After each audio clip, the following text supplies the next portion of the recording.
tunnel. Check the steps. The clock is ticking. Welcome to the show. Check the pulse. Feel the heat. Every blade of grass, every heart in the seat. 22 men, but there's only one crown. We don't come to play, we come to shut it down. Calculated movement, precision in the strike. Turn the volume up, flicker on the light. We're under the lights, yeah, we're chasing the glory. 90 on the clock, we're writing the story. 0 to 100, never looking back. Line 'em up, break 'em down, stay on the attack. This is the moment, this is the stage. Flip the script, yeah, we're turning the page. Yeah,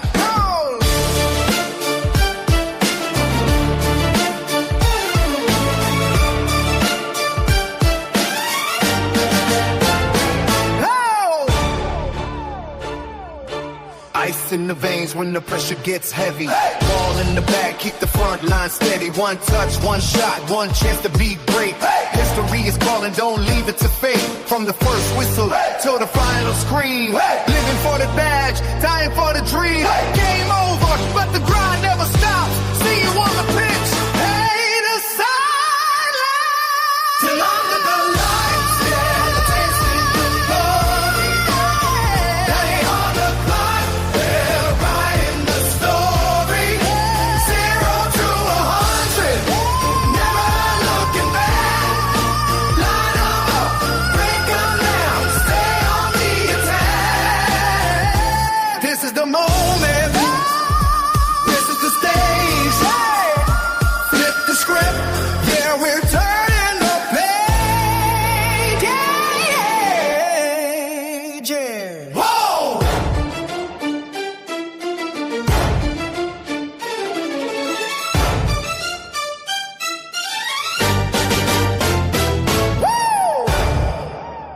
Ideas are pain,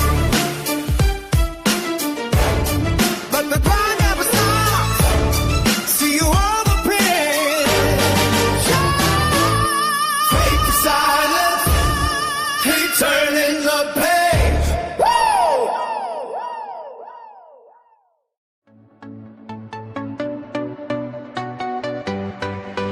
Hit play, we're live. Lit a spark in the wire. I rise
might be about to do it again.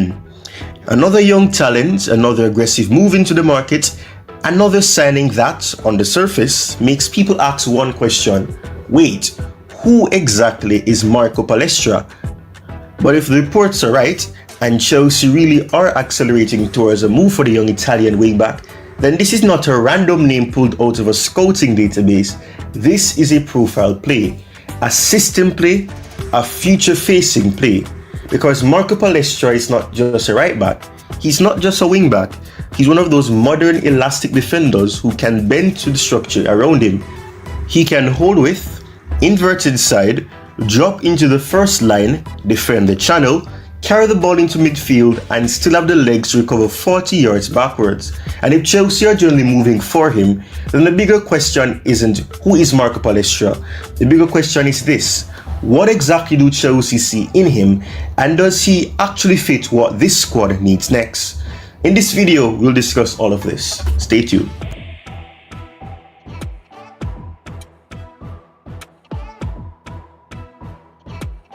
Who is Marco Palestra? Marco Palestra is a 21-year-old Italian wide defender / wingback, and he's owned by Atalanta BC at the time of recording this video, who spent the 2025-26 season on loan at Cagliari Calcio. He's part of the new wave of Italian defenders who don't just survive games, they help control them. He came through the Atalanta system, which immediately matters because Atalanta have built a reputation for producing players who are tactically educated, physically ready, and comfortable in chaos. Palestra's development path is also important. He wasn't always just a touchline defender. He has a background in midfield and wide rows, and you can actually see that in the way he receives, scans, and links play. He doesn't move like a pure old school fullback. He moves like someone who understands space before he attacks it. And that matters for Chelsea because this squad isn't just collecting at least anymore. The profile they keep chasing, especially in wide areas, is a player who can function in multiple structures. Palestra is that. And he looks like that kind of footballer for any team as well. Why is Chelsea's interest a big deal? The reporter on Palestra has moved beyond Chelsea like the player territory and into Chelsea actively trying to land him territory. Multiple reports on June 23 suggested Chelsea are pushing to beat out Inter Milan for the Atalanta-owned wingback, with suggestions that the move is advancing quickly and that Chelsea are now serious contenders, if not favourites, for the deal. Now, obviously with transfer reporting, you always leave room for noise, but the key point for this video is not just that Chelsea are linked, it's why they want this profile in the first place. Because when you look at Chelsea's current fullback and wingback options, there's talent there, but there's also uncertainty. There's always been a question of structural balance. Who gives you width? Who gives you control? Who can play high? Who can tuck in? Who can defend transitions without your whole shape collapsing? And that's where Palestra starts to make sense. He feels like a player Chelsea would sign not just for the now, but for the next version of the team.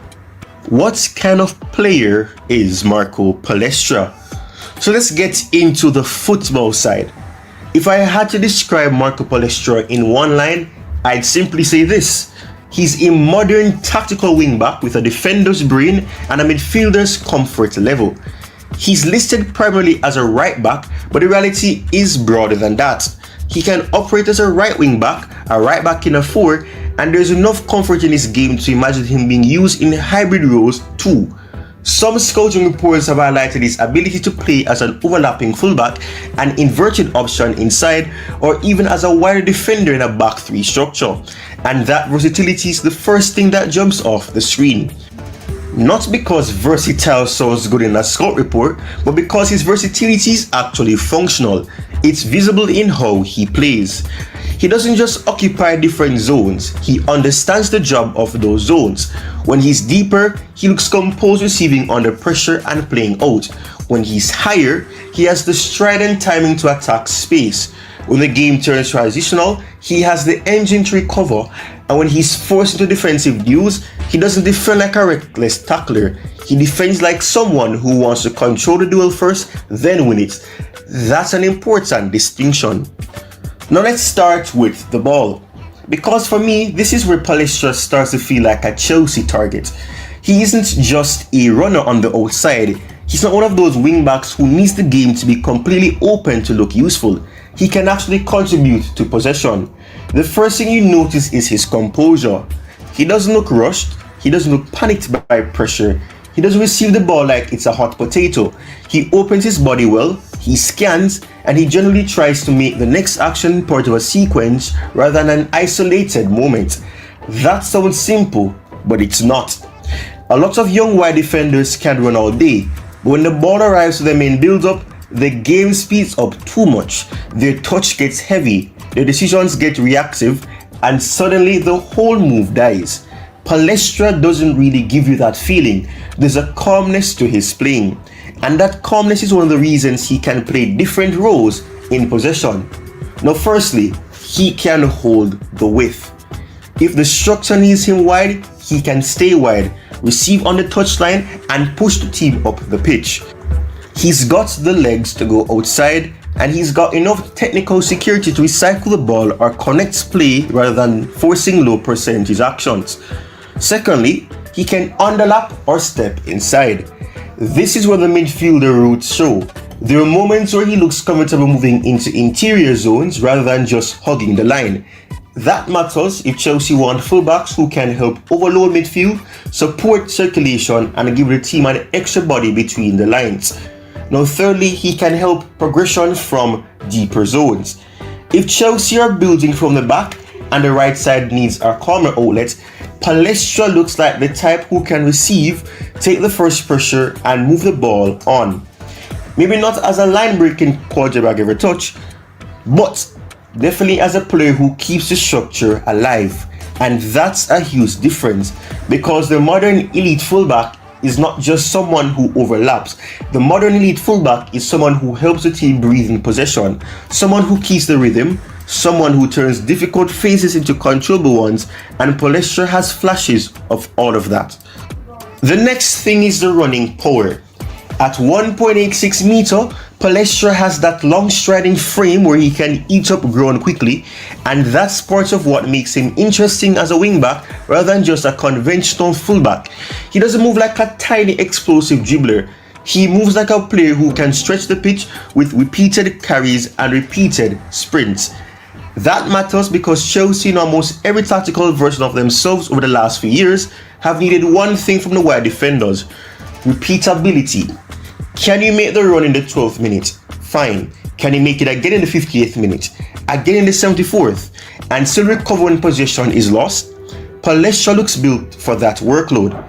He's not just a one-off transitional athlete. He looks like a player capable of surviving the physical demands of the role over a full game, especially when asked to shuttle between defensive and attacking phases. And if Chelsea do see him as a wing-back first option, that engine becomes one of the key selling points. Now, this is where I think the conversation gets interesting, because when people hear young wing-back, they often assume chaos ball specialist. Big runner, lots of energy, maybe exciting going forward, but questionable defensively. Palestra is more nuanced than that. He's not the most violent defender. He's not flying into challenges trying to break the game open. What stands out more is his positioning, timing, and discipline. Reports on him consistently highlight his reading of play, his anticipation, and his 1v1 defending style. Not as a hyper-aggressive destroyer, but as a player who tries to stay balanced, shape the duel, and then pick the right moment to engage. That profile can be really valuable in the Premier League if coached well. Because the danger for young fullback isn't always the obvious mistake. Sometimes it's structural naivety, it's getting dragged out too early, it's overcommitting to the winger, it's jumping to the ball and leaving line and lanes behind you. Palestra doesn't look perfect, no 21-year-old does, but he does look like a defender who understands spacing. And for Chelsea, that could matter just as much as the attacking upside. If you're building a side that wants aggressive rest defense, control pressing, and those wide defenders who can step into different phases of the game without blowing up the shape, then you need intelligence out there, not just the legs. Palestra gives you that possibility. Now, in terms of raw output, This wasn't a season where he posted absurd winger level numbers, but the return is still encouraging for a player whose value is supposed to extend beyond just end products.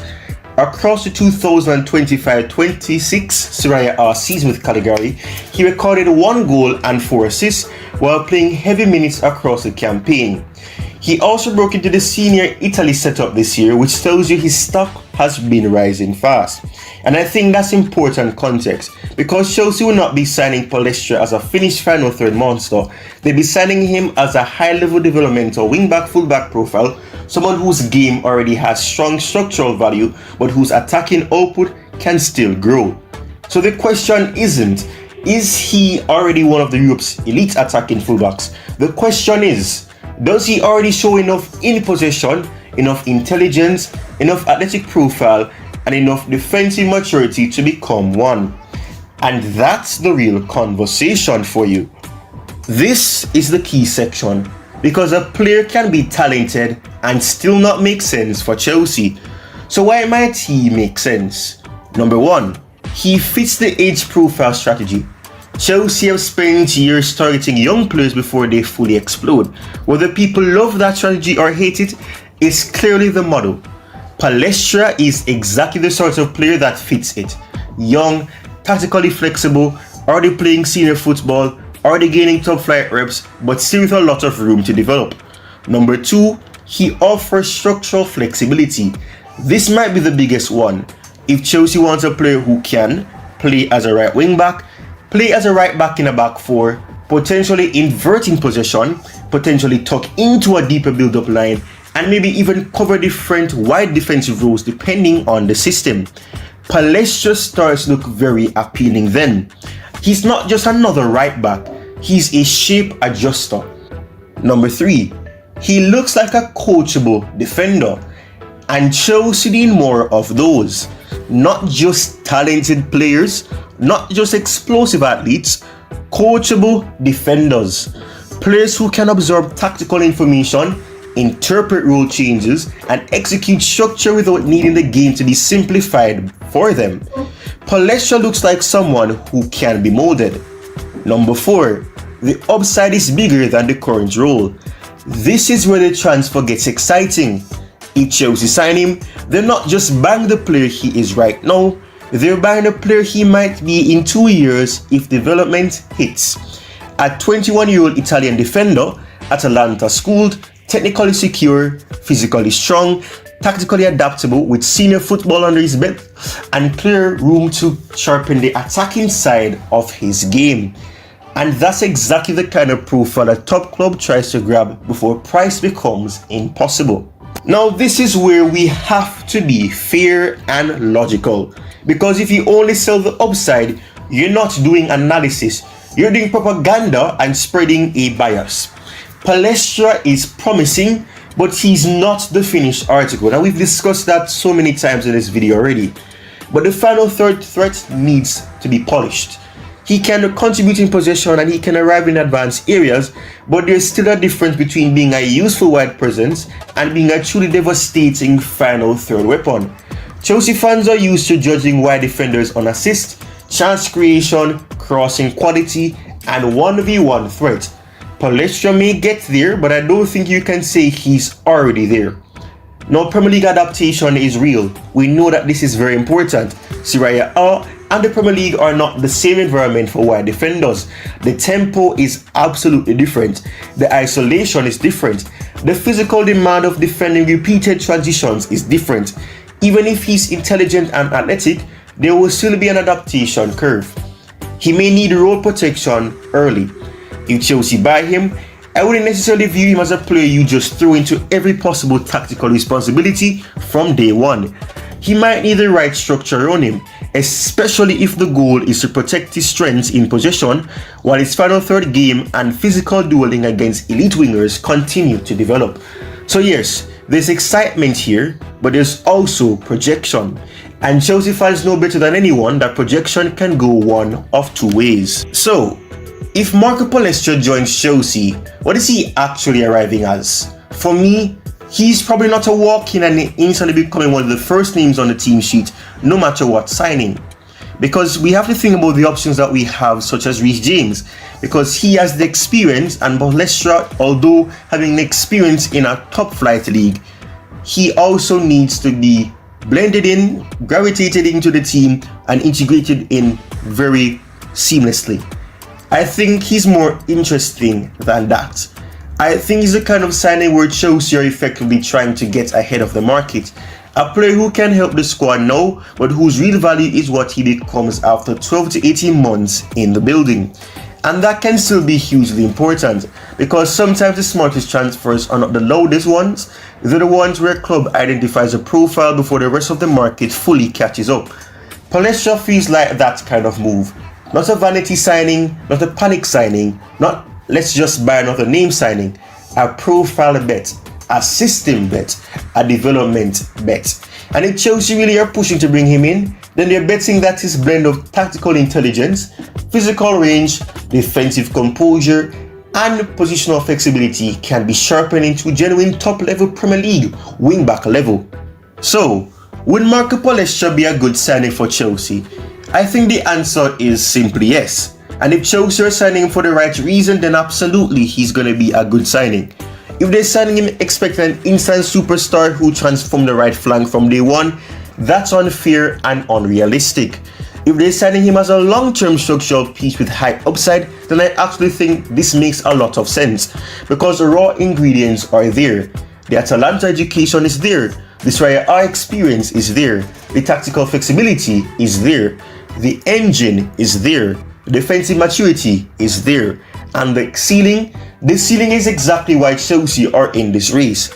Marco Palestra might not be the headline name of the summer, but if the reports are right and Chelsea do get this one done, don't be surprised if in a year's time people look back and say this was one of those transfers that made a lot more sense than it first appeared. Because Chelsea may not just be signing a young Italian wing-back, they may be signing the next version of what the right side is supposed to become. Now, thank you very much for watching this video. Drop a like, subscribe, and share this video with anybody that wants to have an understanding of who is Marco Palestra. Stay safe, peace, and up the Chelsea. Chelsea's recruitment under Xabi Alonso continues to turn heads. While many expected another blockbuster signing, Chelsea have instead brought in a player who perfectly fits the manager's tactical vision, Pep Chavalia. He may not be one of Europe's biggest stars, but after establishing himself as one of La Liga's most consistent left-backs, the Spaniard now begins a new chapter at Stamford Bridge. So who exactly is Pep Chavalia? What does he bring to Chelsea? How does he fit into Xabi Alonso's system? And could he become one of the club's smartest signings of the summer? Let's break it all down in this video right now.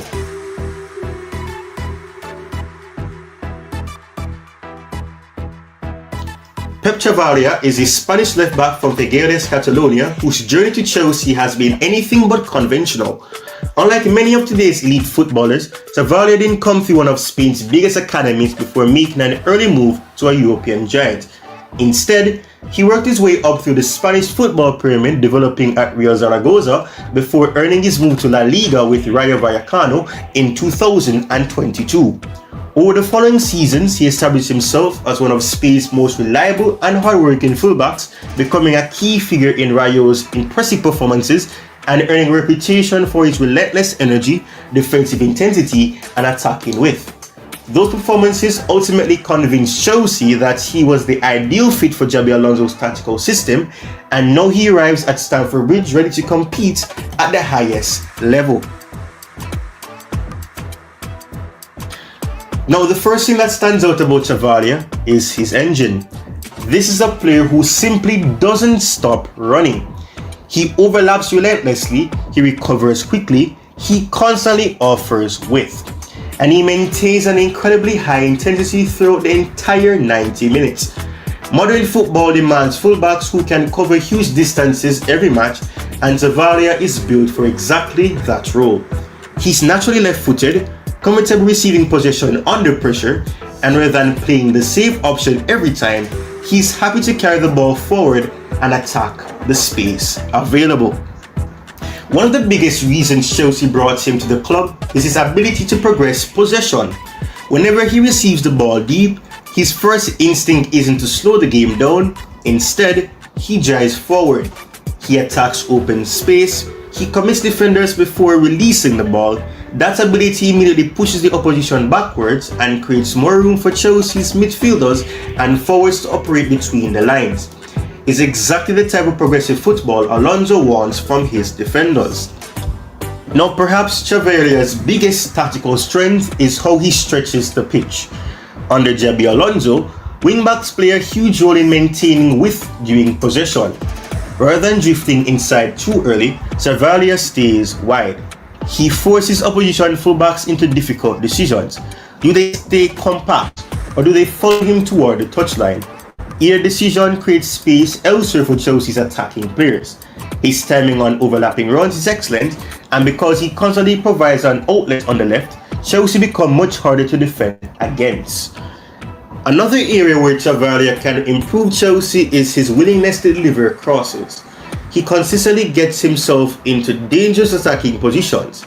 He doesn't overcomplicate situations. If the opportunity is there, he'll deliver early into the penalty area. While not every cross is perfect, his consistency in reaching those areas keeps defenders under constant pressure.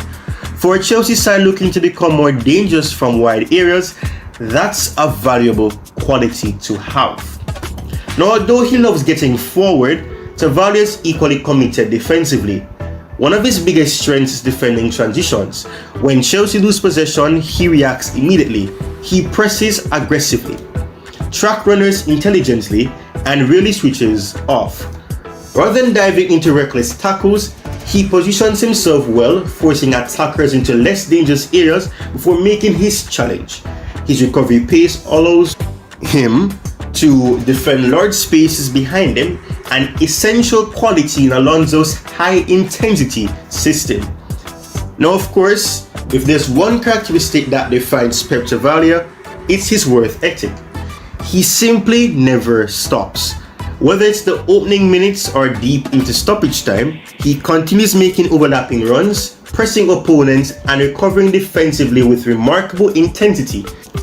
That level of stamina becomes invaluable across a long Premier League campaign, especially when Chelsea are competing in different competitions. Managers love players they can trust execute their role for 90 minutes. Chavarria is exactly that type of player. Now, of course, we cannot do this video without speaking about his weaknesses. No player arrives without areas they can improve, and physically Chavarria isn't the tallest fullback.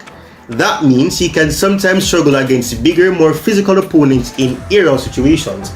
Instead, he relies on intelligent positioning and anticipation to win his defensive battles. His final delivery can also become more consistent. He regularly reaches dangerous crossing positions, but there are occasions where the quality of the final ball doesn't quite match the quality of the build-up. Fortunately, those are aspects that can continue to improve under Chelsea's coaching staff.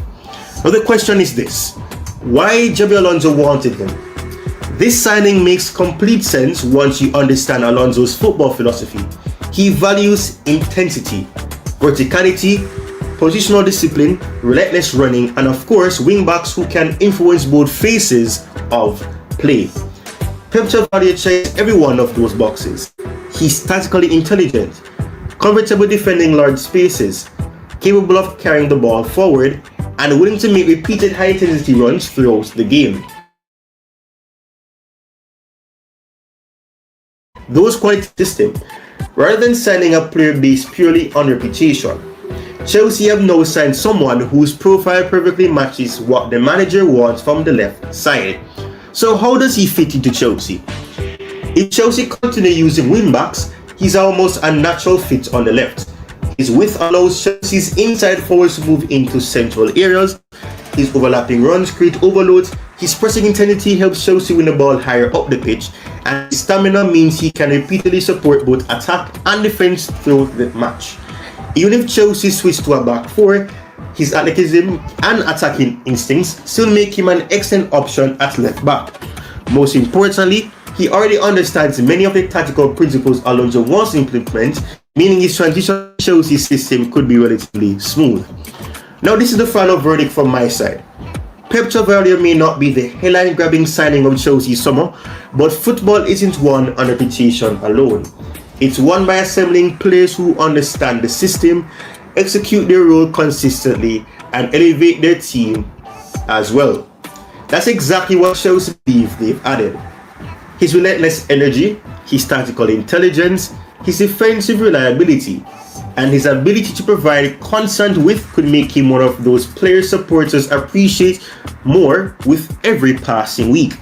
If he adapts quickly to the Premier League, don't be surprised if Pep Chavalia becomes one of Chelsea's most important players under Xabi Alonso. Not because he's the flashiest player in the squad, but because he perfectly fits the blueprint. Now, if you enjoyed this player breakdown, be sure to leave a like, subscribe to Chelsea Sessions, and turn on notifications so you never miss another tactical analysis, play breakdown, or Chelsea transfer deep dive. What do you think about Pep Chavalia's arrival?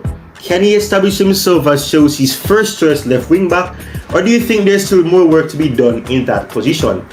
Let me know your thoughts in the comments below. Thanks for watching, and I'll see you in the next one. Cheers and up the Chelsea.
Clear the tunnel, check the steps, the clock is ticking, welcome to the show. Check the pulse, feel the heat, every blade of grass, every heart in the seat. 22 men, but there's only one crown. We don't come to play, we come to shut it down. Calculated movement, precision in the strike, turn the volume up, flicker on the light. We're under the lights, yeah, we're chasing the glory. 90 on the clock, we're writing the story. 0 to 100, never looking back. Line 'em up, break 'em down, stay on the attack. This is the moment, this is the stage. Flip the script, yeah, we're turning the page. Yeah, oh.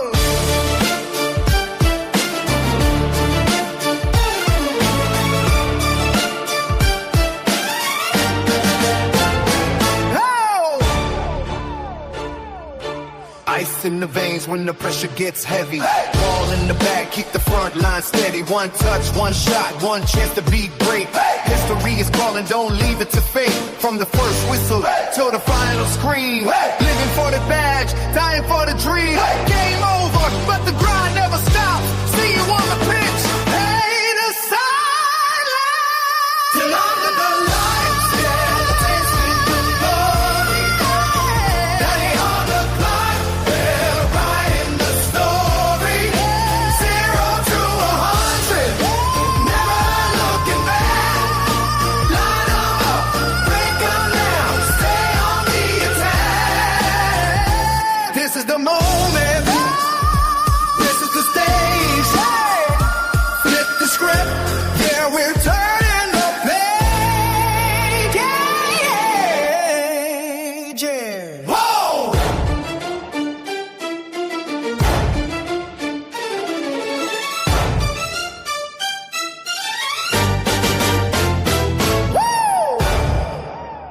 Ideas are playing, but the grind never stops. See you on the pitch. Break the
win tonight, brilliant performance. You must be delighted. Yeah, for sure. It has been a good game, really complete performance from all the players. For sure, we wanted to have one of them to have a good feeling. We know we are adapting in too many circumstances here in the tour with players coming, but yes, today I think that it's been very complete performance in a great stadium, good pitch, and that helped a lot. You adapted the lineup today, the shape of the team. How well did the players perform with that three at the back? Yeah, that's a matter of system. The most important is the flow of the team, the energy, the principles that we want, and we want to be versatile in our approach. So I think that today worked really well, but we will keep developing ideas, and for sure now it will be good. How happy were you with the combinations that you saw today? Not just at the back, but in midfield with Moises and Romeo together throughout the team tonight. Yeah, I think that today all the lines they work pretty well. They were quite connected. All the connections that we wanted. We have seen great actions, great combinations, and this is positive. But we need to keep developing, and it's gonna be exciting to follow this process. One of the exciting things today, it's so pleasing to see Romeo play 90 minutes. How happy have you been with his development this summer? No, very happy for him because he has, I think, break like a, I don't know how, border or like block. A block. Yeah. A block. He was tired, but I said, let him play. Let him enjoy the 90 minutes, and that he finishes exhausted. So it was. I think that he's really happy. Was it always the plan to give players extra minutes today? So many playing 80, 90 minutes? Yeah, that was the idea to arrive to this last weekend, having today this game and tomorrow the other one, that some players could make 90. Till now, we want to have a logic progression in the loads, and we had the plan, and we have to stick to that. With that in mind, how does it affect things with regards to your planning for the game tomorrow? Because obviously more travel, another game. It is what it is. We have another. The idea for tomorrow it was already done yesterday. And does it help that you've got such a big squad, so many young players? And I know we've spoken about that before, haven't we? Yeah, for sure. The idea was that many young players were coming to have chances to play tomorrow, because if not, we will have been short. To play 2 games in 2 days is quite intense, and we need them for tomorrow. And it has been an intense couple of weeks. How pleased have you been with the development that you've seen? Yeah, we have improved and learned a lot in these 2 weeks, not just in the football side, as well in the personal side, to get to know the players, to know that spending time together abroad. So it's been good, and tomorrow the last game, and then we'll fly back to London.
Off the dashboard glow every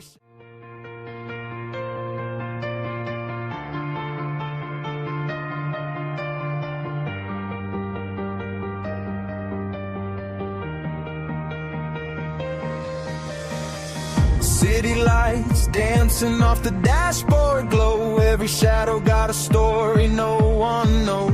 Windows down with the future in the air, chasing sparks like we're running out somewhere. Every heartbeat sounding louder than before, like the universe is opening a door. We were made for moments nobody can name, standing in the fire just to feel the flame. And I can feel it moving through the night, like a wave, pulling everything alive. We are neon hearts in motion, burning through the dark together, holding on to something golden, like this feeling will last forever. When the sky begins to open and the silence turns electric, we become more than a memory, more than a memory. Cold air rising from the avenue below, every dream looking brighter in the smoke. Nothing perfect, but it never had to be. There's a kind of magic living in between. Every second like a photograph in rain, beautiful enough to make you stay. If tomorrow disappears into the blue, at least tonight the world belongs to you. And I can hear it calling through the haze, like a song echoing across the way. We are neon hearts in motion, burning through the dark together, holding on to something golden, like this feeling will last forever. When the sky begins to open and the silence turns electric, we become more than a memory, more than a memory. Light it up, let it breathe tonight. We were born to outrun the quiet. Even stars need the dark to shine. And tonight we come alive. We are neon hearts in motion, running wild into forever. Every sky becomes a moment, every moment lasts forever. When the whole world stands suspended and the atmosphere is shifting, we become more than a memory, more than a memory.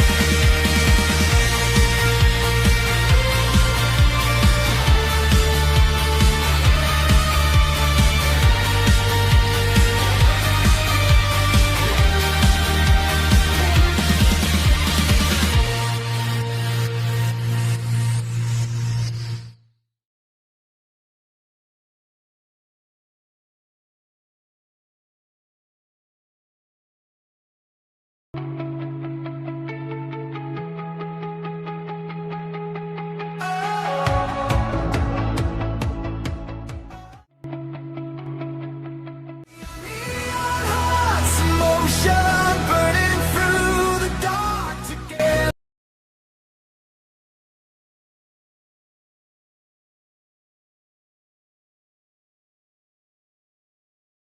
One of the biggest transfers of the summer, Morgan Rogers has joined Chelsea from Aston Villa in a blockbuster deal. But what exactly are you getting the 24-year-old Englishman? Today we're doing a full in-depth play breakdown, his background, technical strengths, tactical fit under the new Chelsea system, potential weaknesses, and why this could be a signing that defines the next era at Stamford Bridge. So let's dive in.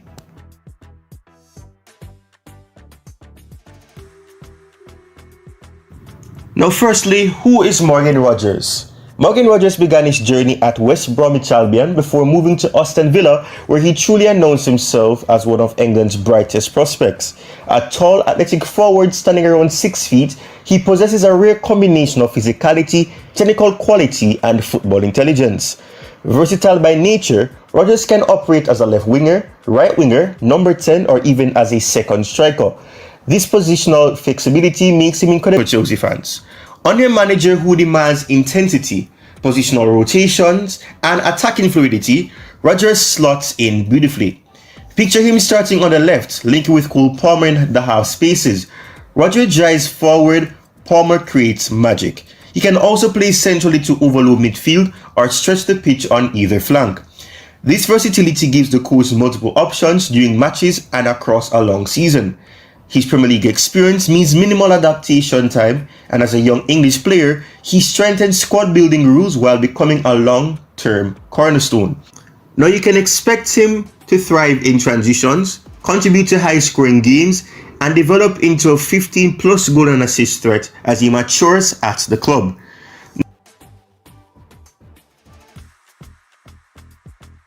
Now areas for development. To be balanced, Rogers still has room to grow.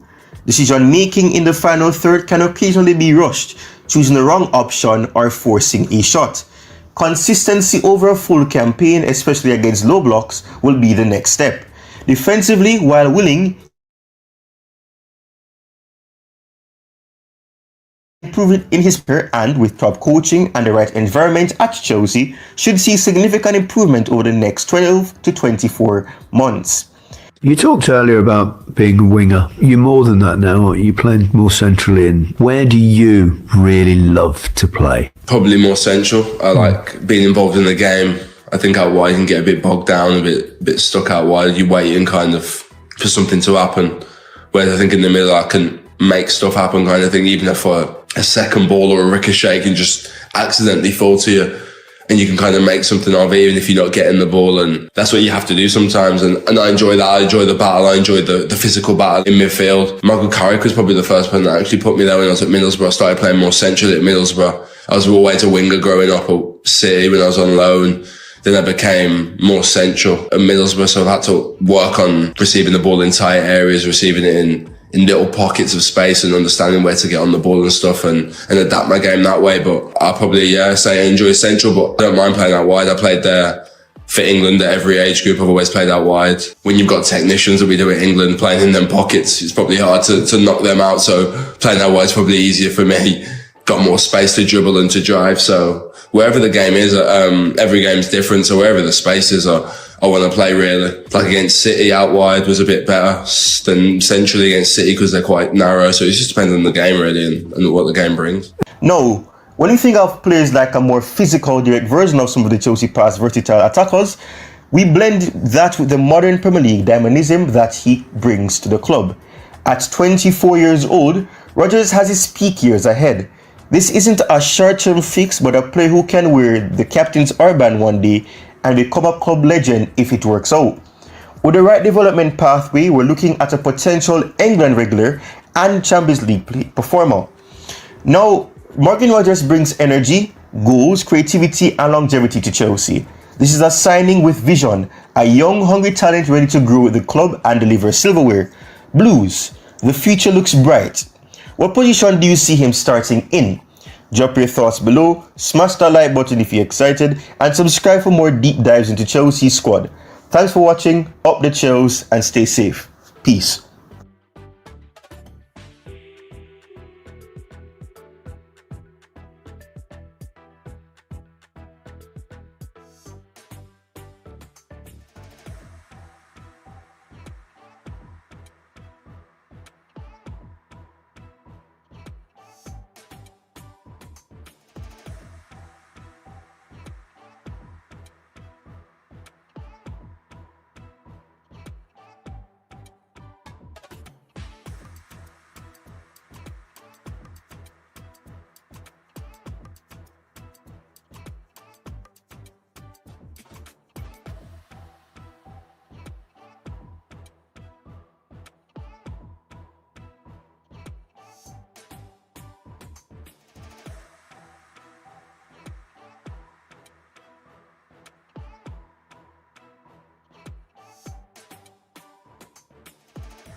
Chelsea's recruitment under Xabi Alonso continues to turn heads. While many expected another blockbuster signing, Chelsea have instead brought in a player who perfectly fits the manager's tactical vision, Pep Chavalia. He may not be one of Europe's biggest stars, but after establishing himself as one of La Liga's most consistent left-backs, the Spaniard now begins a new chapter at Stamford Bridge. So who exactly is Pep Chavalia? What does he bring to Chelsea? How does he fit into Xabi Alonso's system? And could he become one of the club's smartest signings of the summer? Let's break it all down in this video right now.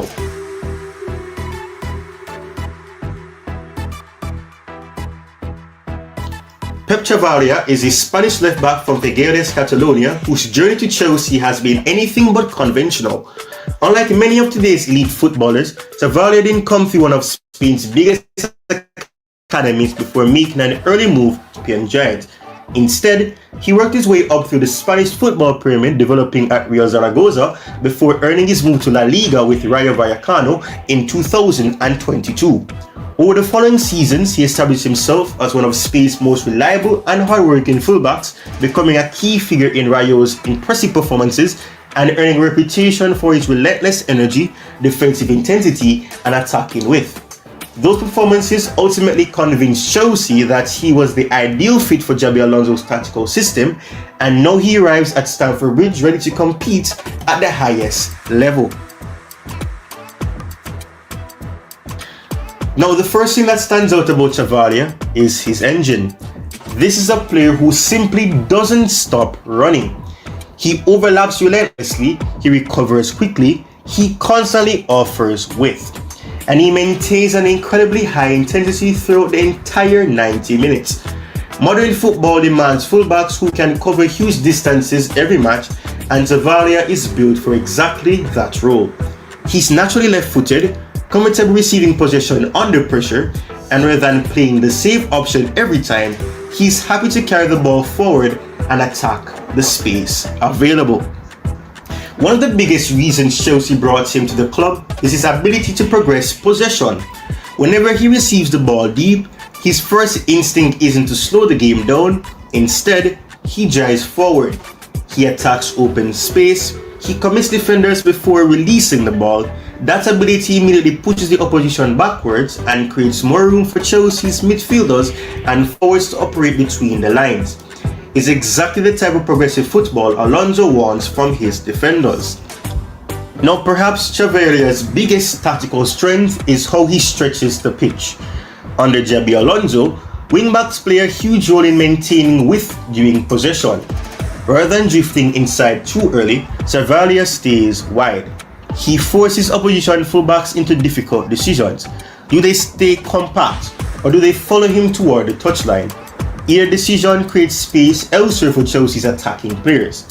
His timing on overlapping runs is excellent, and because he constantly provides an outlet on the left, Chelsea become much harder to defend against. Another area where Chavalia can improve Chelsea is his willingness to deliver crosses. He consistently gets himself into dangerous attacking positions. He doesn't overcomplicate situations. If the opportunity is there, he'll deliver early into the penalty area. While not every cross is perfect, his consistency in reaching those areas keeps defenders under constant pressure.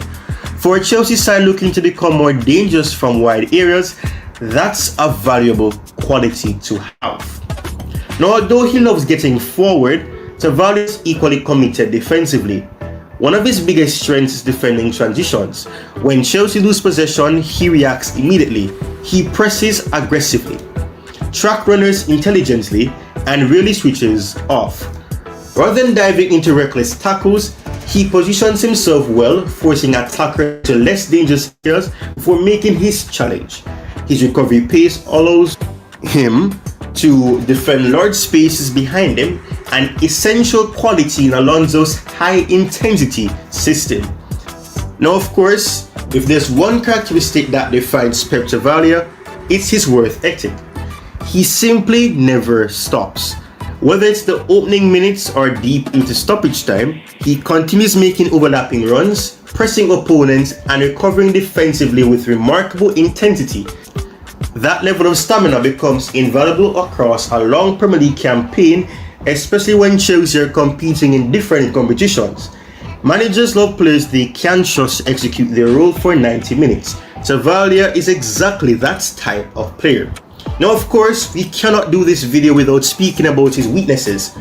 No player rises without areas they can improve, and physically Tavalia isn't the tallest fullback. That means he can sometimes struggle against bigger, more physical opponents in aerial situations. Instead, he relies on intelligent positioning and anticipation to win his defensive battles. His final delivery can also become more consistent. He regularly reaches dangerous crossing positions, but there are occasions where the quality of the final ball doesn't quite match the quality of the build-up. Fortunately, those are aspects that can continue to improve under Chelsea's coaching staff. Now the question is this: why Xabi Alonso wanted him? This signing makes complete sense once you understand Alonso's football philosophy. He values intensity, verticality, positional discipline, relentless running, and of course wing-backs who can influence both phases of play. Pep Tavalia checks every one of those boxes. He's tactically intelligent, comfortable defending large spaces, capable of carrying the ball forward, and willing to make repeated high-intensity runs throughout the game. Those qualities made him one of the most logical additions Chelsea could have made for Alonso's system. Rather than signing a player based purely on reputation, Chelsea have now signed someone whose profile perfectly matches what the manager wants from the left side.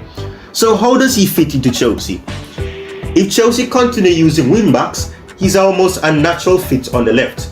His width allows Chelsea's inside forwards to move into central areas, his overlapping runs create overloads, his pressing intensity helps Chelsea win the ball higher up the pitch, and his stamina means he can repeatedly support both attack and defense throughout the match. Even if Chelsea switch to a back four, his athleticism and attacking instincts still make him an excellent option at left back. Most importantly, he already understands many of the tactical principles Alonso wants to implement, meaning his transition into Chelsea's system could be relatively smooth. Now this is the final verdict from my side. Pep Tavalia may not be the headline-grabbing signing of Chelsea's summer, but football isn't won on reputation alone. It's won by assembling players who understand the system, execute their role consistently, and elevate their team as well. That's exactly what Chelsea believe they've added. His relentless energy, his tactical intelligence, his defensive reliability, and his ability to provide constant width could make him one of those players supporters appreciate more with every passing week. If he adapts quickly to the Premier League, don't be surprised if Pep Tavalia becomes one of Chelsea's most important players under Xabi Alonso. Not because he's the flashiest player in the squad, but because he perfectly fits the blueprint. Now if you enjoyed this player breakdown, be sure to leave a like, subscribe to Chelsea Sessions, and turn on notifications so you never miss another tactical analysis, play breakdown, or Chelsea transfer deep dive. What do you think about Pep Tavalia's arrival? Can he establish himself as Chelsea's first choice left wing back, or do you think there's still more work to be done in that position?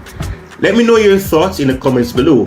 Thanks for watching, and I'll see you in the next one. Cheers and up the Chelsea. Win tonight, brilliant performance. You must be delighted. Yeah, for sure. It has been a good game, really complete performance from all the players. For sure, we wanted to have one of them to have a good feeling. We know we are adapting in too many circumstances here in the tour with players coming, but yes, today I think that it has been very complete performance in a great stadium, good pitch, and that helped a lot. You adapted the lineup today, the shape of the team. How well did the players perform with that three at the back? Yeah, that's a matter of the system. The most important is the flow of the team, the energy, the principles that we want, and we want to be versatile in our approach. So I think that today worked really well, but we will keep developing ideas, and for sure now it will be good. How happy were you with the combinations that you saw today? Not just at the back, but in midfield with Moises and Romeo together throughout the team tonight. Yeah, I think that today all the lines they worked pretty well. They were quite connected. All the connections that we wanted. We have seen great actions, great combinations, and this is positive. But we need to keep developing, and it's gonna be a exciting to follow this process. One of the exciting things today, it's so pleasing to see Romeo play 90 minutes. How happy have you been with his development this summer? No, very happy for him because he has, I think, break like a, I don't know how, border or like block? A block. Yeah. A block. He was tired, but I said, let him play, enjoy the 90 minutes, and that he finishes exhausted. So it was, I think that he's really happy.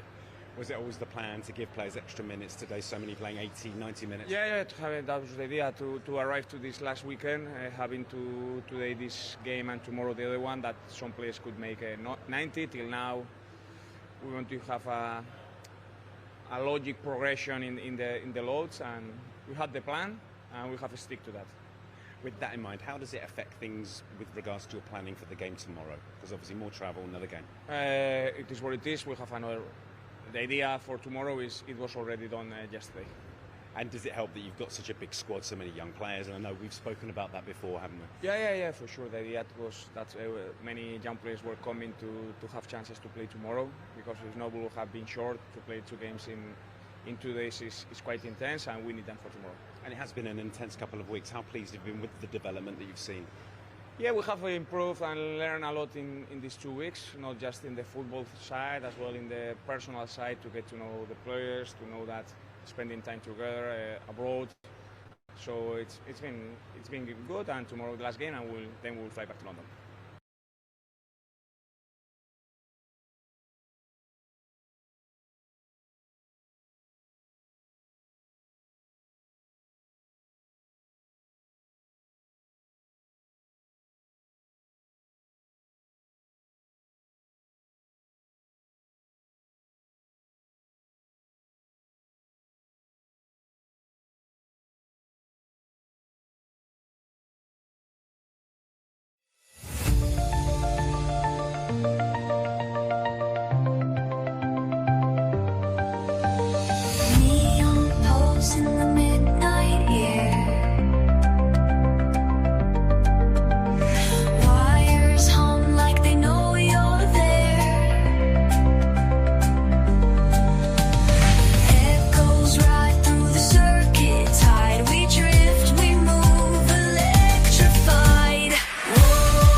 lights dancing.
Clear the tunnel, check the stats. The clock is ticking. Welcome to the show. Check the pulse, feel the heat. Every blade of grass, every heart in the seat. 22 men, but there's only one crown. We don't come to play, we come to shut it down. Calculated movement, precision in the strike. Turn the volume up, flicker on the light. We're under the lights, yeah, we're chasing the glory. 90 on the clock, we're writing the story. 0 to 100, never looking back. Line them up, break them down, stay on the attack. This is the moment, this is the stage. Flip the script, yeah, we're turning the page. Yeah. Oh.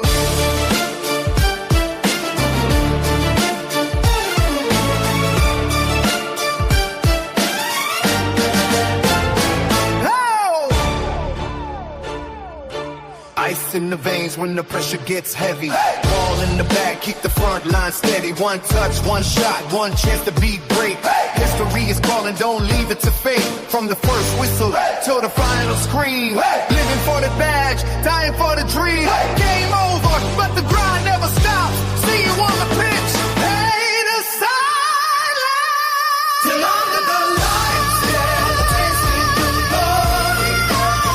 90 on the clock, we're writing the story. 0 to 100, never looking back. Line 'em up, break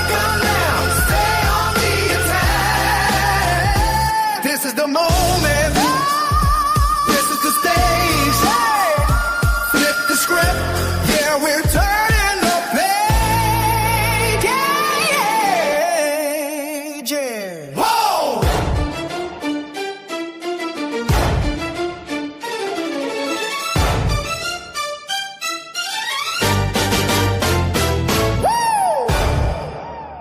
Ideas are pain, but the grind never stops. See you on the pitch.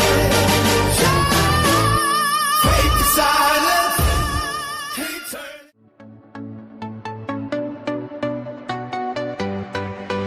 Hit play, we're alive. Little spark in the wire. I rise, new day, same drive. Watched another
In Stamford Bridge where legends play, the Blues march on day.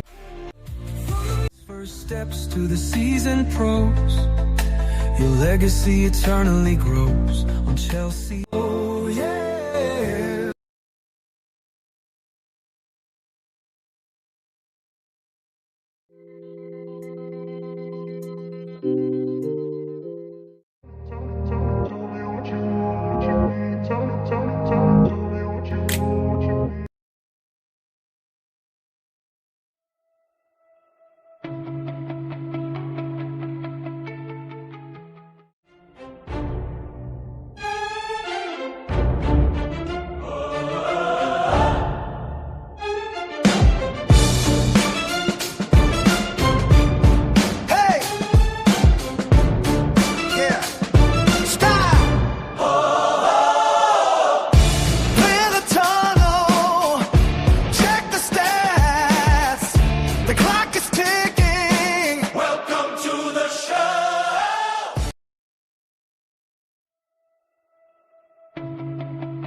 be about to do it again.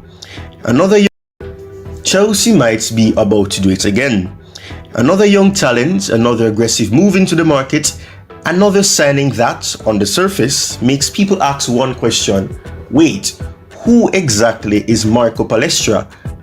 But if the reports are right, and Chelsea really are accelerating towards a move for the young Italian wingback, then this is not a random name pulled out of a scouting database. This is a profile play, a system play, a future-facing play. Because Marco Palestra is not just a right back, he's not just a wing back, he's one of those modern elastic defenders who can bend to the structure around him. He can hold with, inverted side, drop into the first line, defend the channel, carry the ball into midfield and still have the legs to recover 40 yards backwards. And if Chelsea are generally moving for him, then the bigger question isn't who is Marco Palestra. The bigger question is this: what exactly do Chelsea see in him, and does he actually fit what this squad needs next?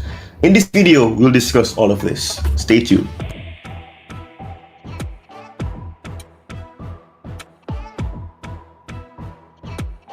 Who is Marco Palestra? Marco Palestra is a 21-year-old Italian wide defender slash wingback, and he's owned by Atalanta BC at the time of recording this video, who spent the 2025-26 season on loan at Cagliari Calcio. He's part of the new wave of Italian defenders who don't just survive games, they help control them. He came through the Atalanta system, which immediately matters because Atalanta have built a reputation for producing players who are tactically educated, physically ready, and comfortable in chaos. Palestra's development path is also important. He wasn't always just a touchline defender. He has a background in midfield and wide roles, and you can actually see that in the way he receives, scans, and links play. He doesn't move like a pure old school fullback. He moves like someone who understands space before he attacks it. And that matters for Chelsea because this squad isn't just collecting at least anymore.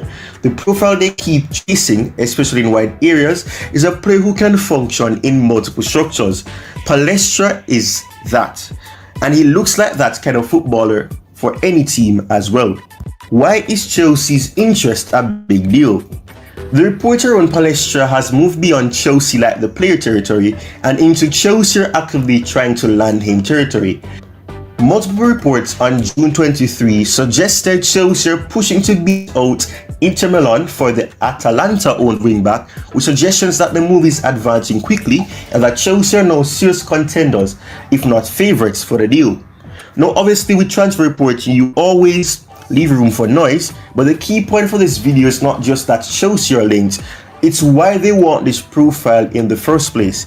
Because when you look at Chelsea's current fullback and wingback options, there's talent there, but there's also uncertainty. There's always been a question of structural balance. Who gives you width?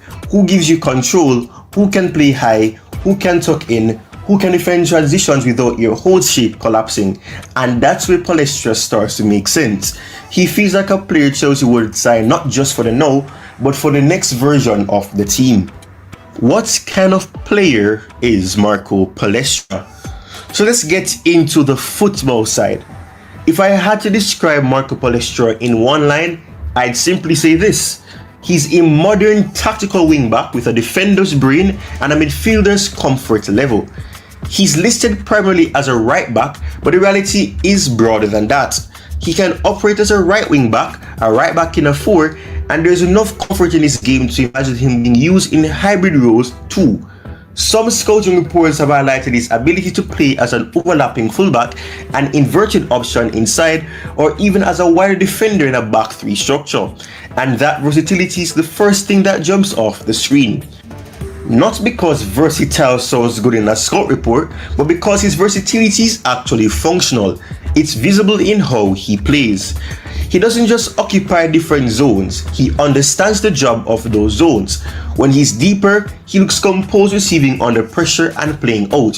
When he's higher, he has the stride and timing to attack space. When the game turns transitional, he has the engine to recover, and when he's forced into defensive duels, he doesn't defend like a reckless tackler. He defends like someone who wants to control the duel first, then win it. That's an important distinction. Now let's start with the ball. Because for me, this is where Palestra starts to feel like a Chelsea target. He isn't just a runner on the outside. He's not one of those wingbacks who needs the game to be completely open to look useful.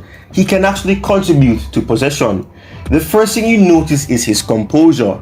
He doesn't look rushed. He doesn't look panicked by pressure. He doesn't receive the ball like it's a hot potato. He opens his body well, he scans, and he generally tries to make the next action part of a sequence rather than an isolated moment. That sounds simple, but it's not.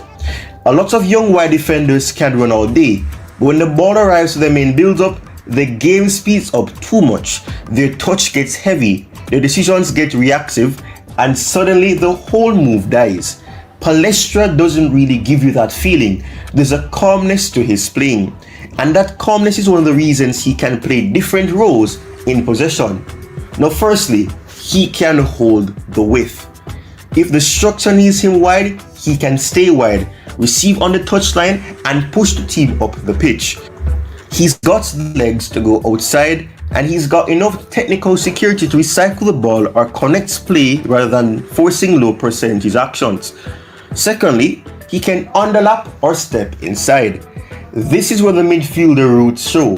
There are moments where he looks comfortable moving into interior zones rather than just hugging the line.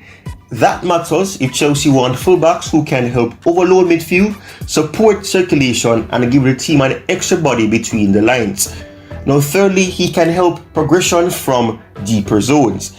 If Chelsea are building from the back and the right side needs a calmer outlet, Palestra looks like the type who can receive, take the first pressure, and move the ball on. Maybe not as a line-breaking quarterback every touch, but definitely as a player who keeps the structure alive.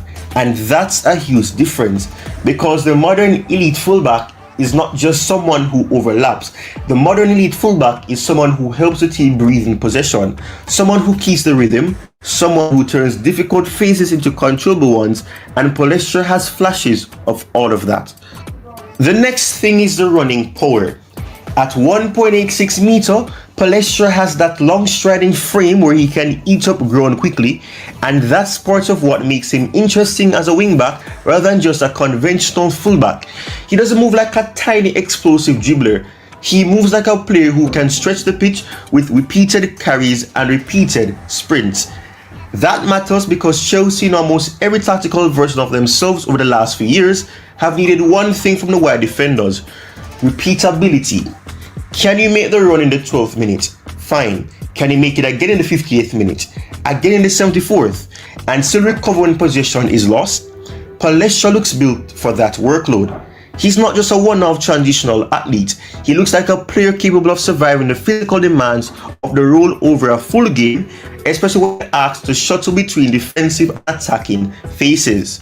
And if Chelsea do see him as a wing-back first option, that engine becomes one of the key selling points. Now, this is where I think the conversation gets interesting, because when people hear young wingback, they often assume chaos ball specialist. Big runner, lots of energy, maybe exciting going forward, but questionable defensively. Palestra is more nuanced than that. He's not the most violent defender. He's not flying into challenges trying to break the game open. What stands out more is his positioning, timing, and discipline.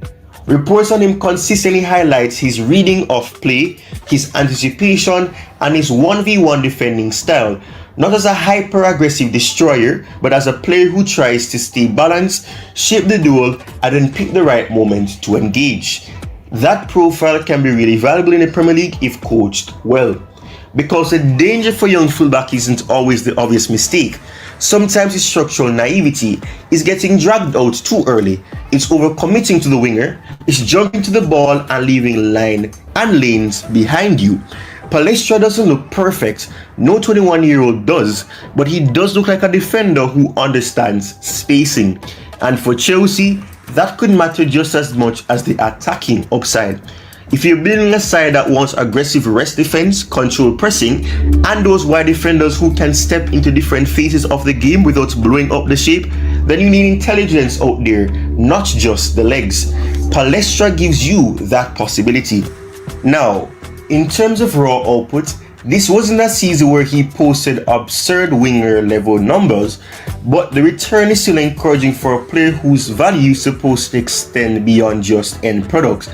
Across the 2025-26 Serie A season with Cagliari, he recorded 1 goal and 4 assists while playing heavy minutes across the campaign. He also broke into the senior Italy setup this year, which tells you his stock has been rising fast. And I think that's important context, because Chelsea will not be signing Palestra as a finished final third monster. They'll be signing him as a high-level developmental wing-back, full-back profile, someone whose game already has strong structural value, but whose attacking output can still grow. So the question isn't, is he already one of the Europe's elite attacking fullbacks? The question is, does he already show enough in possession, enough intelligence, enough athletic profile, and enough defensive maturity to become one? And that's the real conversation for you. This is the key section, because a player can be talented and still not make sense for Chelsea. So why might he make sense? Number one, he fits the age profile strategy. Chelsea have spent years targeting young players before they fully explode. Whether people love that strategy or hate it is clearly the model. Palestra is exactly the sort of player that fits it. Young, tactically flexible, already playing senior football, already gaining top flight reps, but still with a lot of room to develop. Number two, he offers structural flexibility. This might be the biggest one. If Chelsea wants a player who can play as a right wing back, play as a right back in a back four, potentially inverting possession, potentially tuck into a deeper build-up line, and maybe even cover different wide defensive roles depending on the system, Palestra starts to look very appealing then. He's not just another right back, he's a shape adjuster. Number three, he looks like a coachable defender, and Chelsea need more of those. Not just talented players, not just explosive athletes, coachable defenders. Players who can absorb tactical information, interpret role changes, and execute structure without needing the game to be simplified for them. Palestra looks like someone who can be molded. Number four, the upside is bigger current role. This is where the transfer gets exciting. If Chelsea sign him, they're not just buying the player he is right now, they're buying the player he might be in 2 years if development hits. A 21-year-old Italian defender, Atalanta schooled, technically secure, physically strong, tactically adaptable with senior football under his belt, and clear room to sharpen the attacking side of his game.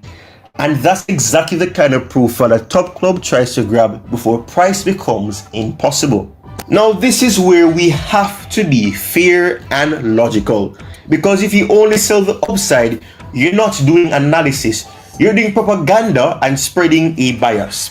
Palestra is promising, but he's not the finished article. Now we've discussed that so many times in this video already, but the final third threat needs to be polished. He can contribute in possession and he can arrive in advanced areas, but there's still a difference between being a useful wide presence and being a truly devastating final third weapon. Chelsea fans are used to judging wide defenders on assist, chance creation, crossing quality, and 1v1 threat. Palestra may get there, but I don't think you can say he's already there. Now, Premier League adaptation is real. We know that this is very important. Serie A and the Premier League are not the same environment for wide defenders. The tempo is absolutely different. The isolation is different. The physical demand of defending repeated transitions is different. Even if he's intelligent and athletic, there will still be an adaptation curve. He may need role protection early. If Chelsea buy him, I wouldn't necessarily view him as a player you just throw into every possible tactical responsibility from day one. He might need the right structure around him, especially if the goal is to protect his strengths in possession while his final third game and physical dueling against elite wingers continue to develop. So yes, there's excitement here, there's also projection. And Chelsea fans know better than anyone that projection can go one of two ways. So, if Marco Palestra joins Chelsea, what is he actually arriving as? For me, he's probably not a walk-in and instantly becoming one of the first names on the team sheet, no matter what signing. Because we have to think about the options that we have, such as Reece James, because he has the experience, and Palestra, although having the experience in a top flight league, he also needs to be blended in, gravitated into the team, and integrated in very seamlessly. I think he's more interesting than that. I think it's the kind of signing where Chelsea are effectively trying to get ahead of the market. A player who can help the squad now, but whose real value is what he becomes after 12 to 18 months in the building. And that can still be hugely important, because sometimes the smartest transfers are not the loudest ones, they're the ones where a club identifies a profile before the rest of the market fully catches up. Palestra feels like that kind of move. Not a vanity signing, not a panic signing, not let's just buy another name signing. A profile bet, a system bet, a development bet. And if Chelsea really are pushing to bring him in, then they're betting that his blend of tactical intelligence, physical range, defensive composure, and positional flexibility can be sharpened into genuine top-level Premier League wing-back level.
It's a bit of a heavy pre-season.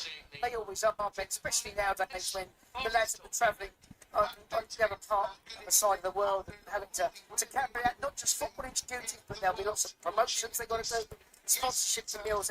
It's a very...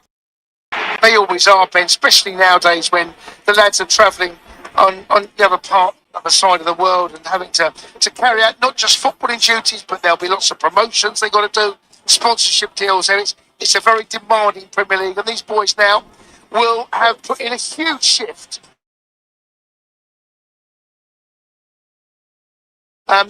This is another example. Back-to-back games on the yesterday, of course, very impressive 3-0 victory. And now the lads that didn't play, or certainly didn't start, now got another chance to get their minutes under their belt, so to speak. I can tell you, Ben, you can do all the running you like. It's all about matches. And as soon as you get yourself playing, as soon as you get 90 minutes, as soon as the whistle goes, and there's an intensity about a match. Had a good pre-season. Nicholas Jackson starting, and this is the thing that I always find fascinating. The crowd might be out, people are in the out. Impressed by by players we know about, players we know less about, youngsters who may form part of it. We shall see. Away we go then, in Johor, Malaysia. Yeah, Nicholas Jackson's a really interesting player for him. He really is. Because he came off the bench last year, had a real impact in it, and he can do that. You know, we've seen this in the past. Something went wrong.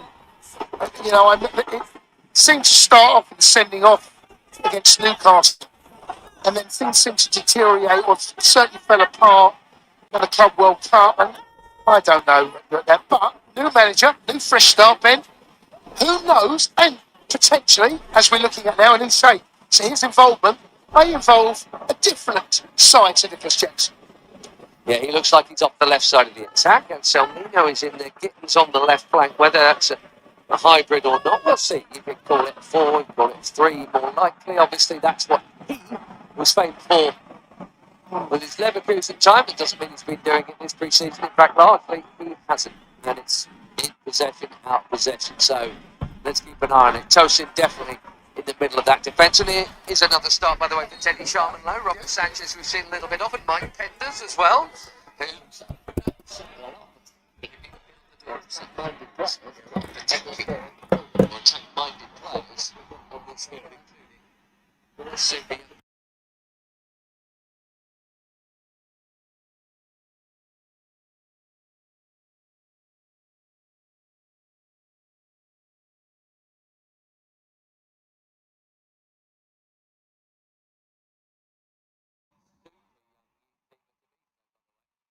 Step out, trying to feed it for Delap, and it's away. Yeah, you can. I mean, defensively, they really have retreated. They've got numbers behind them. Ball, nice shot there for Country. Jackson. But they've got numbers back, and that's. We're just over 2 minutes into the game. You'd like to think that they're going to be organised. Don't give Chelsea anything that they can, that we can build on and potentially rub their noses in it. I'm sure you saw yesterday, Ben. Was it 3 goals in the space of about 10 minutes? Took the game away from them. They see very, very quickly they don't want them. Cisco Munoz, the name sounds familiar. It's because he was one of the 439 people to have managed Watford in the last 6 months or so. Now, working in Malaysia is Jackson back at deep now. Obviously, Sir Harry Kane is at Bayern, so Jackson didn't start loads of games, but he started some occasionally in the same team as him. And what are you spotting here about? I'm just looking at Gittens and Jackson. You know, is it a case of Jackson drops in and Gittens goes high? You know, is there a little bit of, I'll fill in for you. If you go high, I'll drop in and create a little bit of space where I can pick the ball up. Interesting to see that Jackson had gone into what would be a left wing back position. Gittens was actually slightly higher. Selmino, out of time, looks like he's left side of the 3. Tosin in the middle, and young Subaloy on the right of that trio. Giovanni Kenda, if you've not seen him before, exciting, very exciting. Here he is. Didn't get a good return ball from Estêvão there. Got a bit of X factor. Giovanni Kenda is one that Chelsea had the deal done for, but he stayed with Sporting for last season. He's played, scored, assisted in the Champions League at a very good level, despite still being a teenager.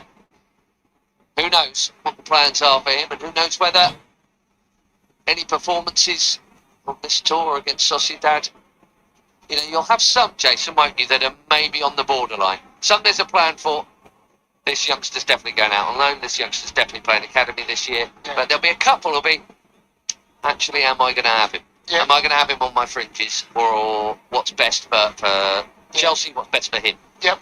And Chelsea's squad has been well documented over, I'll let this just play out then. Because Delap could be in. He is in. First shot on target, it's a good one, and it's a decent stop from Hazmi, to be fair. That was heading into the corner, all right. Jackson is having a real involvement. He is coming really narrow. And Gittens, who's almost like playing as a 10, in behind Jackson, Delap, they're swapping. You've got Estêvão. That's another 10. We've got a lot of 10s out there. Yeah, and they're joining up the attack. What that inevitably does do, though, Ben, wow, it leaves you very vulnerable to a counter. I guess the presumption is that the bossing of the ball will be such that you're okay. Yeah. It's again, Jackson on possession. It's nice. There's a nice freshness. So this is definitely a completely different style that we've seen in recent times.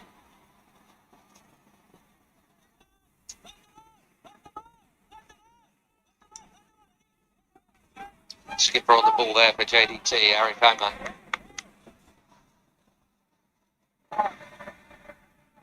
To be fair, they look like in possession similar three wing backs.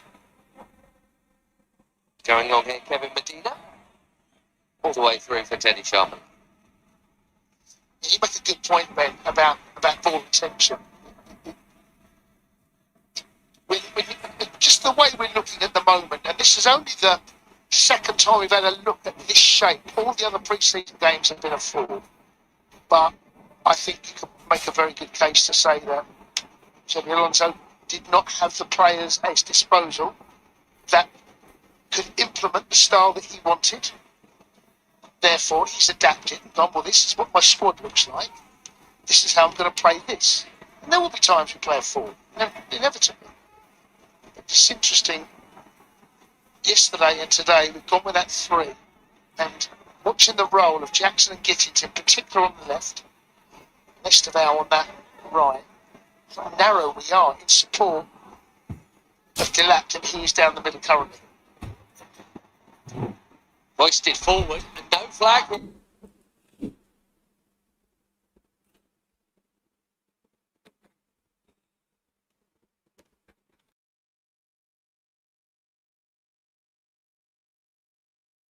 Excellent.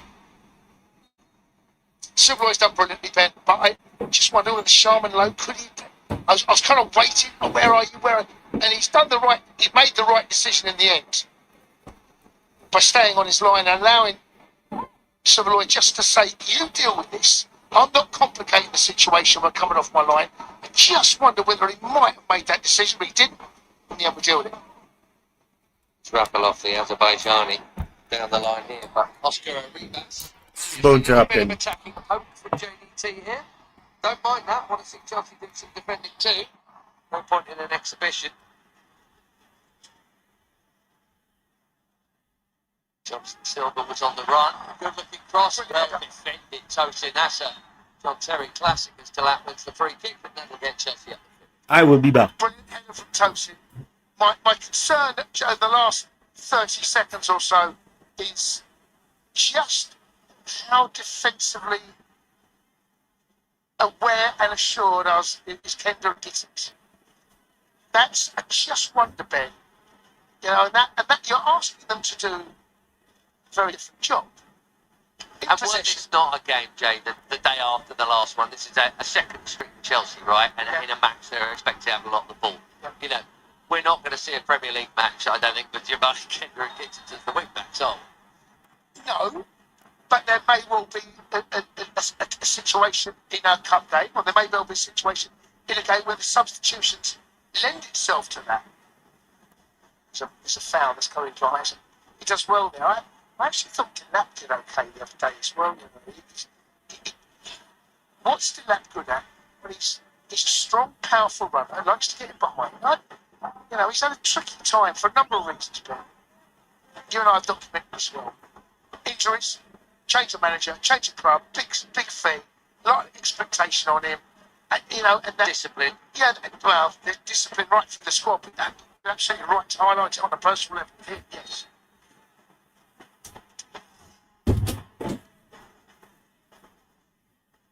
There he go for it. Maybe he All right, here we go, people. Sorry about that. Tosin was the most Having some likely. technical difficulties, but we're back in business. I hope to be able to hear Well, properly. 2 goals from set Let me check something else. set pieces, I should say. Yesterday, much has been made of one of our other transfer Yeah. signings. Good. So we're back in business. Let's go. Austin, McPhee. yes, Nanny to his mates. Nanny to his mates, very good. One for the kids on that particular occasion. Post from Villa. Yes, indeed. Anyway, let's see how this one plays out. Sorry. Set piece for Estêvão. In towards Delap. Just beat to it by the looks of things. Kept alive there by Subaloi. Still in. Iskandar finds Estêvão Willian on the right side. It's going to be the first goal. Oh, Estêvão skies it just about. Giovanni Kenda zipped it straight into it. Nice. Quenda and Estêvão have had good link up here. It's very good. Saw it in the game against Milan yesterday as well, and it's happening again. And I just wonder whether he's planted his right. I wonder whether he might have had that slightly away from where the ball was. He gets underneath it.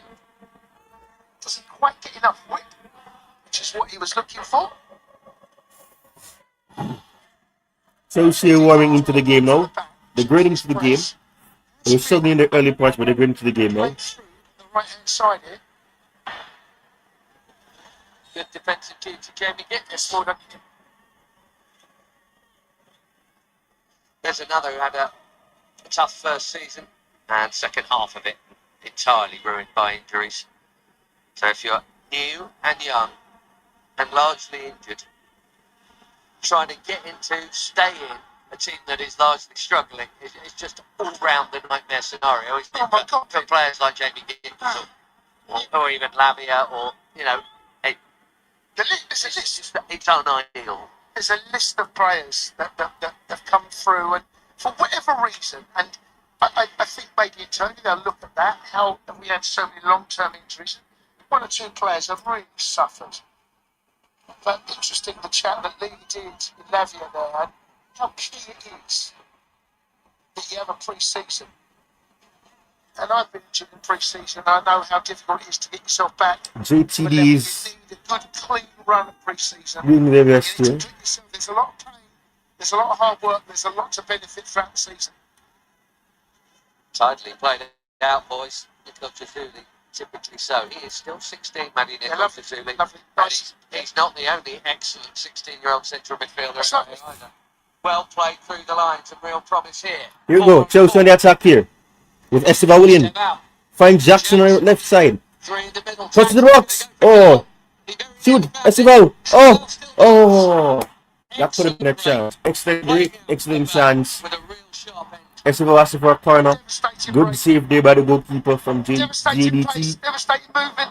And then on another day, this sets up the back of the net. Jackson cuts inside, both players go for it, hits the target, might take the deflection, good save. Estêvão couldn't quite bring it under his spell. There's a lot of players around. They've done that well, actually, JDT. They got players back, even though we broke on them. Absolutely, yeah. Right through that press. That's good defending from them. And they're the champions of Malaysia after all, so you can't expect anything better than that. Good action, good noise. Most of Estêvão's goals came, obviously, when he was fit. The first half of that campaign, the second half of the season. Cup goal against Port Vale, one against Hull, just one in the Premier League against Palace. He was far more out than in. I'm sure you all know there were one or two family issues. He went back home a couple of times as well as the injury. So, you know, for very different reasons, as Jason says, there's people with a new slate who didn't have a good time, whether that's Gittens, Lavia, even The press is on here. Delap. Forcing the press. Forcing them to make errors, and it's working so far. Didn't need to go there, but JDT on the attack here. Good passing. And Chelsea's got work to do here. Trouble in the middle, it should be a goal. Oh, and it is goal. JDT scores. The captain's got it, Arif Aiman. We saw a great Chelsea counter a moment ago. Chelsea have let the Malaysian champions have one of their own there, and they have made it count. Well, there's two parts to this for me. One, really disappointing how the goal, and they got so much space, and that was something I spoke to a couple of minutes ago. There's a little bit of good fortune about it, but that should not take away the disappointment we should have about conceding a goal like this. We're high on the edge of the box. Arif Aiman scores for them. Arif Aiman, the captain for them. And it's in my thumbnail as well. He's literally right here. He's right here in the thumbnail, literally. Right here. This guy has scored. I'm not surprised at all, man. There was like I said, Not surprised at all. a little bit of good fortune about how the ball broke, but nothing to take away from the goal. It's good from Marcus Guilherme. That's good composure because he's going at full whack there, and he could have been forgiven for thinking about the glory of going for a goal himself. He has squared it perfectly. He had to thread it through fairly accurately, and he did, and the captain was there for a simple finish. Arif Aiman with a headline goal for JDT. Yeah, and as I said, I'd love to see that goal again. But you might do here. Goalscorers giving it away. Dario Sugo. There's another who missed most of last season for injury. We just saw a few little games in the cups and a couple of Premier League sub-ons for Dario Sugo. Another, really bright prospect plays in his kind of position as well, from Turner-Proba from central midfield.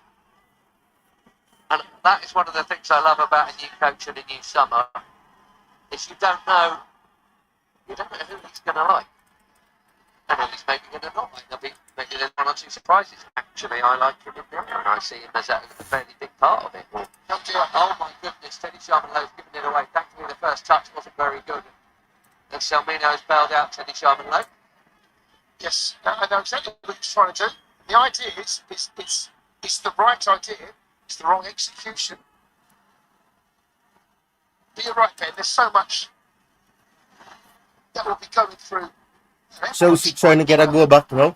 This is joined up. They're the Malaysian champions, so you can't expect anything but this, to be honest. Managing loan, managing players' minutes, the Mudryk situation is fascinating because he's been out for well over 2 years. There or thereabouts. Yeah, what do you do with him? Yeah, he needs minutes, and you afford in a side that is going to be closing in on trophies, you would have thought, and would like to make some sort of a challenge because there's no Champions League, European football. Yeah, there's a lot of play, there's a lot of moving parts in this squad, Ben. A lot of moving parts. So right now, with effectively a clean slate, and this is how you want it, competition for places, and everyone's got to be on it. Because no one knows what he's impressed by. It's a cheap shot from Delap there. So it's that a lot. Can't help himself. But you know what? He's done everything right. Because he's closed the player down. And he's given a little bit of maybe a bit of frustration. You always get that sense that that's frustration thing. Jackson can fall into that kind of category of those. Those ones where you don't need to do it. Challenge. Yeah, they're right up there in the don't need to do it. If a defender isn't able to play in a high passing role, for a bit, out again. Rafaelos is out of play though. But also going 1-0 down is something that I would say the last couple of years that we struggled with. That's very unfortunate, but it is what it is, man. I know for a fact there ain't many when we come back to go and win a game. And I know it's only pre-season, and I know it's against the side we should win. Oh, you expect to win. I don't like this whole arrogance of thinking you're going to beat everybody just because they're from a different country. I've never liked that. That's a very stupid stereotype, man. 26 times. Here's hang on a second, Sharman-Lowe. Just Shahab Daba was getting a little bit excited there. Yeah, 26 times last season out of 59 football matches. Chelsea went I really hate that, honestly. I'll be back. I'll be right back. Things like that. Yeah. West Ham in the Cup, Wrexham. They don't count to me, Ben. Exactly. I'm talking about big dogs. I'm talking about Premier League. I'm talking about European, against teams. That the answer is Villa and West Ham twice. So Villa away, West Ham home and away. It's a decent run from Oscar Arribas again. He looks like Arribas, my gosh, man. JDT are doing so well against Chelsea. Gittens down their right, our left. He's a quick boy, Gittens, and actually he puts on the afterburners and does ever so well to make sure he does enough. I think that's the expression. Does enough to ensure that he can't have that composed strike or cross. It's a new role for him. He may well have played it in his career before, but this is something in a Chelsea shirt. It's new for him. Really further forward for Dortmund. Obviously, got a big link there. Selmino, Karnichuk went to Dortmund. There was indirectly Jadon Sancho to some degree. But here is Tosin, and Estêvão wanted that clipped over the top. And Tosin has got that pass in him actually. Yeah, they're shaped. They're content. They've got themselves goal side 4-5-1. Sorry, 5-4-1. Sorry, I do apologise. And we've got to make sure that we move the ball quickly, Ben. So there's that old chestnut. Gittens curls it in. We'll get a touch. Yes, it did. I thought it did. Corner. Yeah, it's 1-0 to JDT, the home team here a in shame Malaysia. Chelsea fans will dread. They'll be looking through the fingers, watching games like this. How many times over the last 2 or 3 seasons? In fact, beyond that. Anyway, set piece. Let's see what we can do here. Still the thing. Right, we have a little break, I think, first here to sort out a bit of this. Oh dear. Tosin making friends or trying to stop other people from that. Oh, hello.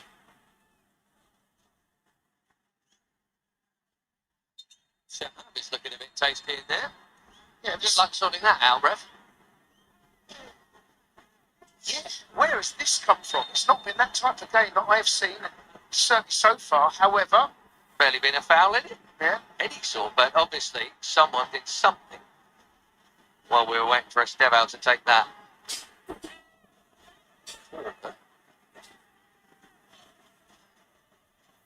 Kevin Medina and Tosin still not getting on. Just have a look in here. That bump. This better be the equalizing moment. You better equalize, you filthy fools. Much ado about it. You better equalize from this. 22 minutes gone. Concentration's on. Estêvão whips it in, and there was a push in there anyway. Yeah, just on that, the going by 26 times all in. That's very nearly half of last season's matches. Obviously, you hope you can come back and win a game. But the two West Ham games were that. Villa away was that. Recall Villa were 1 up, and a whisker away. Ollie Watkins 2-0. Yep, on a VAR. Yep, came back and won that very well. No, I don't think you'd expect to win tons as we have a hydration break here. Necessarily conceding first in the Premier League to come on and win. But, so there were 3. The more disappointing number of that for me is there are only 4 draws out of conceding first. So only coming back to get a point 4 out of the 26, lost the other 17. That's poor. Now obviously this is a very different situation. That fighting back a real problem. Of course we have it the other way too, right? Especially in home games, going ahead, especially here at Stamford Bridge, but not winning. no, That was ridiculous. ridiculous. But 2 of the points dropped from winning positions last season were at Stamford Bridge. Ahead and not winning was a massive issue, as well as behind and not coming back. If you do those 2 things, you're not going to have a good season. You're going to finish mid-table. No, but also, Ben, I think there's something you can actually turn into a bit of a positive there. I think you can say, well, got ourselves in this position, which is the most important goal in football, more often than not, certainly the Premier League. Hydration break. I'm going to take a break as well. I don't know the stats offhand, but there's a very I'll be high back in about percentage 20 seconds. in the first goal, in particular, to go on and win. Except last year for Chelsea. Except last year. Which is why Henderson, Welbeck, those people, I think that's good news, because there is still, and certainly was, immaturity about this squad, statistically speaking, immaturity, as well as on-field immaturity. Managing and linked. We were terrible at it last year, there's no getting away from it. No, and also, I think 2 of those defeats were on the back of red cards when we were lead. We went on to go and lose both of those games. Certainly Brighton. And there was another one, Ben, was it Brentford? There was. Ben, sorry, mate. No, there was, and it's going to come to me. They were costly. Fulham. Wasn't it Delap 1-0 and then Cucurella got sent off? Lost that one. There was a lot of red cards throughout last season. We can laugh about it. Burnley at home as well. For Farman's ridiculous red card against Burnley and went on to that.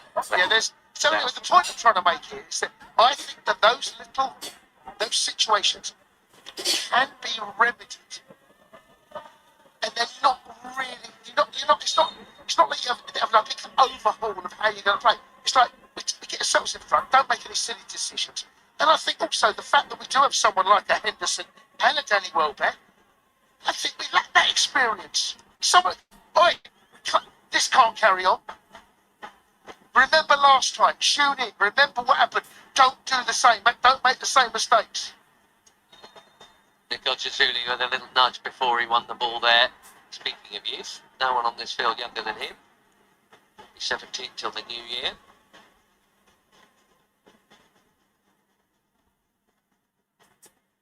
Yeah, it gets bumped.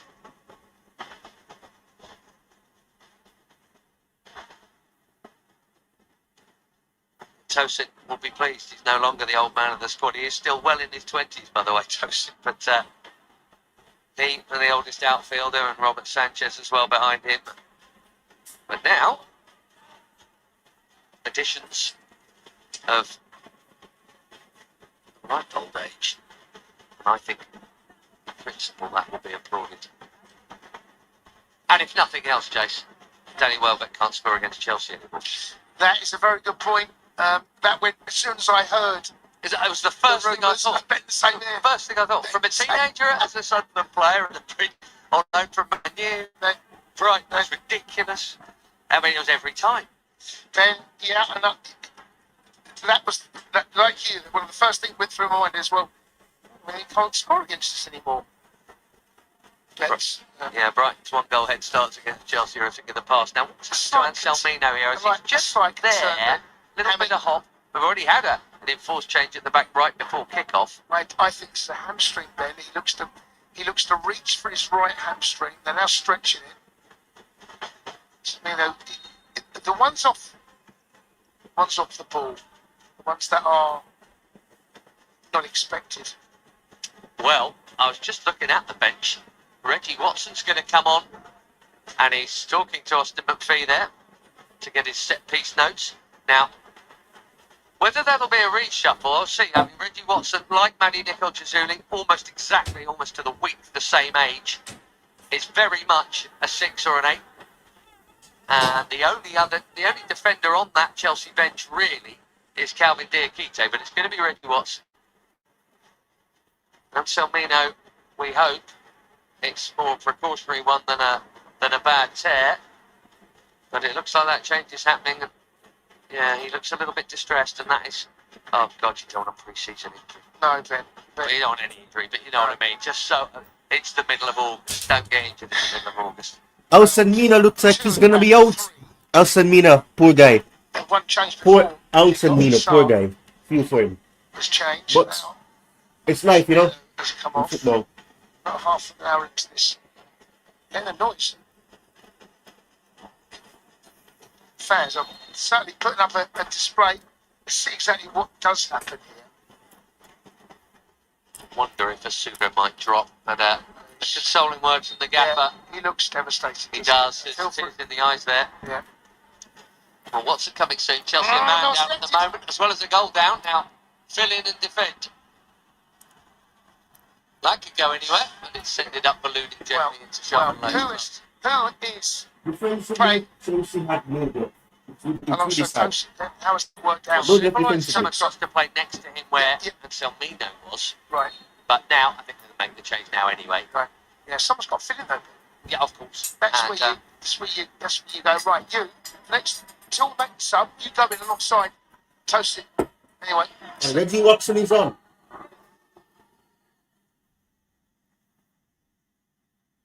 Just on a personal level, absolutely crazy. Saw him play his first game for Stadium's down under 7s. And he scored 8 goals of the 9 that the team scored on their first ever league game. He don't play up front anymore, and it looks like Reggie is in as the right side of the 3. So not only playing at 16 with Manny Nicol-Jazuli in there, but playing it's a bit of a fish out of water. So he has gone on to the right hand side. Yeah, and yeah, okay.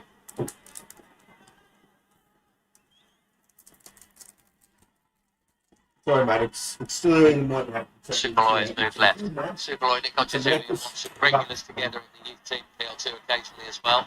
Now, been played in behind the left side. And Tosin made a bit as well. There you go. This is going to be 2-0. Good defending. The Suga does well to save Tosin's ass.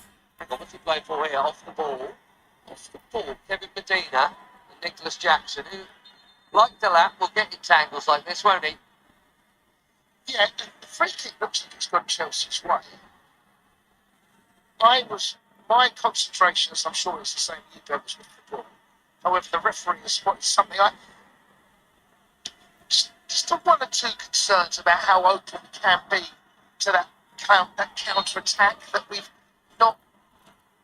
You know, they tactically the system that they've set up, that they've managed to soak up what pressure there has been, and then catch us on a counter and look a bit more dangerous than us. It's a free kick, so give it.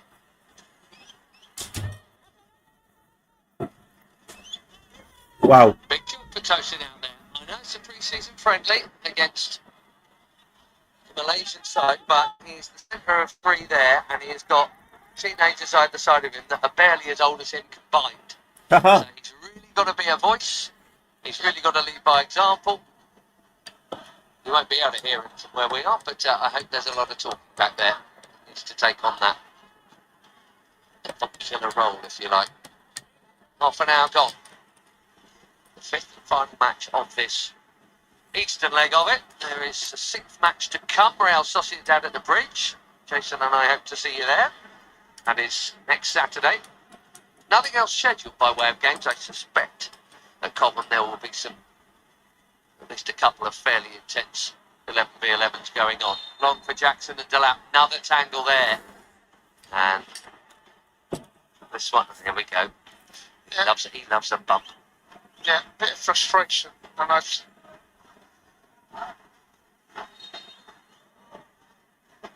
mean, there's not a lot in that. Maybe Jackson's looking for it. Yeah, they're doing this on the outsides, Ben. They keep doing this. Trouble again. Oh. Should have been two.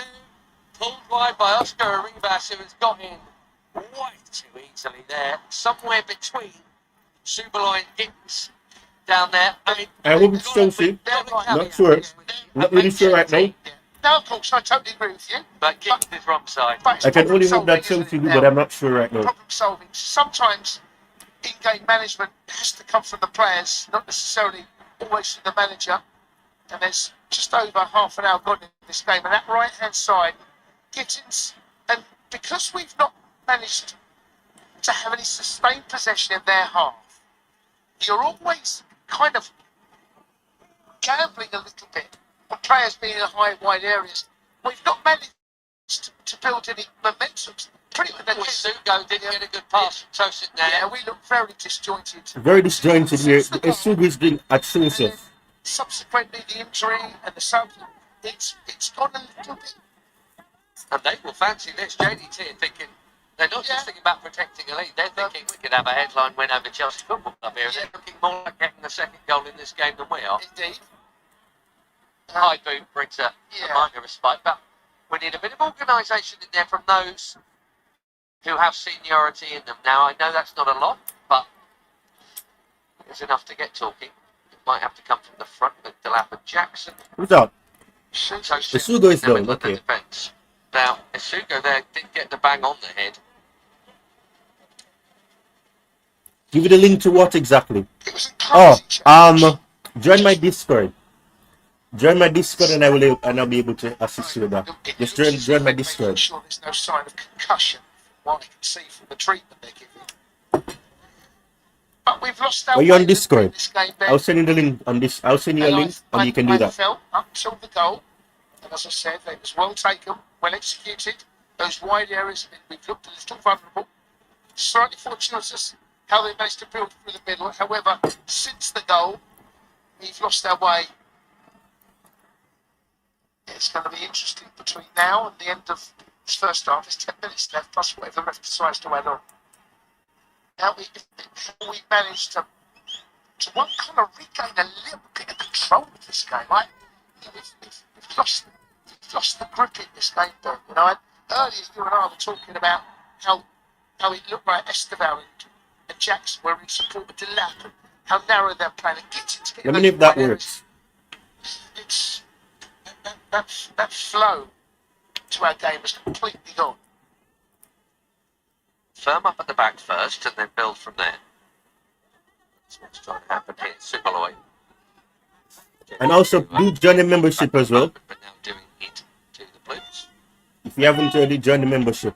In case you're wondering, there's no real seniority on the bench. It's a youth team bench. Largely, Mykhailo Mudryk is amongst them. Otherwise, it's 17 to 19-year-olds. There you go. Oh, unlucky. Nearly popped that through for Delap. That's good from Nichols. Oh. That's good from Estêvão. That's a shame. That was there. Giovanni Kender asking for it and getting it. Free kick to the Blues with about 10 to play before half time. This is poor. This is very poor. That extra flick, that extra pass didn't quite come off for us. There's not a lot of space in that bit. A lovely little back heel flick from Jackson. Playing very centrally as that 10. Superloy away from the goal scorer man, just out of the reach of Delap. Medina has blasted that long now. Here he goes. JDT on the attack here. Set up the first goal, Marcos Guilherme. He's cleared just about. And they're gonna go right, aren't they? He's gonna go right. He's gonna have to go back. Make that pass, he knew it. The flag would go up. Yeah, down the sides of the outer centre backs. Yeah, which is the relationship between that outer centre back and their wing backs, and everyone's a kid. But they play three at the back, and the space as a centre half you're concerned with, and there's always that space. There's always space on the pitch. It's how you find it, and can you get bodies in there, and not only just get into those wide areas, but a hurt team in the back three. The space is in behind the wing back. That's where it is. Now they're working that space, and they're working it to great effect. That's where the goal come from. They had two chances in particular down our left, their right. They've got one or two down. That's where the goal comes their left, our right. And again, they've got those areas. It's too easy, and that's something that he's going to have to try and deal with, sort out. That was dealt with very nicely there by Manny Nichols, who came in to help out, filling in that gap. Watson has Kender outside him. He also has a bit of room to move into here. He can hit a long ball. He can hit a long ball, Watson. And you may well have seen a bit of social media from that. He's got free kicks down to a fine art. We are talking, Ian Hart, Ward Prowse, David Beckham. Ridiculous amount of goals and free kicks. Watson. Dad was a Premier Leaguer with Palace and Wigan. Ben. FA Cup final winning goal scorer against Mancini's Man City as well. Given away cheaply in there. Do you know what? Given straight back. I just wonder whether you and I spoke about the four at the back in the opening games of pre-season. I wonder whether he might have to go back to that. Just to give us a bit of stability in this game, second half, Ben. Yeah, if he's got the personnel, the personnel that's out there, of course. Yeah, I just wonder whether, because what he set out to achieve, at the moment we're really struggling, and there's reason for that. The substitutions, of course, the injury. Sarr before the game, injury now to Samino, which is struggling. I just wonder whether just to kind of regain a bit of control, and also. There you go. Yes, doing that in the new shape with your... So on the attack here on the left side. The next stage supposed to go back, Gittens. Is something else. Gittens. Manny Nichols will always back himself on the ball. Oh, who's that? Done there, and he's been robbed. Arribas. JDT are so aggressive here. 3 on 3. It could be 2-0. There we go. Offside. Offside. Thank God it was. Yeah. They have had 3 good chances to turn 1-0 into 2. What you don't want, Ben, is to go 2-0, 3-0, because we could be going in at half time now, 3-0 down. Let's be honest, right? Actually, the pass actually should have gone the outside. Rolled it left, yeah. And I if I was Xabi Alonso, I would be thinking about the shape of this team, changing that to give them a little bit more stability and build on that. Minutes under your belt, fitness-wise, perfect. You're never not going to gain something from a game like this, right? Because you're up against it, you're chasing the ball, fitness-wise, perfect. But just wonder whether don't really want us to find ourselves in a situation where we can't get the ball back. Can't build. Sugo maybe dropping in just a little more. Superloy trying to roll it into the path of Nichols Julian. Arribas now back doing the defensive job. Delap have to try and turn that into his bit of fight ball with Medina. Good strength from Delap. Oh, big call for him. Had to be. Brilliant. He's done it. He's rolled him. Medina's fouled him. He took a risk. And it hasn't paid off for Kevin Medina. Penalty to Chelsea. Penalty. Let's One go. of the best attributes of Liam Delap. That is him all over. Liam Delap. This is The brilliant. reason why Chelsea signed from This is something that you and I, over the last 12 months, he said, want to see more of. He's got body between ball and man. The centre half, he's all over the place. Delap's got him where he wants him. He can't see the ball. I don't know how he thinks he can't see it. He's got his arm around his chest. Delap's done brilliant. The ref has no option. He's got no option. He has to give a penalty.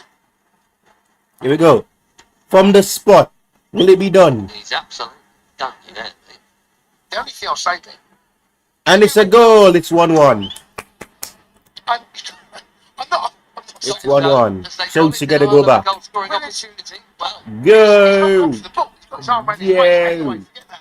Go. pre-season might have given him the benefit of the doubt there. It's certainly a goal scoring opportunity. And here's now Delap. for Liam Delap scores. Big deep breath. Liam Delap smashes it in. 1-1. 42 minutes. Buried it. Just before half time, that is exactly what the Blues needed. All square. Well, goals change games. Let's see what that does. Because we were certainly second best since they took the lead. Let's see what this means now. So it's 1-1. Fair play. Forward. Hold up play, get your ball, get your body between ball and man. I mean, he can't see the ball. He spun him, got him into an area where he's now wrong side of goal. That feels the tug around his waist, goes down.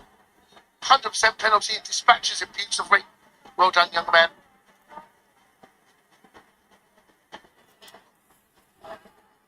Arribas on that run immediately. Great timing. JDT should have been, if not out of sight, certainly more comfortable than 1-0. Now they're not winning at all. And any goal in a Chelsea shirt is going to feel good for Liam Delap because there were only 2 of them last term.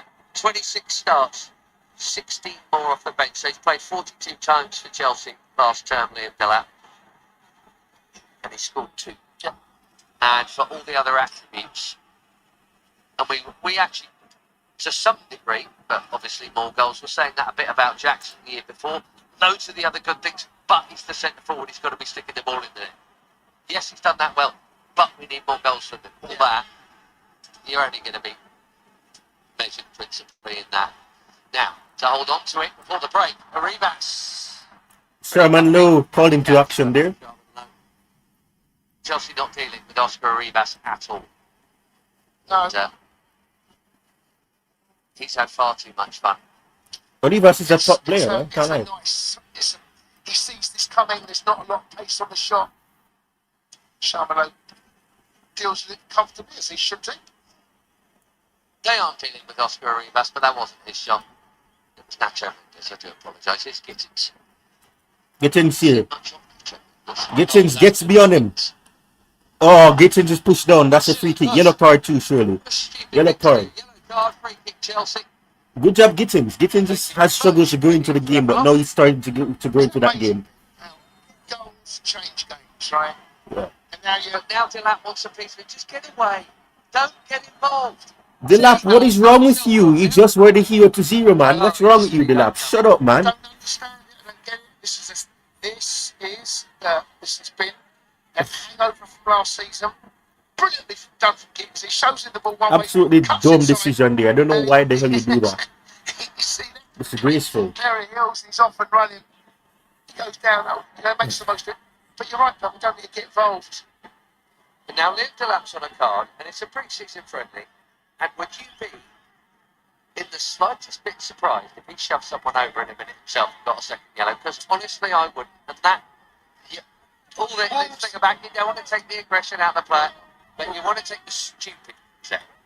That's something Wow. you have to learn. I love these commentators. They don't mince their words. He's not an experienced pro. But come on, learn from your mistakes. Moves away in the league. I love that. 100%. That's the one. Anyway, Walked himself into a red card in that game. I'm going to come back to that in a minute. Estêvão Willian in the first of 3 added minutes. Delap needs to leave Chelsea.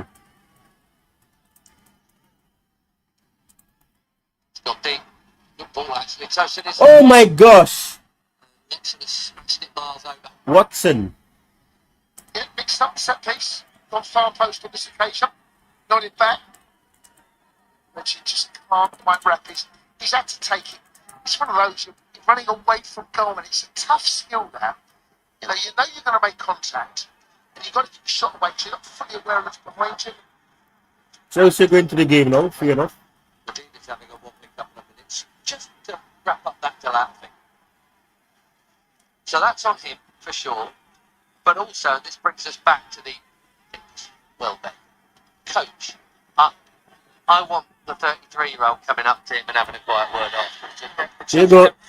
Come on. Gittens. Jackson, I mean. This is the ball here. There you go. Don't shoot Tosin, you idiot. Oh my gosh, Tosin is so stupid. Tosin is so stupid. Jackson, he's got a yard of space. I don't know why he's not kind of pulled the trigger. He's beat the man the first time. We're not going to see it on the replay. Tosin comes out full 30 yards plus. Bases, I understand why he's had the shot. In fact, it's a very good effort. Always rising though. We are closing in on a half time. There's actually been quite a lot to talk about, Ben. It's not been one of those boring, which you can so often get, in a game, your last pre-season game. Could be a little bit of a formality. It's not turned out to be that way. Oh, that's good from Kende. He's got such cute feet, I tell you. There you go, Kenda. Oh, goes down there. Who's that? Kenda goes down. Come on, let's go back. Isugo. Jackson. What are you doing, Jackson? Oh my gosh. Jackson is an idiot, man. Oh, we need. Oh, God. Jackson is disgraceful to watch. And by the time he's changed his mind, Jackson is so frustrating to watch, man. Oh my word, what the hell was that? What are you trying to do? Honestly, what are you trying to do? That is a nice take from Zahedi. There you go. Come on, Delap. Delap, go on. Delap! Oh my gosh. Oh my word. Delap, how did you miss that? How did you miss that? Lovely pass by Jackson through. Delap could have run with the ball a bit more. The keeper made a save. He's got it. Oh, dearie me. He's got it. He scuffed it. He sets it into the ground. Oh my gosh. He missed that disgracefully. There's no way. There's no. Bro. Alright, it's half time. Delap is garbage, man. Delap should not play for Chelsea ever again. Liam Delap needs to leave Chelsea. I'm sorry. I am sorry. Delap is not good enough. Delap is not good enough to be at Chelsea. I'm sorry. It's garbage. Garbage. How do you scuff that? And that's just Liam Delap's Oh my gosh, man. It was pretty hectic stuff. Open at the back. This How did Delap miss that? Reshuffled Chelsea nah, man. Reshuffled even. Delap needs to leave. To kick off and during the match. Behind. Could have been worse. They had chances, JDT, to turn 1-0 into 2 and maybe even 3. Delap at the end there with a big chance to give Chelsea the lead going in, which really would have been a turn-up. It's a very lively pre-season outing here. And with half of it still to go, it's all square. 1-1. 1-1, fair enough. Let me see if I can access the statistics. But my word, man, that Chelsea could have gone up. Alright, let me just mute this. I'm gonna turn this down and we'll look at the statistics here that are available. Okay, good. The statistics are available. So let me share this tab instead. So as we know, it's 1-1. I may have to change the layout so that you're able to see this properly. But let's look at the statistics here. Hopefully you're able to see it. Good. So the quality is atrocious, forgive me for that. Chelsea in the latter part got more possession, 61%. 10 total shots from Chelsea. And Johor Darul Ta'zim. I probably butcher that. The Malaysian side that Chelsea faced. I'm just going to call them JDT. They got 6 total shots. 2 shots on target. 2 shots on target there as well. Then we have 2 touches in the opposition box, 8 from JDT, 13 from Chelsea. 2 big chances for JDT, 1 for Chelsea. 1 big chance missed according to Footmob from for JDT, 0 for Chelsea, because they didn't have any big chances missed, because they only had 1 big chance, and that was a penalty. My assumption is, I would like to think that the chance that Delap just missed was a big chance, but probably that's just me. Accurate passes, 109 from JDT, which is 77% accuracy. 195 accurate passes from Chelsea, that's 88% accuracy. 1 yellow card apiece for both teams, 2 corners for Chelsea. And you can go down here. So not much. JDT were the better side by miles off. And they'll feel hard done by that they didn't get to add more goals. They could have been at least 2 goals up. But Sherman Lowe, the likes of Isugo coming in and breaking some blocks. But it's been a very lackluster game from Chelsea in that first half. We'll see what happens in that second half. But yeah, not really the greatest first half display. But of course, it's a very young team in that defense as well. And it's definitely not the same team that played against Ace Milan, of course, because none of those players are even available to play. At least the ones that started or played over 90 minutes or 80 minutes, etc. But yeah, Delap wins a penalty, scores a penalty, smashes it into the left side. At least he's able to score from the spot. But my word, man, he missed a chance, and then he got a yellow card before that missed chance, and he became from hero to zero in a matter of moments, man. He needs to control himself. Learn how to regulate his emotions way better than that. There's no need for you to be going over and trying to get a little sane into that as well. But Jackson, I'm just seeing the move here. Jackson gets the ball from that midfield area, gives it to Delap, who was able to time his run perfectly, to be fair. But he scuffs that, hits it across the surface, and it just goes way wide of the target. So yeah, it's half time. I'll be back in just a few people. Bear with me as I try to just take a little breather, because I need a breather after seeing that horrendous miss from the likes of Delap. But I'll be back in just a moment.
From all the players, for sure we wanted to have one of them to have a good feeling.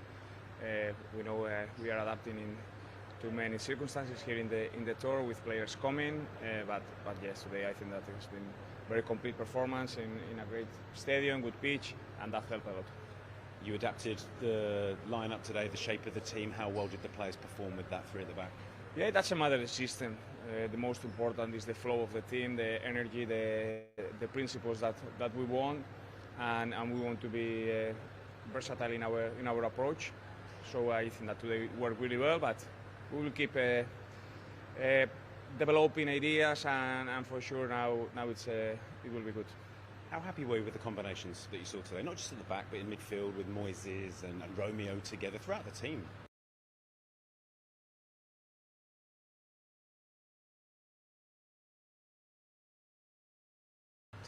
Yeah, I think that today all the lines they work pretty well. They were quite connected. All the connections that we wanted. We have seen great actions, great combinations, and this is positive. But we need to keep developing, and it's gonna be exciting to follow this process. One of the exciting things today, it's so pleasing to see Romeo play 90 minutes. How happy have you been with his development this summer? I'm very happy for him because he has, I think, break like a, I don't know how, a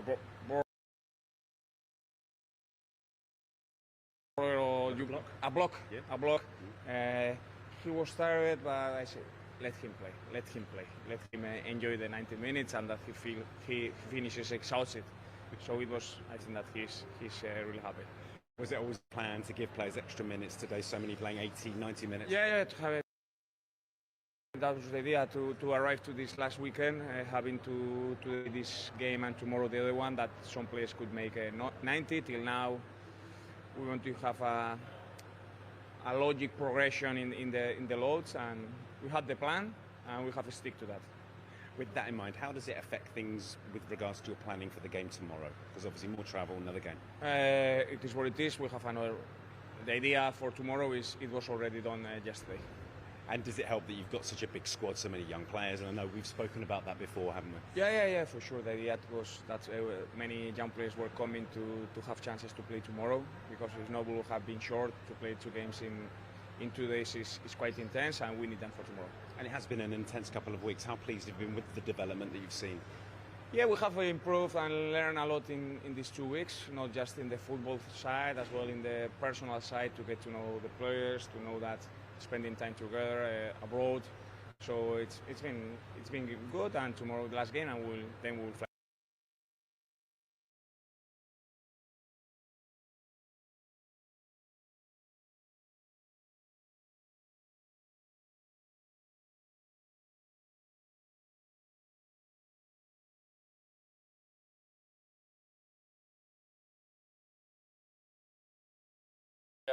Yeah.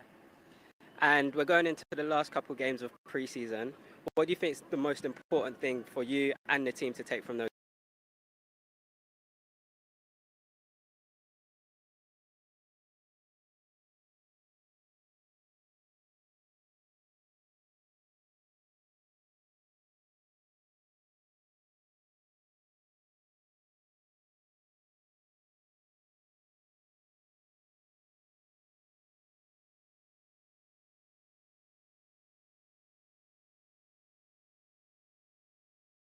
Intensity and the speed that they play at in the league? Yeah, I know, because also here during the training the intensity is different maybe between Italy, but I feel confident because I think I can play good, I can help the team, I feel happy here, so I know that the intensity is maybe stronger because Premier League is for sure the best league in the world, but I'm ready for sure. And how much are you looking forward to your first game at Stamford Bridge? Yeah, I'm really happy. I can't wait to. Recruitment under Xabi Alonso continues to turn heads. While many expected another blockbuster signing, Chelsea have instead brought in a player who perfectly fits the manager's tactical vision, Pep Chavalia. He may not be one of Europe's biggest stars, but after establishing himself as one of La Liga's most consistent left-backs, the Spaniard now begins a new chapter at Stamford Bridge. So who exactly is Pep Chavalia? What does he bring to Chelsea? How does he fit into Xabi Alonso's system? And could he become one of the club's smartest signings of the summer? Let's break it all down in this video right now.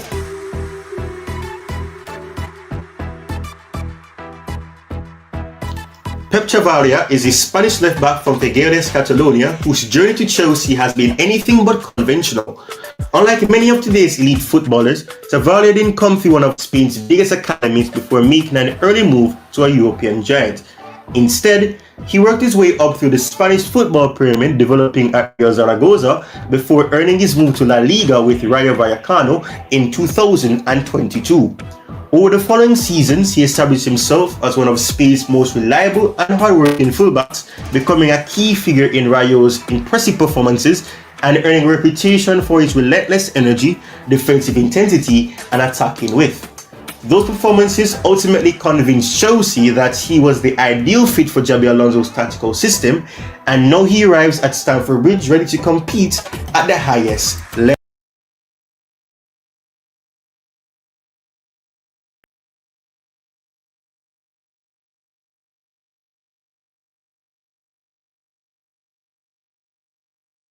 Alright, we're back. We're almost at the start of this again.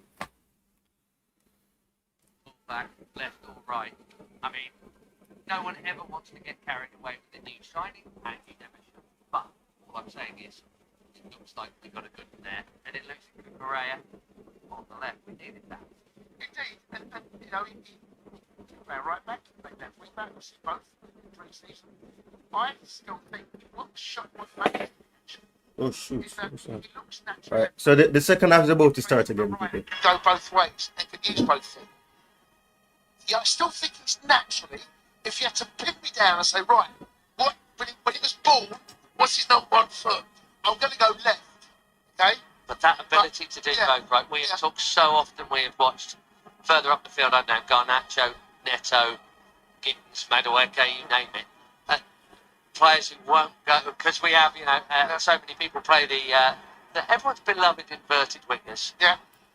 Someone who will make defenders really not know whether he's going inside or outside. Yeah. It's so invaluable.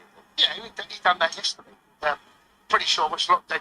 I think he cut the ball back. Not sure whether he scored from it. He might have done. The keeper might have made a save. But he goes to the byline on the left-hand side. And it's not close. He sips across the 6 yard. It cuts it back.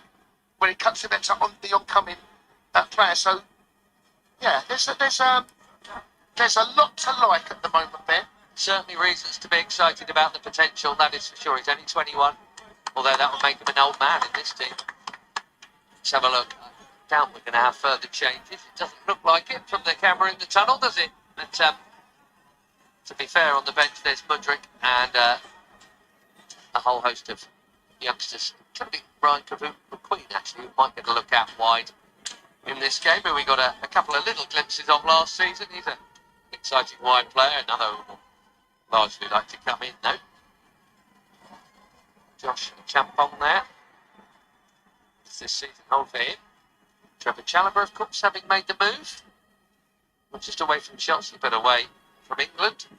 That'll be an interesting one.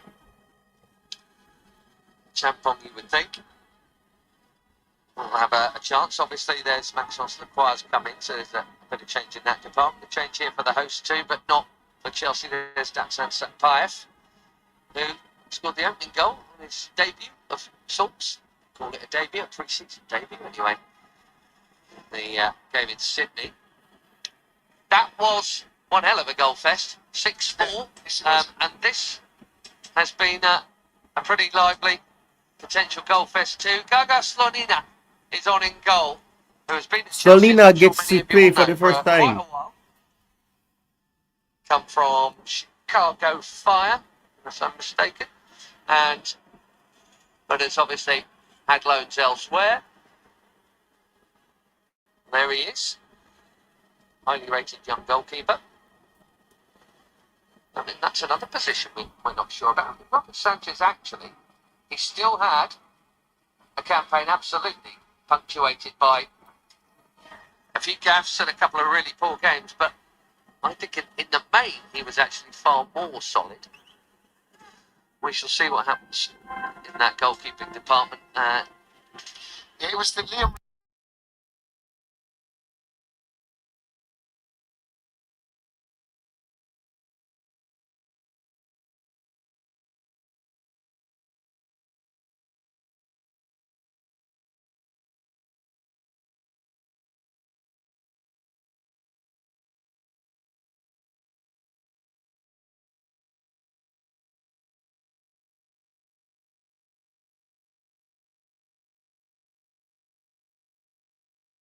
Quenda comes in. Oh, Quenda loses the ball though. Given they're both a kind of 6, but therefore the more senior or the least junior of them should be the one that goes in there, and it is Asugo now right side of that back 3. Yeah, we touched on the conversation whether we should go to a back 4. That goal may potentially have kind of changed this one. I don't know. He's wedded to the back 3, but Richie plays it just higher up in his preferred position. Goals, as I said, change games. Because we lost our way, there's no doubt about that. We lost our way. Gittens done well on the left. Jackson in field. Jackson. Oh. Just well, Gittens. A little bit of good fortune. Just wonder whether Jackson just pulled the trigger a bit quicker. You know, on the edge of the box, they've done that well in the early exchanges of the first half, actually. JDT, they got his back and suffocated the edge of the box. When out of possession, there were 1 or 2 moments where we countered, found ourselves in good areas, as we are now. Watson scrapping well, still going. Alright, Chelsea have started off positively here.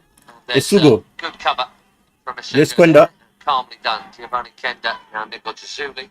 Nicola Zuli. Watson work very much. Here goes Gittens. The 6 and the 8. Gittens dispossessed. So absolutely used to playing next to one another. Good relationship in there. There's Jackson.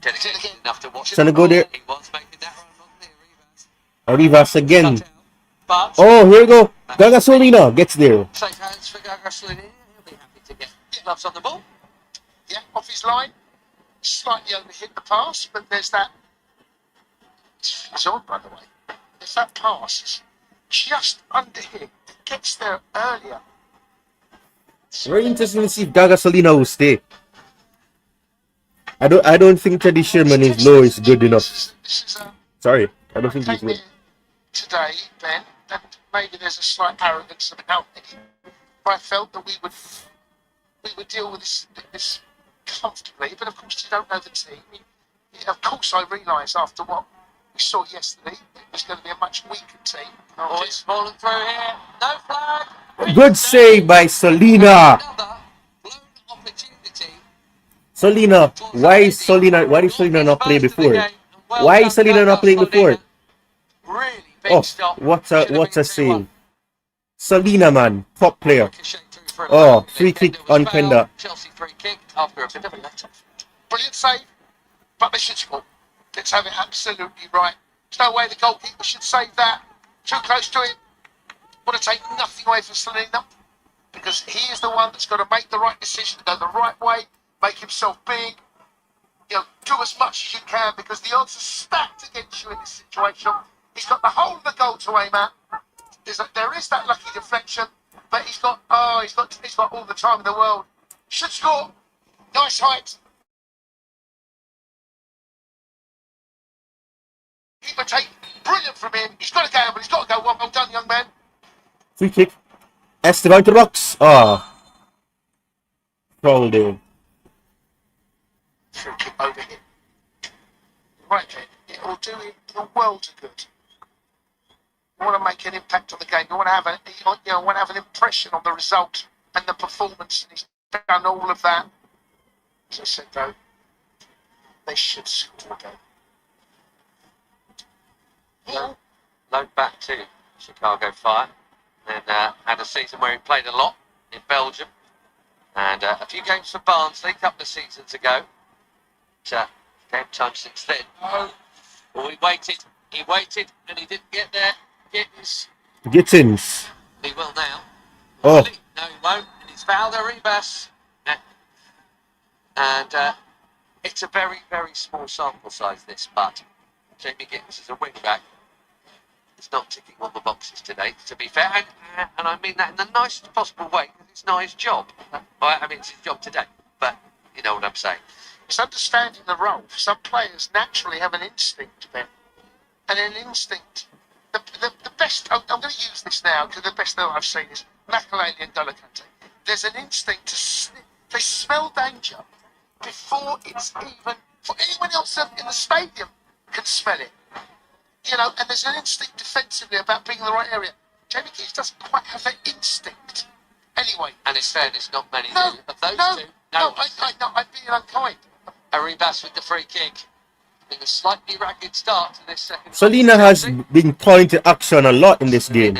Bowling it out. Here's Jackson quickly converged upon. Delap trying to do his hold-up work. Couldn't quite do it on the stretch like that. It's open again though. Yeah. And it was always going to be fair, given the lineup. Watson's pinched it. Little behind a Sugo. There you go. Reggie Watson gives the ball away. It's scrappy. They've actually searched themselves very well. The second half again, there's a nice shape about them. There's a nice tempo about them. Quenda gets away. Oh. It's a sailor. A yellow card there. It's actually close line.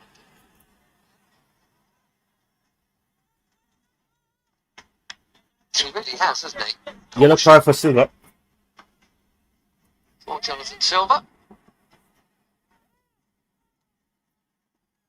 Yeah, nice sharp feet. Yeah, but this has been a stiffer test, Ben. I was just going back saying that I slightly arrogantly came here today thinking that this would be a victory, that it was just a formality, a good workout of yeah. And it may well have been with yesterday's 11. It was less likely to be so once you saw the team sheet for today, for sure. It's very important touch that from Nick Godger. Here you go. Good job. Good job by Reggie Watson. Just trying to play in his captain. Good cover. Yeah, those two, they're swapping around, aren't they? Sugo. Up to Delap. We managed to Delap loses the ball though. Ball's given back. Nearly from it again. It can be a thankless task, certainly in the modern game, playing up front in your own. When you've got 2, sometimes 3 centre-halves breathing down your neck. Nearly got that under his spell. I want to see this man on the ball more. Step out. If there can be any control, like you were talking about earlier, by getting a grip on the game first at the back, then in midfield, then the step out can play, right? Yeah. But because those other things haven't happened, he hasn't been able to. It's not about what he hasn't done, it's because he hasn't been given the opportunity to. And he's had spells in the game, Ben, where he catches the eye. Not sustained periods. He's making his run now, and he's been fouled. Good first touch. Oh! Looked like a foul to me. Oh, it's a clumsy one. That is a clumsy one. Is he the booking? I think he is. I think he's for the protest, not for simulation. I think maybe he stuck a leg out afterwards. Ah, right, okay. In frustration. I think maybe I at least need to see this again. I think this it potentially is a penalty because he's in the wrong. Wow. Does he get some ball there? Wow. Does he get some ball just here? Hang on. No, he didn't. No, it's. But also, maybe he didn't foul him, actually. That's what you're right, that's what he got the card for. Actually, I think that can be one of those where it's neither a foul nor Ben, a... I'm going to bow down. I agree with you. The thing, I knew he didn't get the ball. Doesn't get a lot of this about either. It's a lovely little chip to find him. Yeah. Nacho Mendes gets it back to Silva. But Ben, you're absolutely right about Estêvão. We need him on the ball more often. We are going to control this game. Again, there's a bit of space out wide. You're absolutely right about Sugo and Watson. They flip back again the other way. It's Nicholas Jackson. Nicholas Jackson. Oh, knock Jackson, man. You should have just taken the bloody shot. And then stuck a leg out himself. Yeah, we'll watch that Watson Sugo partnership, if that's what you call it. Probably not. Well, why would you do that? Help me out here. What?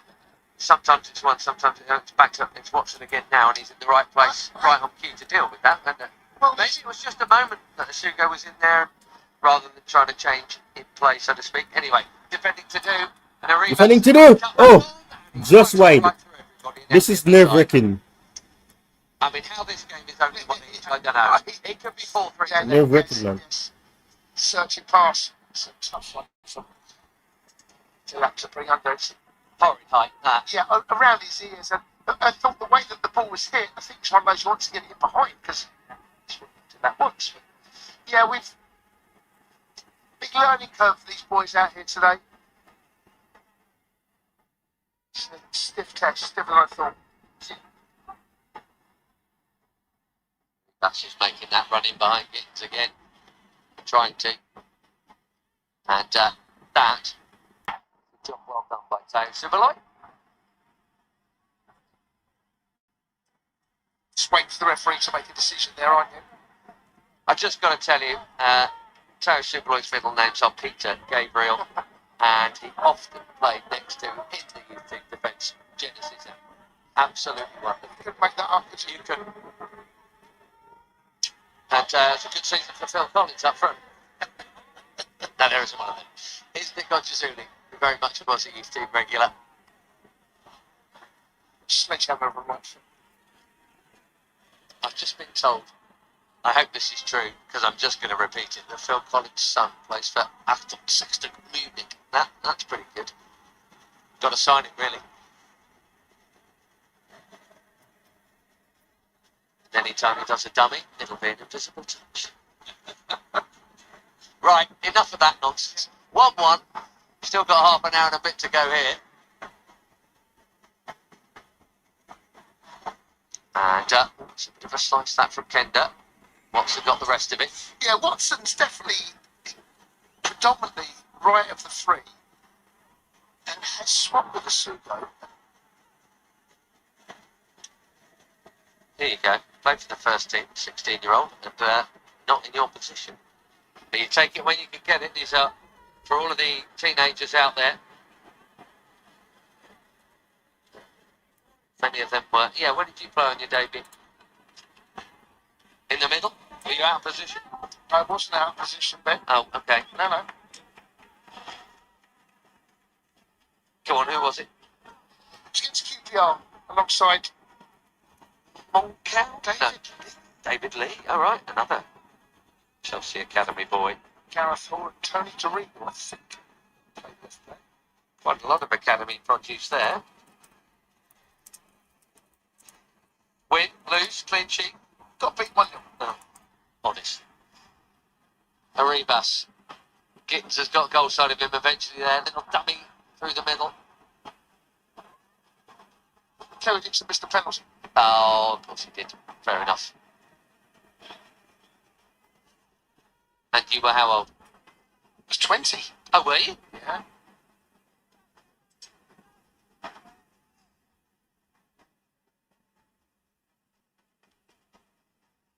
Marking of QPR for one. Wegley, Gary Bannister, who was up top for QPR. Rory Wegley was up. Was he?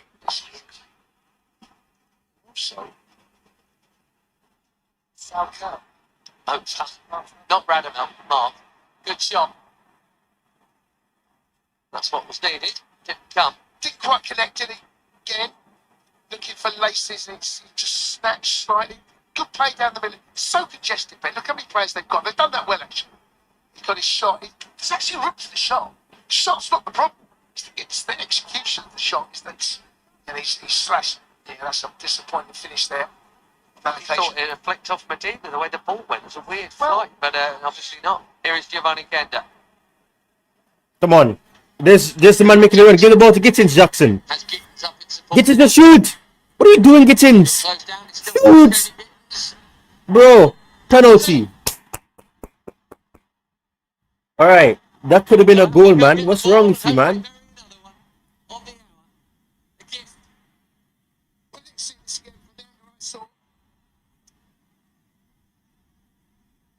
Not completely convinced, if I'm honest. However, the referee was absolutely adamant that there's a little nick. I thought it was the footed from behind, not the guy from the side. Oh, That yeah, no. Oh, no, so this, Yeah. he's cool. He's cool. It is.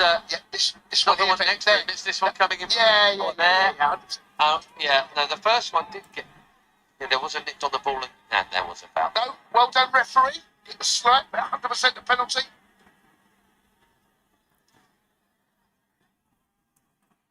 Well, they don't like it. No, Bad luck.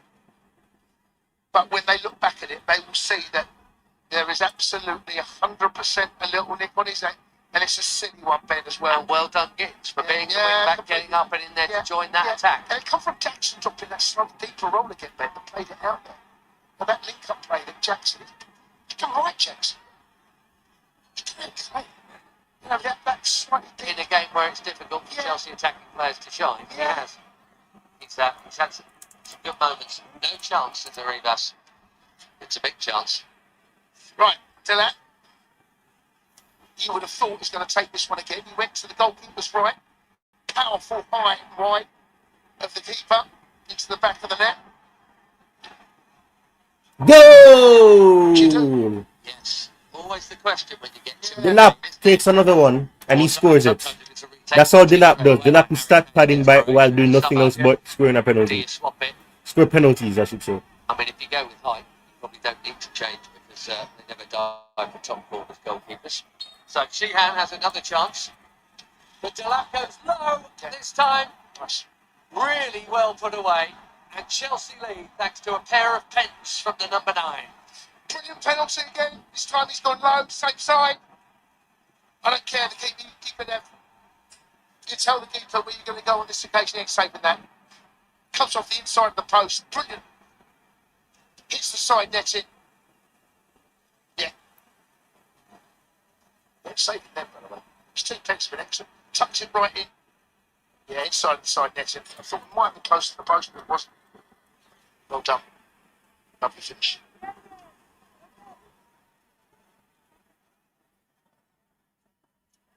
Well, hopefully back-to-back wins in consecutive days. Very often, it's happened around Christmas, Jimmy Graves time. Of course. But, you know, it's going 1-0 down and we've rode our luck. Let's be... It's not... Yeah, on chances created, the team that should have scored more than one is not Chelsea. But, there you go. Slowly, that save all of a sudden becomes that little bit more important, doesn't it? Oh, giving away there. Richie wants to place a ball in. I can't remember if it's a foul or not. Sugo's gone in there. Referee's giving straight away. Slightly short the pass in. Okay. It's a valid point you make, and I should have made it myself, actually, about that Slovenia save. Big moments. Yep. Set piece to deal with.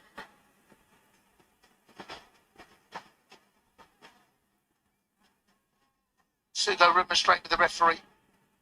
I don't think you can argue too much. It's the pass from Watson, which is under hit, maybe telegraphed a little bit. Sugo's come towards the ball. However, is trying to organise his wall here. Why is Dilap pushing people? Dilap is so garbage, man. Get off, man. Dilap is so useless.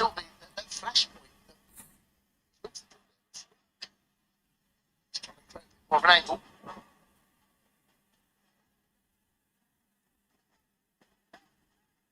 Seriously, why is Dilap pushing people?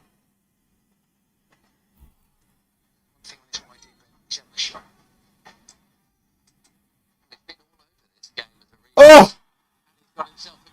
Oh my God, what a goal. 2-2. No chance for Slovenia with that one. Half an hour to play. 2-2. What a strike. What a strike. I feel that's the least they deserve. 2-2. Quick deflection. Nothing Slovenia can do about that at all. Hits the wall. Once he comes off, Sudo's probably saying the referee about the decision to give the free kick. Does it come off? Oh, hard to say. I don't want to say. Does it cost him that? It does. It comes off his back. Yeah. Comes off his back. And it would have been a simple save, wouldn't it? Wicked deflection. Ball splits slightly. Comes off his back. 2 minutes between the goals. Stuck his head on it. Face it. Difficult save. Right, we go again. Another challenge is put in front of us. Third time lucky for him, and he definitely got that big chunk of luck with the deflection. He should have scored a couple of goals in the first half, Arribas. Arribas.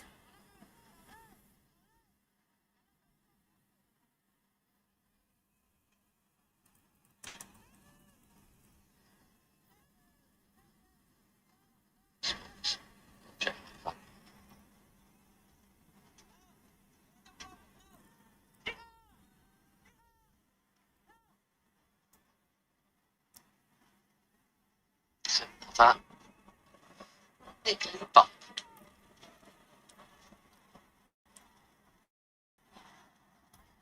Up in the cheeks from Nico.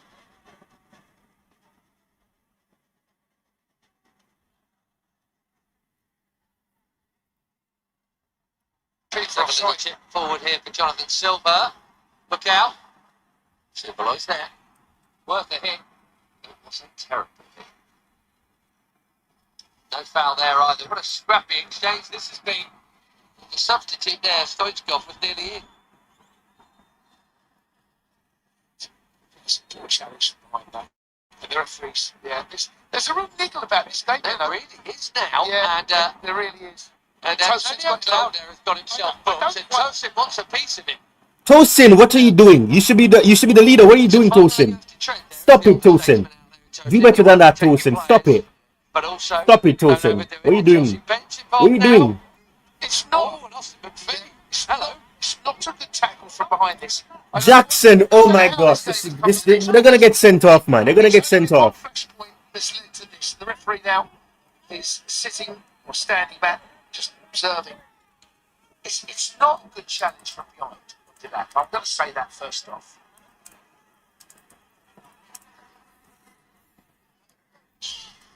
Glauder, that is dirty. Yeah, that's not a good. And then Stoichkov before it, but yeah. Can't wrap your foot round with the free kick, and then Tosin has taken umbrage, and all of a sudden it's.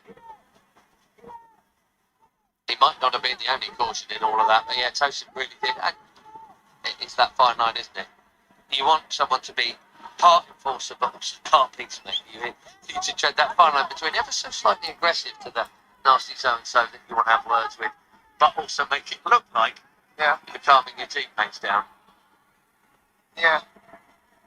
We are a very young team today, and there may well be if you had to look at last season, Ben, brilliant from Delap, brilliant. Good work. Estêvão just tried to shift it to get the shot away, and but for the backpedaling Oscar Arribas, he would have done. Brilliant play from Delap. Lets the ball run across his body, takes it in one swift movement, gets past him. Then again, it's so narrow, they miss the box. They've done that really well all game.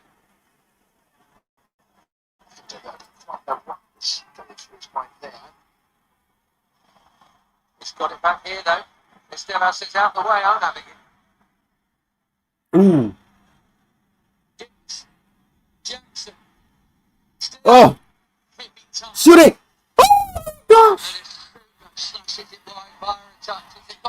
Wow. You're so right. This is not dull pre-season. It's been pretty chaotic, and it's not always because of good football, but it's been a right good watch. Yeah, Jackson is on the left-hand side. The goalkeeper does well, but as soon as it comes across and snatches it, it's goal bound. Jackson's slightly heavy touch allows the goalkeeper to come out.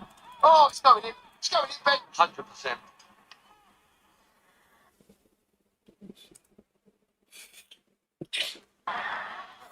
We have a game on our hands, that's for sure.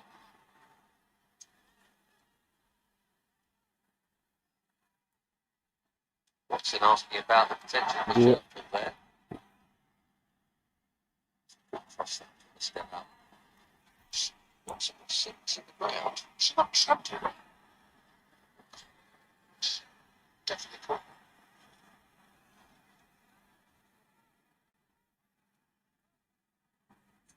No.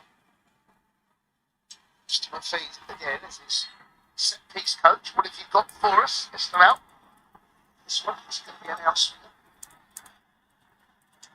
Sugar making his move against low. Jackson is lost the final touch. I don't know if that was the plan or it was scuffed by Estêvão, but either way it didn't work.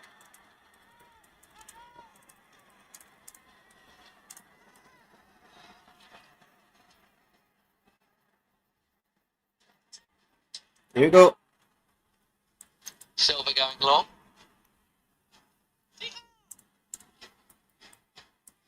Confidently down by Nicholas.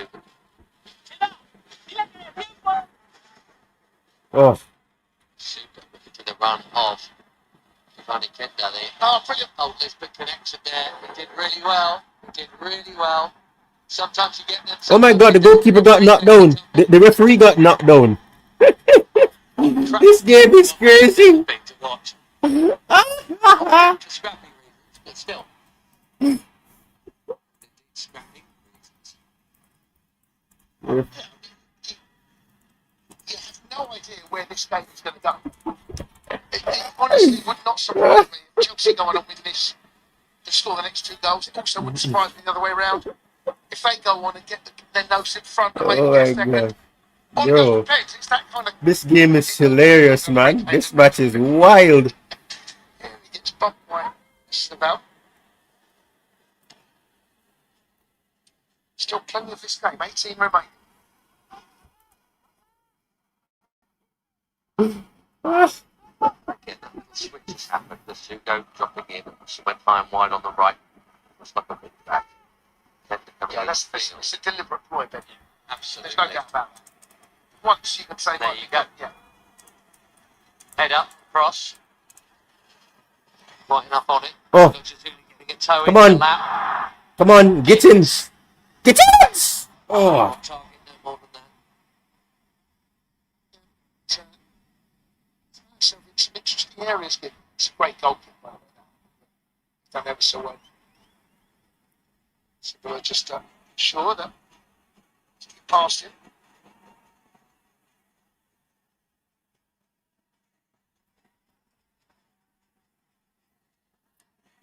Crowd loving it, that's for sure, Ben.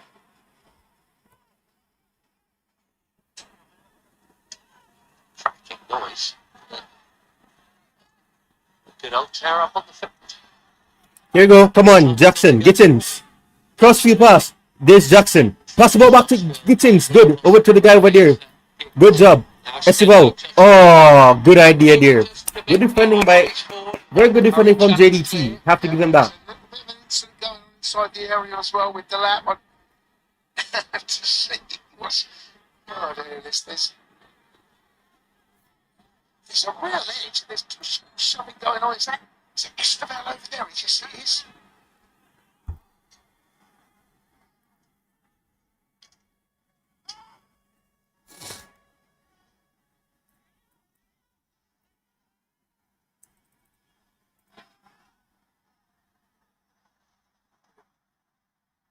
It's supposed to break, so when he seems to already have the space, he's there to get the ball in. Why did he check back? The defender has read it, and he hasn't committed himself. Oh, brilliant ball.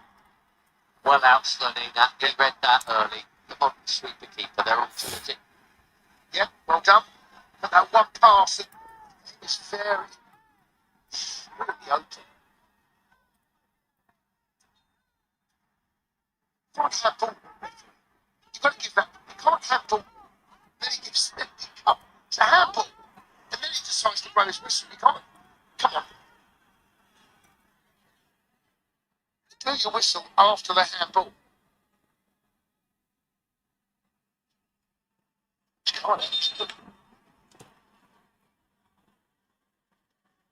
I wonder if he turned up today thinking he'd have to be using that card quite as often as he has been, actually. Well,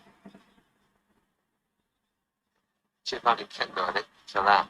And, we're seeing a lot of changes on the touchline, just to see. See, I mean, that's poor for the referee, though. I'm not having that, actually. He plays on. And it's not, there's no contact. He's got that wrong, the referee. I'm just going to say, Austin McPhee nearly arrived, Javi Alonso and his team, and great to see Billy McPhee still there. Yes. And the whitest of white hair nowadays. Far more than just a barrel of fun. I think the referee forgot the hydration break. Not booing it quite like the World Cup, and I don't think it'll be 3 minutes long either.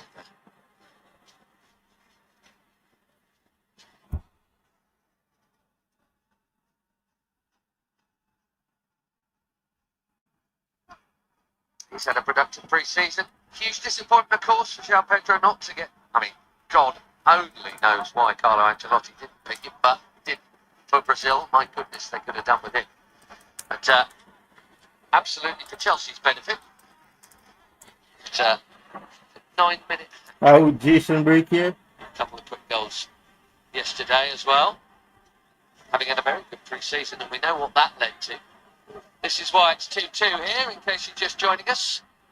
Deflected free kick from Oscar Arribas, who could have had a couple of goals himself in the first half. He's got a fortuitous one here. That is why JD2 got themselves level, having been in front, having been the better side, frankly. 2 Liam Delap penalties in between.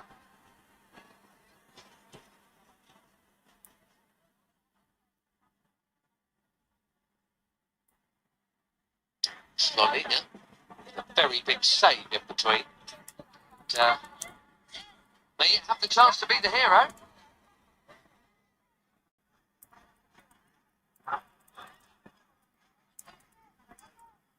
As it stands, he will have the chance to be that hero. We have got a couple of changes happening here. Going to see Nene. Marcus Guilherme was a real threat for about half an hour, far less so since. And Bérgson there, also off the home bench.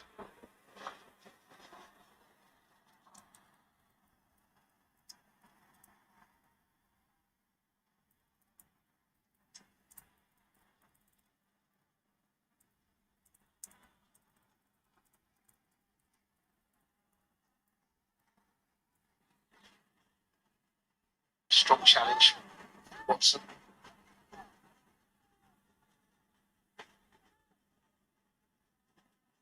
Yeah, nice. Strong challenge, reading that very well. Just enjoyed himself out there, actually. Why wouldn't he be? Huh? Way ahead of the schedule of your career. Playing games like this in pre-season. Not his first either, but obviously in today earlier than he might have expected. To have a defensive injury in the warm-up and then a defensive injury early in the game. Medina back to Hazmi, who didn't get near either of the Delap penalties. Have an opportunity, as things stand, to save some in a shootout. Unless... Oh, here is JDT again. And that goes nowhere, but that's offside anyways.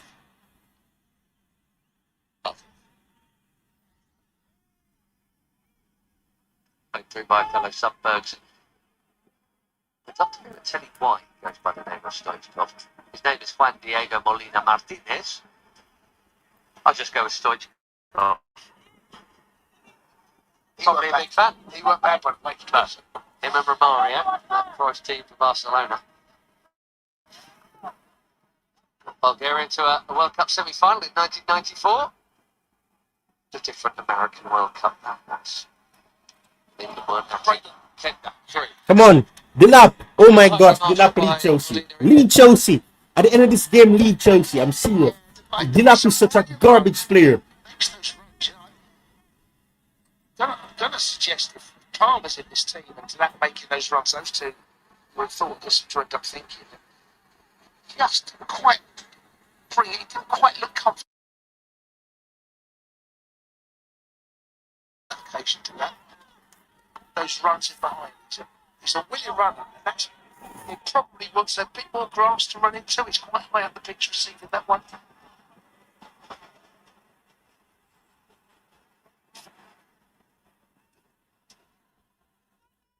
So that dropped deep.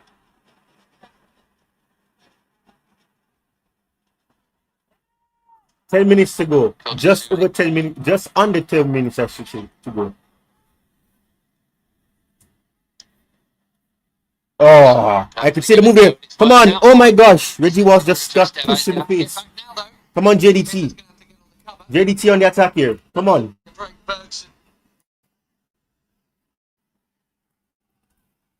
They did put it nice and quick. I'm sure the referee needs to give a free kick there. No, they're in the same area of the field. It's not like it's any different. I'm not sure. This is the book of player and why the referee stopped it.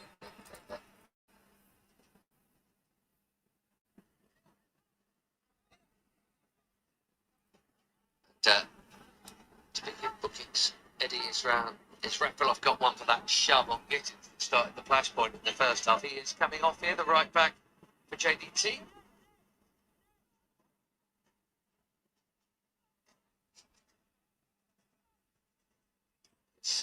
Replacement Carlos Acapo.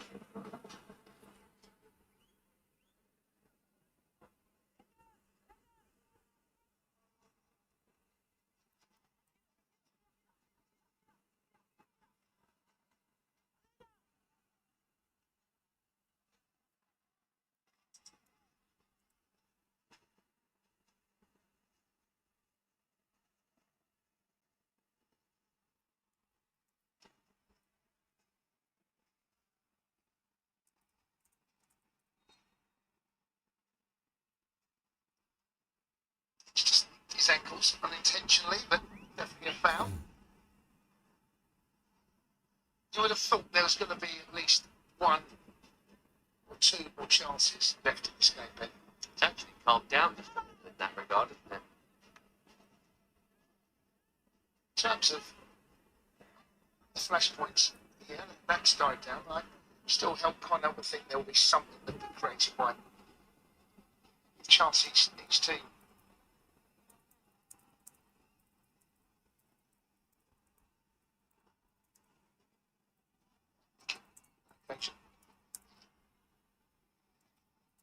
Some comings and goings still to be confirmed, and a new coach and an interesting season coming up. I'm finding it harder than ever, and I've been saying this about a lot of teams, and I'm principally obviously talking about Chelsea here to know what to expect. I think something we're going to hear in all the build-ups to this new English season. We're going to hear a lot. It's going to become a cliche quickly, I think. Phrases like the most wide open that we've seen in recent memory and the toughest one to call. I think you're going to get a lot of that. All right, here we go. It's still 2-2. It's a totally different Chelsea without Europe. Man, you now have Champions League. Following up the title winners, historically, apart from that Guardiola 4 in a row, historically hugely difficult and unlikely. Liverpool, unknown quantity. Man City now have Maresca in charge and Pep's gone. I mean, all sorts seem possible, I think. Not having Europe, though. Yeah. We all remember what happened with Antonio Conte. The new boss came in after a 10th place finish, and everyone went top 4 would be an absolute miracle. We'll take that right now and won the league. Yeah, I'm not saying Alonso's going to lead Chelsea to the title. What I'm saying is it makes a difference. We saw that with Man U played 40 football matches last season. They played 40 games. No wonder they finished in the top 3. Yeah, and it's through no fault of character, really. But no, not at all. But you'll see that this year. But there's no way they're doing that again. But every team other than Arsenal got a new manager. Yeah, they've all got new managers. And there's only 2 managers, as far as I can remember, that actually won the league, and that is going to be Arteta, Terry. for Leicester. I know he won for Leicester. That's not. I'm talking about winning a major league in the top 4 or 5 leagues in Europe. Big up Shanks, big up. Big up Shanks, big up. We've got to sort this out here. Chelsea's just been having another chat. Big up Shanks.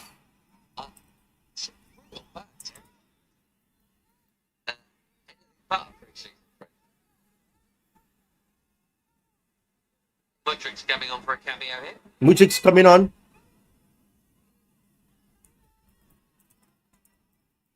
Josh, is it Jackson? The referee's telling me it's Jackson's. Not now, apparently. Shortly. Jackson saying that.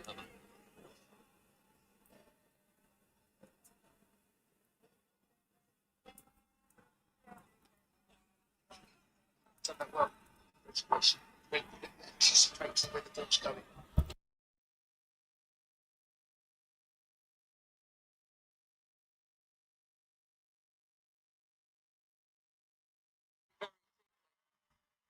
Oh my gosh. JDT have scored is 3-2. It is 3-2. It's 3-2.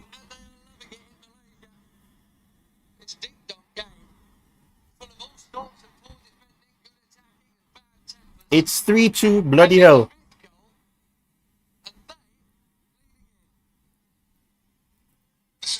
Ball short, gives the ball away. Maybe a bit of fatigue in the pass. Still got a bit to do. Gets his head up, strikes it cleanly. Selena, don't know whether he can.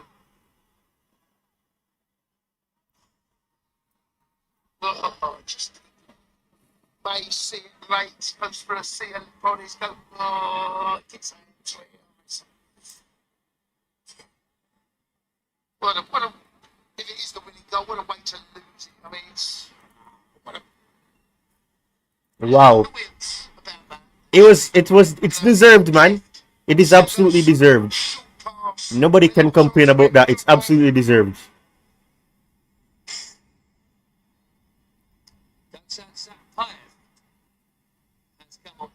By the way, That Sunset 5 is on. in the Champions League for Tyran, team that knocked out Celtic in qualifying for the Champions League last term, and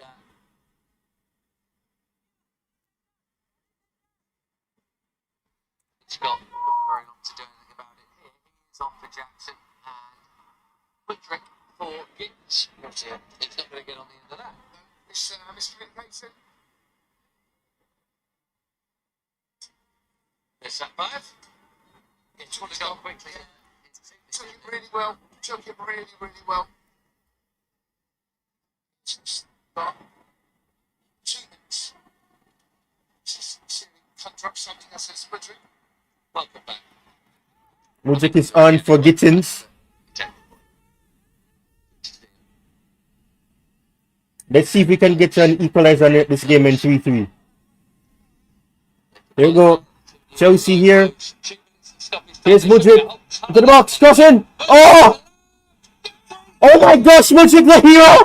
Mudryk!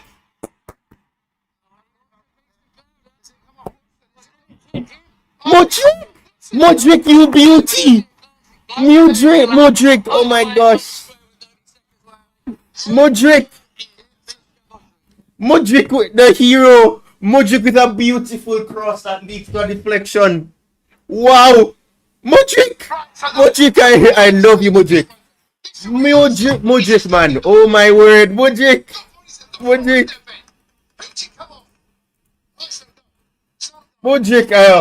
my god. Mudryk, what a cross! Oh my gosh, bro. That's an own goal, but Mudryk. Bro, Mudryk. Oh my gosh. Bro, Mudryk. Oh my gosh. Bro, Mudryk, what a cross. Mudryk, you beauty.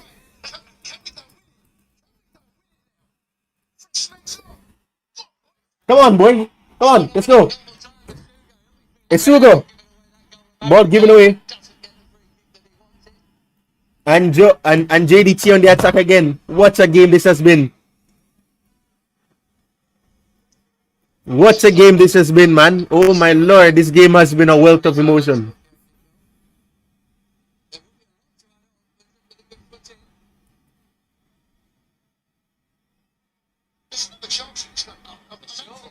This game is so drama filled. Oh my lord. This game is so drama filled.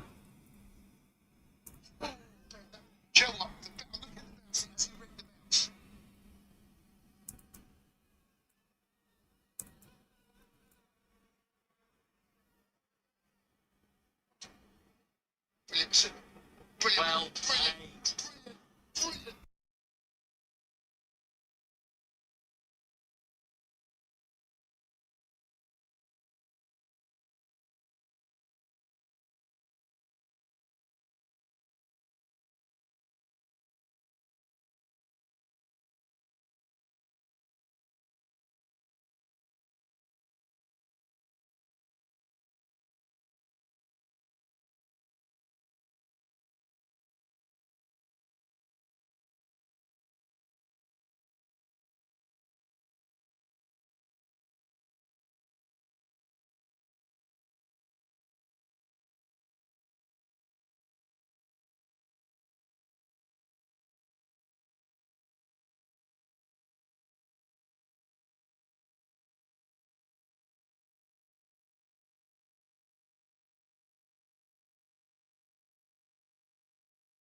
Do you want to come on? Do you want to come onto the panel, Shanks? Shanks, if you want to come on, let me send this. Here's a link to come on if you want to come on, Shanks. Anyways.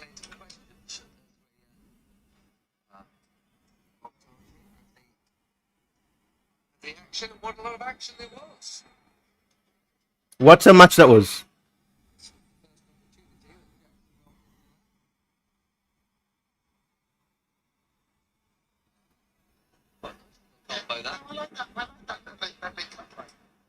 There, a ball was missed and it was costly. So, it's tucked away. Arif Aiman, captain. Here it is. A very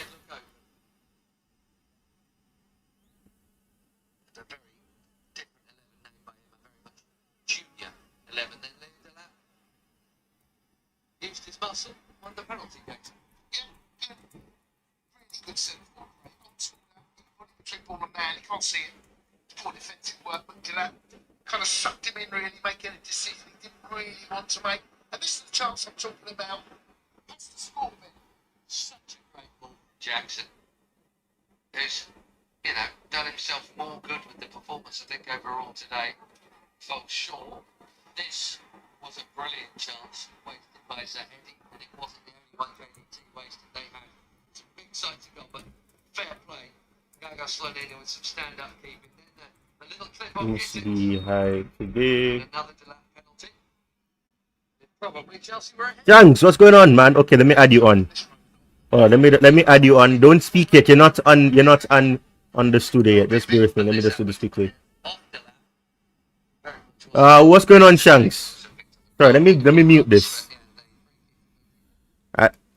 Hello, Shanks. What's going on? Big up, Ty. Can you hear me?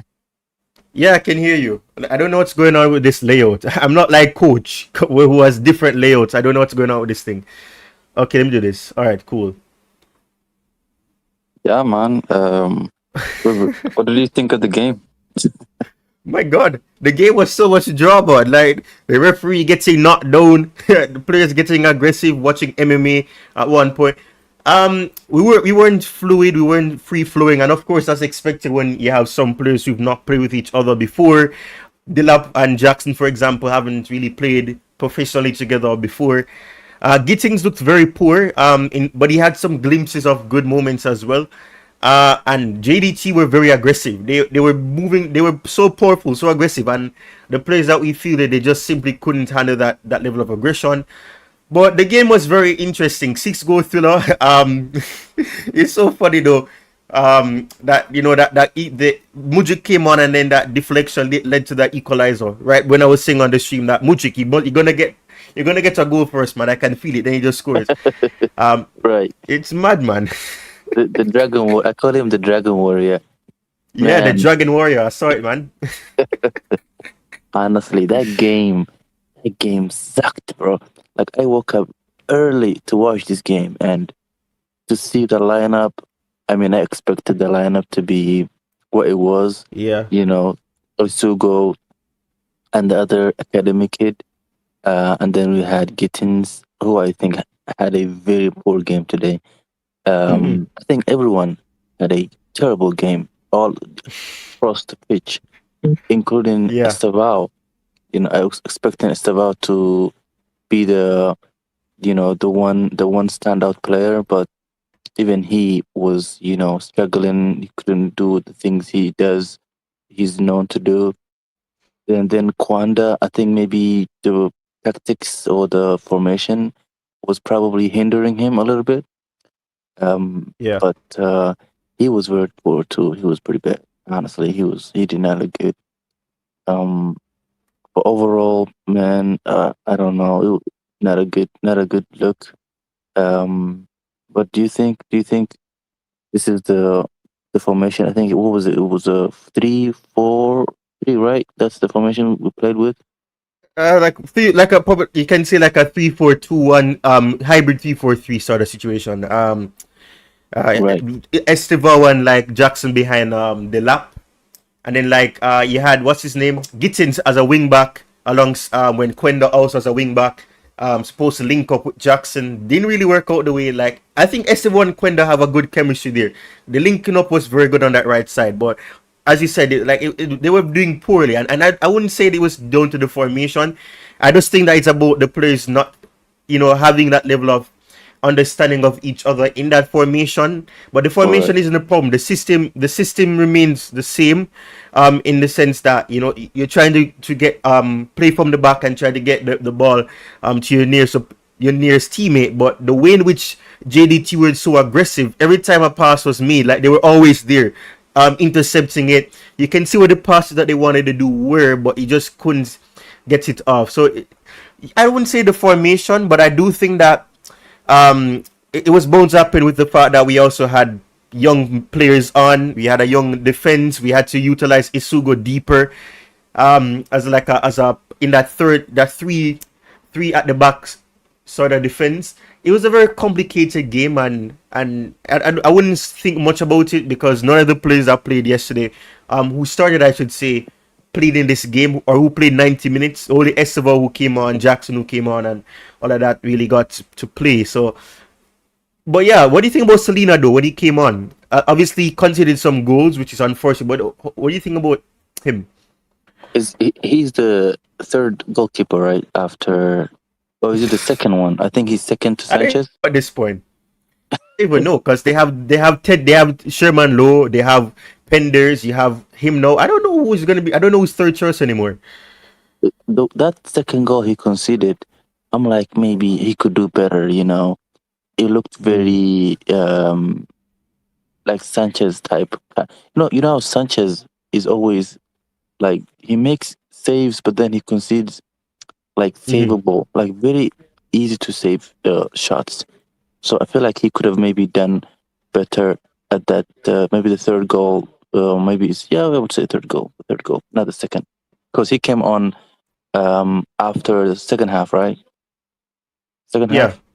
Yeah, I would say probably the third goal. Maybe he could have done better, but it was a deflection, so I don't really blame him. But honestly, I don't know. Maybe, but I'm very hopeful though. I think it gets better. It gets better with the newer players we have coming. Rogers and the new guy that's also playing Cucurella's position. I don't know his name. I feel like he's really good. Reese will be back. I think Enzo will be back. Yeah. I think there's hope for us to finish maybe top 4 this season, but I don't think we don't do any better than top 4. I think top 4 is probably the pinnacle with this squad. Yeah. So, I mean, I think that should be the objective. Getting Champions League football, trying to just do our thing. We're going to be playing a game once a week. Anyways, obviously, I don't know with the cup competitions how that will go, but I think the objective should be to win a domestic cup, because we've not won a domestic cup in almost a decade. The last time was in 2018. We won the FA Cup in 2018. That was the last time, so almost 10 years. And then the Carabao Cup it's been over 10 years, I think. What was it, 2016? So it's I don't know, man. I think we have a stronger chance of winning a domestic cup than the league. Obviously, we haven't seen some players back yet, like James and Morgan Rogers. We haven't seen him yet because they're on break. But I don't know about Enzo Fernandez. I don't know if Enzo Fernandez is going to be coming back. I think he may end up leaving, to be honest, because Rodri's going to be leaving. So, and Maresca loves Fernandez. Do you think he should stay, or you think he should leave? I want him to leave. I don't want any player who has been flirting with other. I don't want anything to do with any Enzos, man. After what Enzo Maresca did, he was flirting with City. No, man. If you're flirting with City, I don't want you to be at the club. No. I always use these analogies. If you're in a relationship with somebody, and they are, and every time they keep flirting with other people, then you're gonna lose respect for them. That's not a healthy relationship, because they're saying one thing to you, and then they're out there having conversations with other parties. So no, it's the same with Maresca too. I don't know. Do we have an Enzo issue where they love to speak and interact with people while they're with another entity. I don't understand it, but I Right. definitely don't want him to stay. It's very complicated though, because if he leaves, we're gonna have a hard time replacing him, because as much as I don't rate him overall as a midfielder, because I believe personally that as a midfielder you should be able to offer a lot more defensively, even if that's not your main role or responsibility. You should be able to do something defensively, and he doesn't do that. I don't think he's physical enough. I've heard people like Coach, for example, and Dante and people like that argue that he is aggressive and he knows how to be aggressive, but I haven't seen it. And maybe he is, maybe I just haven't seen it, but I don't rate him overall. He can score goals. We saw that at the World Cup. We saw that for Chelsea. But other than that, I don't really, and he can make a good pass, but I don't know. I don't want him to stay after all of that toxic sort of behavior that I've seen him do, you know, and all of that, and flirting with Madrid and all of that. It's not, no, absolutely not. I get your point, given the circumstances, but I feel like the whole situation was really forced. Like Enzo wanting to go to Madrid, right? You start to assess why, and then the real reason is the club and the team not performing to the standard. You know, you finish 10th, and you really expect to keep all your good players. Come on, that's not possible. Like, would you really like if your career is, Enzo's type, you would want to leave too. Everyone would want to leave, especially if you have a high market value and a lot of big clubs will be interested. You would want to, you would push to move and you would try to get out.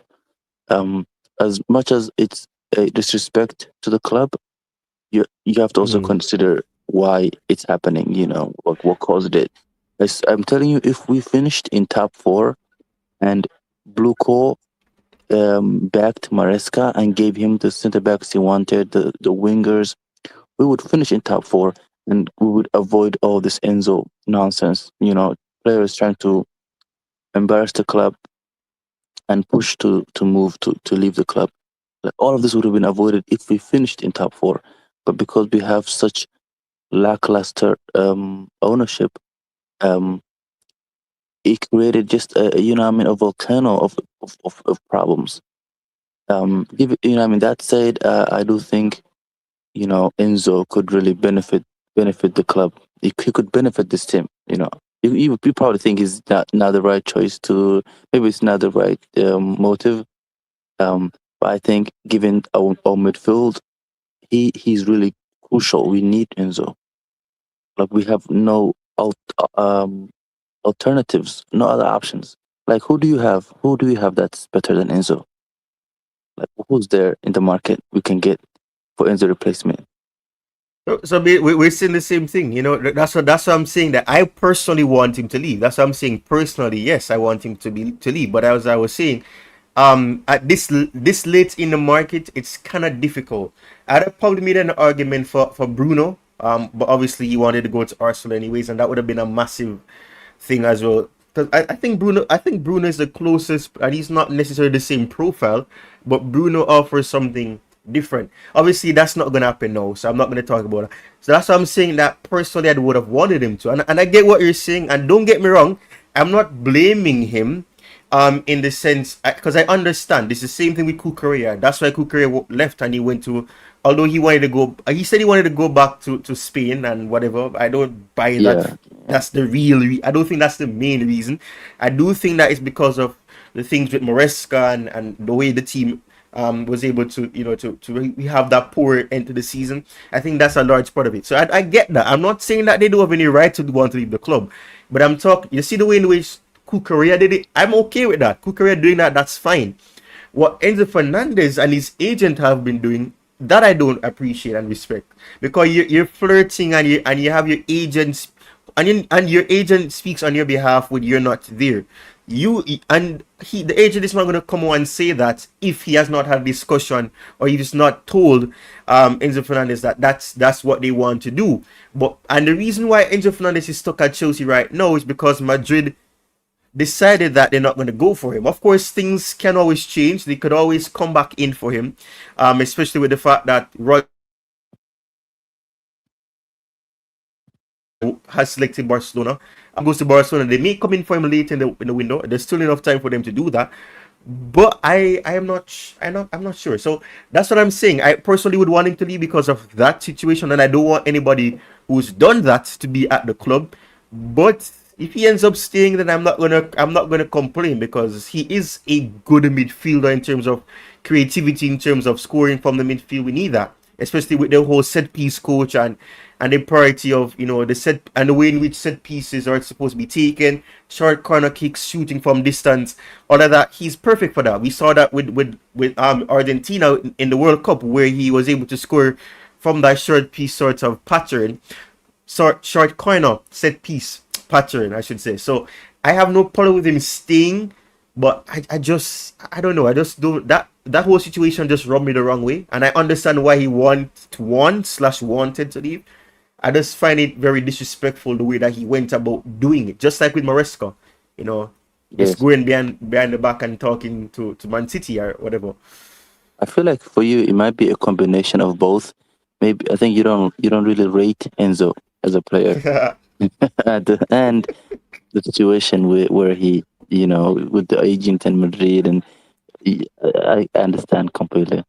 But I feel like we can get more from Enzo staying, because however bad the situation is, he is still a Chelsea player. There is still he needs to. Yeah, greetings to you. Sorry. Someone in the chat said greetings. That's right. Sorry. Greetings to you, SPO. Thank you for tuning in. Yeah, continue, Sean. Sorry about that. Right. Let's say Enzo Maresca comes in for him. You know, let's say there's a swap deal, and you know we get one of the midfielders for Enzo maybe at a later stage of the transfer. I'll be happy with that. I will take that. But to say, you know, just isolate Enzo, keep him out the club, or you know, leave him on the bench, reserves, you know, have him play with the kids, the under 21s, that would be extreme. That would be really dumb.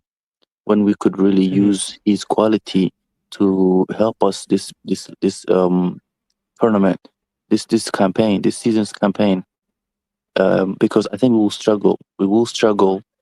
I think we will lose games. We will lose a lot of games, and maybe we'll be in the top 6 struggle bus. Maybe Brighton and Villa and those guys will have issues this season, and I think Enzo could relieve a lot of those problems if we keep him, if he's given a second chance to redeem himself. Apologize to the fans. Mistakes happen. His agent says things. I think he replaced his agent. He had a crazy agent before, and then he replaced him with this other crazy one. So he's now making good decisions when it comes to those kind of things. Yeah. But yeah, man, I'm very hopeful this season. I think Mudryk will be one of the players they'll be loaning. You think he's gonna go, Mudryk? What do you think of him today? What did I think? Oh wow, where to even begin? It's for this preseason. Well, I mean, the thing is, all fun and jokes aside, I think he needs a loan, because realistically, unless some opportunity arises, I don't see him getting the consistent game time that he needs. Obviously, the whole situation that kept him out was absolutely unfortunate. To not be playing for 20 months is a long time. So yeah, he's fit and all of that, but sharpness, he isn't there. And then I don't know. I think he's just so. It's so unfortunate with him. He came on though, that one cross was so incredible. That's all it takes, right? That's all it takes. Just takes one cross. Yeah. And I said cross. I was saying on the watch long, cross into the box, and then he crossed the ball. I just see the header just go straight, and I'm like, oh my gosh, Mudryk, what a beauty! Oh, but I think he needs to go out on loan. I would keep him around for now, and then see what can be done. Yeah. See what happens. Because I don't think we don't have attackers. We don't really have attackers. People think we do, but we really don't. And that's Dustin Five. He's a striker / wide forward. He's not 18 until the 12th, or I think the 12th of August, which is 3 days from now. Anyway, so will he stay? I don't see it happening. His potential, that Dustin boy, he's really. I feel like he can be a very good asset, but I feel like maybe he will probably be one of the ones they loan as well with Mudryk. Mm-hmm. Yeah, him and Mudryk. I think they're getting the loan to Strasbourg. But honestly, I would keep Dustin, because I don't trust Gittens. Because think about it, Gittens, he played the whole game today, and he couldn't get one cross in. Like he just not even one single cross into the goal box. And he's very inconsistent. So I'm not really a big fan of Gittens. I don't think he's that guy we think he is. He's not gonna be the William, the attacking hazard type. He dribbles, does step overs, he does a lot of defensive work, but he's not he's kind of on the same echelon in terms of quality. It's the same kind of base as the other guys. He's not any special as he's not like an Estêvão like player. So I don't really trust him to be to be leading this attack. So maybe Dustin could be somebody that can push him out of there, or maybe it can be a competition for the both of them. But yeah, Mudryk, I would say he's gonna go on loan. He's probably gonna get sold after the loan. I don't think he comes back and plays for Chelsea after the loan. But yeah, that's my take, really, honestly, for today. Yeah, I mean, okay, so I just want, this guy is spamming the chat with comments. SPO from City. I just want to address this quickly. You're comparing a City won against Atletico Madrid. Atletico Madrid team that was filled with a whole bunch of young players as well, by the way. And City played a very strong 11. Chelsea played with kids and players who are simply not going to be starting otherwise. The only player that I would probably say you'd expect to start consistently for Chelsea is probably Estêvão and Quenda possibly. But other than that, it was a very strong 11 from City. City literally, let me bring this up. They played Vardiol, they played Reyes, they had Diaz, Nunes, Donnarumma, Reinders, Kovacic, Savino, Foden, Semenyo, Mamouche. That is a strong 11. Chelsea did not play with a strong 11, so you can't be comparing that. And the Malaysian side are not a walkover. They're not. I think there's a stereotype that I really despise with a lot of Chelsea fans and even fans of any team that is classified a bigger club. Where they think because you don't know about a club and because they're in Malaysia or because they're in Asia, whatever the case may be, they're not good. They are. This team were the champions. They're the Malaysian Super League champions after all. So they're not a walkover team. They're not like a team that were doing poorly in the Malaysian league. They were literally the champions. They won the league by 17 points last season. So it's not like they're a foolish team. And the goals that they scored were top notch. They created chances, the curling shots, free from the free kick. It's top notch quality in that sense. So yeah, Atletico Madrid lost to City, yes. Congratulations, but it's also a friendly match. This doesn't change anything. There's nothing new from this match that we did not know. Some of these players don't deserve to be at Chelsea. Tosin, I try to be very positive. I don't like to say this, but Tosin needs to leave Chelsea Football Club. Tosin is garbage. I'm sorry. There's no excuses for Tosin anymore. Even what was good about him is no longer good. He's not a good ball playing centre back. I always knew that from the beginning. But even in making good defensive decisions, he's been atrocious. Aaron Alsemino had a very poor game. I don't think he's gonna be able to play. I hope he's not injured severely, but I think he's gonna be out for a while because a hamstring injury is not something to play with. But I just wanted to say that. Let me see what else this guy said. He said that your Chelsea deserve to lose 1-0 at FA Cup Final 2026. That's a mini goal versus. Okay, he's just trolling. Where is it? Don't pay attention. He's just trolling. He's just saying. Do you miss Kukurea? Do you miss Kukurea, by the way? Because we don't have any left back, by the way. I don't know if you realize that. I miss Cucurella, but after seeing his substitute, the guy they're bringing in him for, I don't think I'm gonna miss him as much as I imagined. What's his name? There's a new this Spanish player. You mean Pep Chavalia? Pep, there we go. Pep. Yeah, I'm just gonna call it Pep. Pep he's good. He's a dribbler. He attacks. He can shoot. He's kind of like the Marco guy, who's this Marco boy. That's also Palestra. Yeah. Palestra. Yeah, Marco. Palestra. He's kind of like him. He's got all the little things you would need from a fullback. And he's kind of like, I've never seen Cucurella do the things this guy does. He's passing. He has range. He looks up. He can pick out a pass.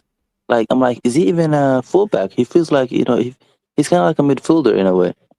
But yeah, I think once he comes in and he's settled down and kind of gets familiar with the team, I think the Cucurella hype, I think we will all start to slowly move away from Cucurella, just pass him out. But yeah, Cucurella, he's gonna be missed. He was really good. He was crucial. He was crucial in this team. He was a good passer, very unselfish player. He gave everything, every freaking match, every game. He would give everything, and that's one of the things I fucking love about him. Excuse me for swearing, but one of the things I really like about Cucurella was his just aggression. Just every day, every game, just full on, 100%. You don't get that from a lot of these new generation players. They don't really give you their best. They kind of try and pretend, but then that's it. But with Cucurella, you can tell it's in his eyes. He just gives it. So I'm gonna miss him in that aspect.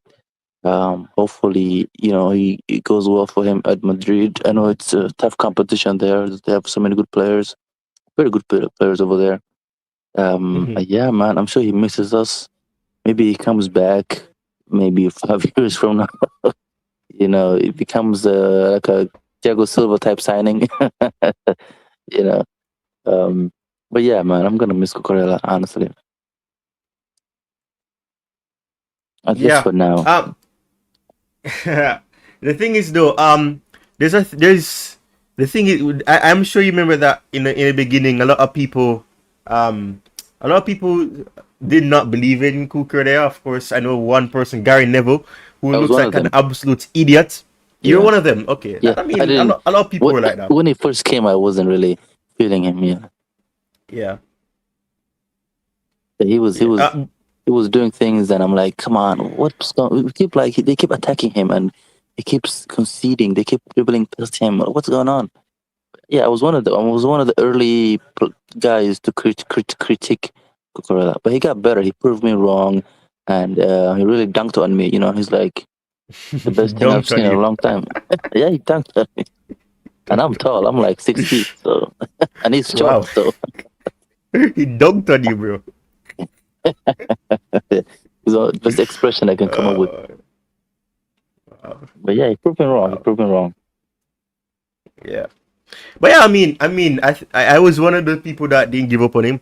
I remember, I think ESPN, I don't remember what show it was on. They had a hot and cold take, and they shared my tweet when I said that Cucurella is going to prove a lot of people wrong, and they brought up my tweet, and they were laughing at me and saying that, oh, this Chelsea fan is just trying to be optimistic. So I've been on ESPN, not directly, not my face and all that, but my tweet made it on. And really? 3 years later, yeah.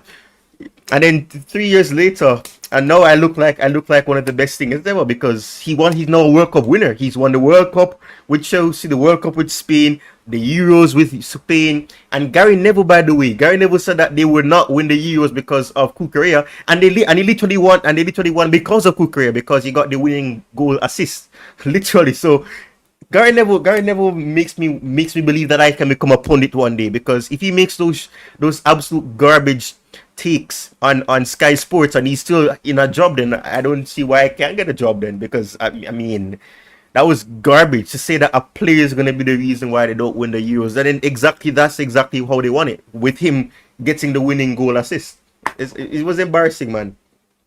Even the Jamie Carragher, he also has very oh my gosh, past terrible takes against Chelsea on Chelsea, and he's always proven wrong. He never takes accountability. He always has something negative to say about Chelsea. Yeah, I don't like him, and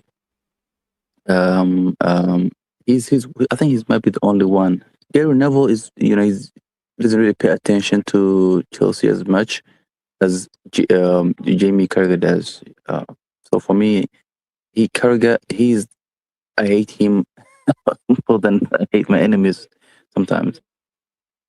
Yeah. Oh my gosh. But yeah, man, I was really surprised that Kukurea was gonna, that he went to Real Madrid. I thought he was gonna go to Barcelona, but I guess Barcelona didn't come in for him and all that. Yeah, Barcelona, I guess they have money problems. They don't really spend too much on players. Yeah, but Madrid, they will give him everything he needs. They have the money, they have the facilities. It's very easy for Madrid to attract players. Very easy. And everyone wants to play for Madrid or Barcelona. Every player wants to play for those two clubs. So it's not hard for them to steal the good players. Even I think in maybe a few years from now, they will come for Estêvão, and I think they will sign him too. Yeah, and it will be very easy. Either Madrid or Barcelona, they will come for him and they will sign him. And maybe Parma, they'll take any player they want. It's that easy. So it wasn't surprising to me when he signed for them. I thought Enzo was also gonna join them. Honestly, I was thinking they will come and sign Enzo.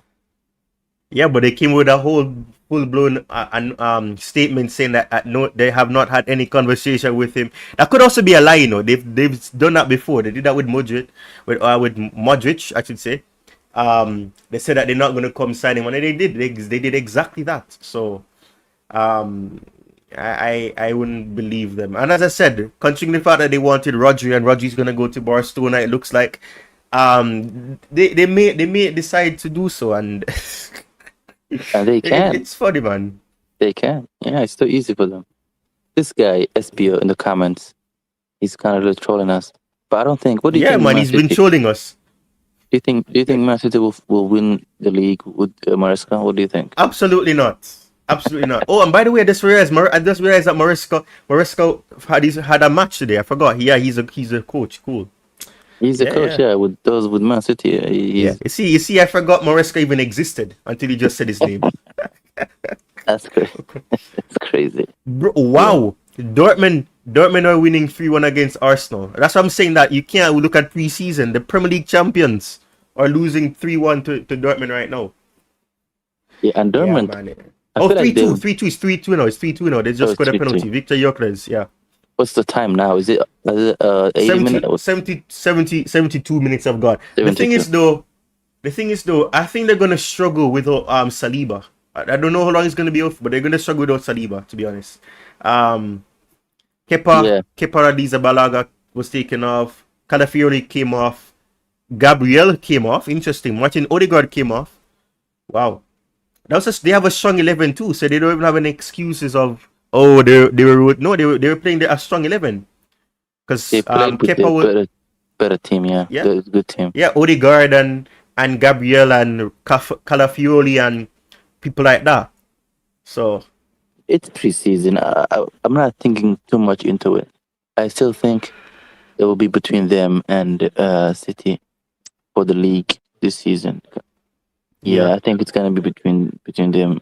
Arsenal might win it again if they get lucky and somehow just continue winning games, because they were very lucky last season. And a lot of games they play haram ball, very tourist style football, and it gets them results, man. They win games, and that's all that matters. Nobody remembers which game they played well, which games they didn't play well. Nobody remembers all that. All people remember is they won the league last season, and Arteta is like their coach. That's all people remember. Nobody remembers the games they couldn't win or the games they barely won. You know, and as long as you're winning games, man, that's all that matters. And if Chelsea, if we can somehow get to that point, grind out points, grind out goals, grind out results, we could be up there with them. We could potentially be in like top two, top three. We could fight with these guys. But I don't think we're there yet. Not with this team. Like right now, who is our strongest front three? You know, you can include the players we've signed and the ones we have like available now. Who are our strongest front three? Ooh. Joao Pedro is obviously a no-brainer. The front three though. Damn. I would say make it easy for front four. Okay, all right. So Joao Pedro, that's a no-brainer. That's still even complicated because I'm trying to think about who has really impressed me in preseason. Really. Well, we haven't seen Morgan Rogers yet, but obviously he'll probably be there as well. Cole Palmer is gonna be there. Thing is, I'm thinking about this from the fact that if we play a 3 at the back, then it looks very unique. But if we play like a 4-2-3-1 or something like that, or a variation of a 4-3-3, we could see like a Morgan Rogers, a Cole Palmer, Estêvão, and a Joao Pedro up top. Okay. Then if you play a 3, then you may see like a Joao Pedro. I don't know if Jackson will stay. If he does, then I don't think Jackson has any reason to start. But I'd say that Joao Pedro, Estêvão, Morgan Rogers, and a Cole Palmer. That could also vary because we could probably play with a 2-man striking partnership. Welbeck probably coming off the bench in some games. Welbeck probably starting. But I don't know. Right now, I'm not really sure because we have a lot of players that have come in. Jordan Henderson, which I still don't understand why we got him. I'm still scratching my head at that signing. Yeah, me too. I don't think I'm going to warm up to that signing. I've been saying this. I did a stream a couple of days ago and I said it. I think you joined, but I don't know if you heard when I said it in the chat. I was saying that if you told me 6 years ago, that was when Liverpool won the Premier League, 6 years later in 2026, that Jordan Henderson would be a Chelsea player, I would laugh in your face and I would look like a fool now because that's exactly what they did on a free agent, on a free transfer, I should say, as a free agent. But I don't know, his career since he's left Liverpool has been very underwhelming. He went to Saudi Arabia, I remember that. Then he went to Ajax, then he left, and then he went to Brentford, then he left a year later. So since leaving Liverpool, he's not staying at a club for more than 1 year because Ajax, he went to Saudi for 1 season, then Ajax for 1 season, then Brentford for 1 season, and then he's left. So maybe he's going to leave Chelsea next season as well. You never know.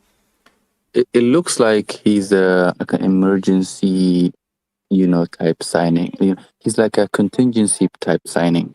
He's a player you call when you need to do something specific and short term, something short term and small specific. I don't think it's going to be part of the main objective. I would probably say he's going to be a bench player, like just to rest Palma, rest Enzo, or if Enzo goes, maybe whoever is replaced with him, rest some of the midfield guys. Really, that's probably going to be his main goal. Like the whole reason they signed him was probably for that purpose. Same thing with Welbeck. He's also another contingency signing in case we need them. And I don't think Welbeck will be starting many games. It's gonna be 1 game a week, so I'm sure he will be a substitute for a lot of those games until maybe Carabao Cup, FA Cup, until those tournaments come in. He will be a sub, and more contingency where I stand. So I'm not really thinking too much into who plays in midfield, but you did mention the front four. You said Jao, Rogers, and then you said Estêvão, and then you have Palmer in the 10. So, do you realistically think these four can win the league?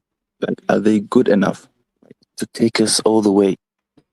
Realistically, like you being realistic, and let's say we're playing the best football in the world, we're playing shabby ball, the same shabby ball we saw at the Leverkusen club.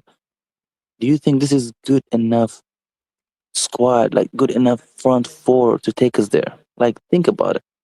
Honestly, I know a lot of Chelsea fans, they don't really think far ahead when it comes to a 38 game tournament. But really, just how there's no way. I don't see, and from my perspective, I don't see it. I don't see these guys taking us there. Palmer has, he has moments. Pedro has moments. Rogers sometimes he misses games. In big games, he misses those games. And Estêvão, he's still inexperienced, young. He's coming up. There's not much there. He needs to be maybe 25, 24 to really have high expectations. But, like, just think about it. What do you think? That would be my take on this. I say, no, this is not a good enough front four to win us the league. Impossible. Even with if let's say we had a good high, let's say we had the Liverpool Mudryk.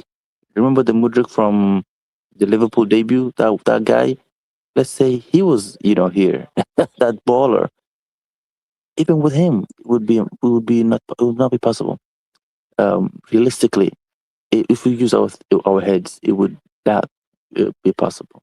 But then there's always a possibility of, things just happening, and because it's a slim chance they win the league. But that would be the white tiger in the jungle. You don't see a white tiger in the jungle. But what do you think?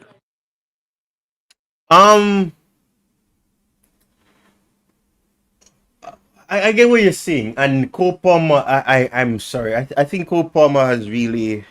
I don't know. I think Cole Palmer has fallen off massively. I know lots of people are saying that. Oh, when Cole Palmer is the best. I think this is the thing, and I don't know what you think about Pochettino, but one thing I must say is that Pochettino got the best out of Cole Palmer. There's been no other coach since at Chelsea that have gotten the best out of Cole Palmer than Pochettino. That was because he gave him that freedom. A long time ago. He gave him that freedom. Yeah, so it's about that. But I think Cole Palmer, I generally think that Cole Palmer, is not going to be the same player. He might not be the same player, and that's unfortunate. But as you said, I agree with you. I don't think that those players on their own are going to be enough. But we can only hope, and that's why I'm saying that the objective should be to try to, get top four. And then see what happens after that. But I don't know. It all depends on what Chelsea want to do. Right. Like, if we use our heads, if we think about this long term, it's not a good enough squad. It's not a good enough front four to take us there. But in our hearts, yes, we do want to win the league. We want to, win everything possible out there. But we have to be realistic. We can't be like Arsenal fans. They've waited 6 years, almost 7 years to win the Premier League. Imagine that. That's a long wait, and they've done the work. They've done the small steps. They've rebuilt. They had a rebuild. They got the center backs. They got their midfield, and then they got the attackers. It took a long time for them, and Chelsea it's been stagnant. It's been just the small progress is being made, and then they delete everything. They just go back from scratch. They go back to scratch and start over. And there's no solidity. Like, we don't even know what the project is. We know we have good players, but we don't even know who's who's part of this maybe title winning club for the next 20 years, 10-20 years. We don't have that blueprint. It's just randomness happening. We just do random things. Like, there's no plan. It seems like there is no plan. Things just happen, and we just keep moving. We just keep moving on. But yeah, realistically, this season isn't. I don't see Chelsea winning the Premier League. We will need to sign. We're going to sign some good players for a lot of money to do that, and maybe we win the FA Cup. Maybe that's a big maybe. Maybe the Carabao Cup. Maybe both of them. I don't know. I don't think so. I don't think we win both. Maybe there's quite a strong chance we make the semi-finals and then lose the final. That could be a very strong chance with Sanchez in goal. So I've seen Palmer last season. I've seen João Pedro last season. I've seen Estêvão. I don't think they're not the guys to. They're not the guys to take us there, unfortunately. You don't think that João Pedro can be clutch in certain moments, because he scored what, over 20 goals in total. That's a lot based on what we've had in terms of luck. But yeah, that's a good point. He can be clutch, but is he reliable enough for 38 games to come up like a Haaland? You know how Haaland is always the guy in every game. Do you think João Pedro can have that kind of stature? A reliable. That's interesting though. It's very interesting you mentioned Haaland, because there was an interview that he did recently. I think it was a press conference on the Chelsea FC Plus thing that they just introduced. I don't know why they're turning into those things that I really hate now. You have to pay to see certain footage now. It's pathetic. But what he said is that because of most of his career he's been played like as a 10, he doesn't operate like a Haaland, because a Haaland is okay with not touching the ball. That's who Haaland is. Haaland doesn't need to be in the game.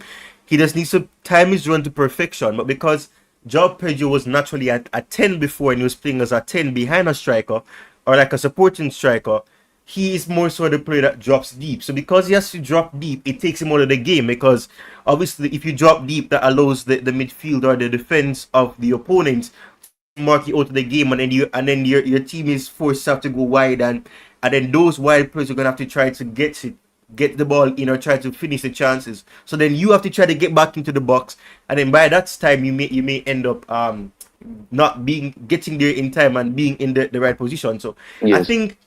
I don't think he's like a Haaland, because obviously he's not a player that is going to be focusing on, I don't want to be a part of the build-up. It's about just timing the run and trying to get in behind. Funny enough, Delap was supposed to be that for a lot of people. I don't understand why people thought that. I wasn't excited about Delap coming in last season, but I said, let me back him. And then what happened? He turned into an MMA fighter than a footballer, and I think he's very young. I think he could go into WWE, man. Something's wrong with him. The wrestlers, man. I think something's wrong with him, and it might be more than football. But you mentioned the profile of Haaland is different from João Pedro, and this is why we're missing out on a striker, because we have João Pedro, we don't have the qualities of a striker like Haaland. So that kind of even strengthens my point, saying, is João Pedro even reliable? Like, he can score a goal a game, maybe a goal every other game, every maybe 2-3 games. But is he gonna score 2 goals like Haaland? Is he gonna score 3 goals? Like, strikers score multiple goals a game, and in the Premier League you need to score at least minimum 2 goals. You need 2 goals, and then if the other team, if it's a 2-0, you don't want to be 2-0. You want to be 3-0. If the other team scores a goal and it's 2-1, you have to get the 3rd goal, because the chances of them equalizing is a lot higher than you finishing out the game with a 2-1. You know what I mean? So you have to always go up a 3rd goal. There has to be a deficit. There has to always be a deficit. And for us to go on a title run, a title charge, we need that deficit. We need a striker to score, give us a 2-goal cushion every game, every freaking game. At least maybe if he scores a goal, we need the wingers to also assist in getting the goals up. I don't think Neto is gonna be that guy. He does not score goals. Gittens is not a goal scorer. He dribbles, maybe chances, creates chances.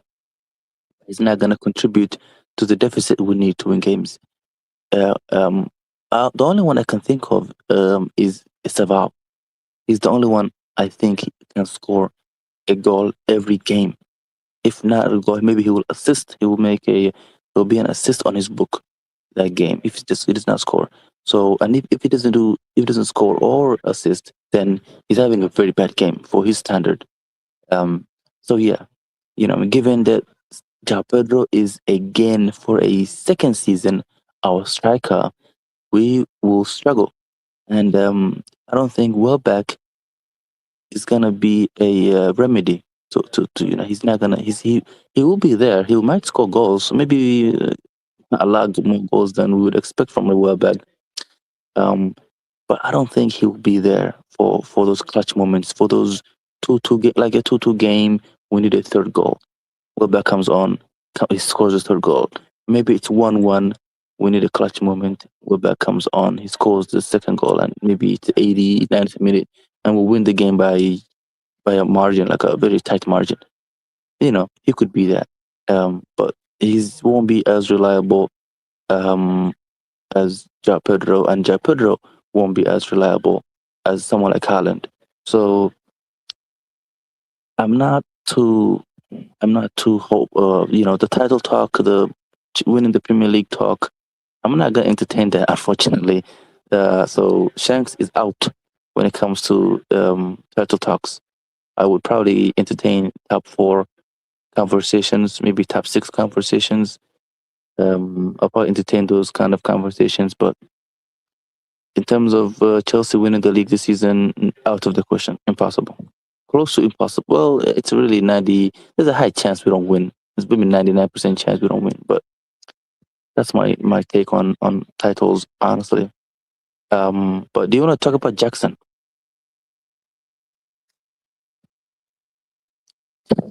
No, the conversation went from title talks to Jackson. What do you think? Do you think Jackson fits this style of play, the Javi style of play? Do you think is more adequate than João Pedro? No, he's weird. He's definitely not. He's definitely. I think João Pedro needs somebody to play off of. That's one thing. The thing is, Jackson has to play off somebody as well. So and typical. I don't know when he joined coach's stream today, but Bobby made a solid point that you see the best of Cole Palmer when he's playing off Jackson, for example. Yes. And it's just about Jackson playing off somebody. It doesn't need to be Cole Palmer, but that's the case. I think João Pedro needs to do that. So the thing is, both of them are similar in that sense. What really stands out and what separates João Pedro and Jackson is that João Pedro is more clinical. He doesn't, when he gets to the final third, he's more so able to score. Jackson, though, I see. It seems like Jabi Alonso is trying to see if he can play as a 10 because he played in that left half space today, trying to be like that number 10, and he did okay in that sense of creating chances. That Delap chance was such a good pass, and Delap, I'm gonna say this right now, we're talking about Jackson. Delap needs to lead Chelsea. I'm very sorry, Delap is not good enough.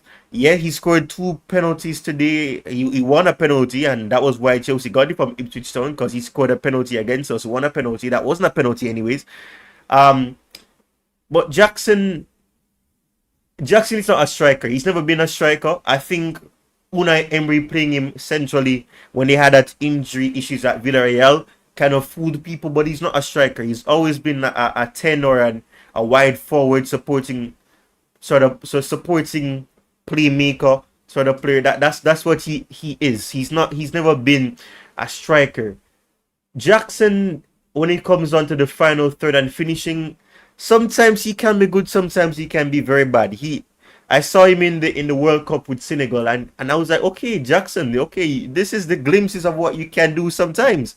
And then I look at what he did at Bayern Munich as well. And some games he would be on the score sheet from tap-ins or finishing. But I don't know, Jackson. I don't know what it is. Jackson is a funny one because he can make those good passes. He can link up well with people. He has good link-up play. When it comes to finishing, he's not your guy. But I want to go back to something that you said about, and this is why I blame Haaland. Haaland has changed what a striker should be about. Haaland scoring those massive goals has made it seem like scoring 20 goals is not a good thing. And João Pedro did that. Before Haaland came to the Premier League, Harry Kane, Aubameyang and people like that, they were competing for the golden boot by scoring 19, 20 goals. Now with Haaland coming in, you're expecting that a player must score 2 goals because Haaland is scoring or is averaging 2 goals per game or a hat-trick.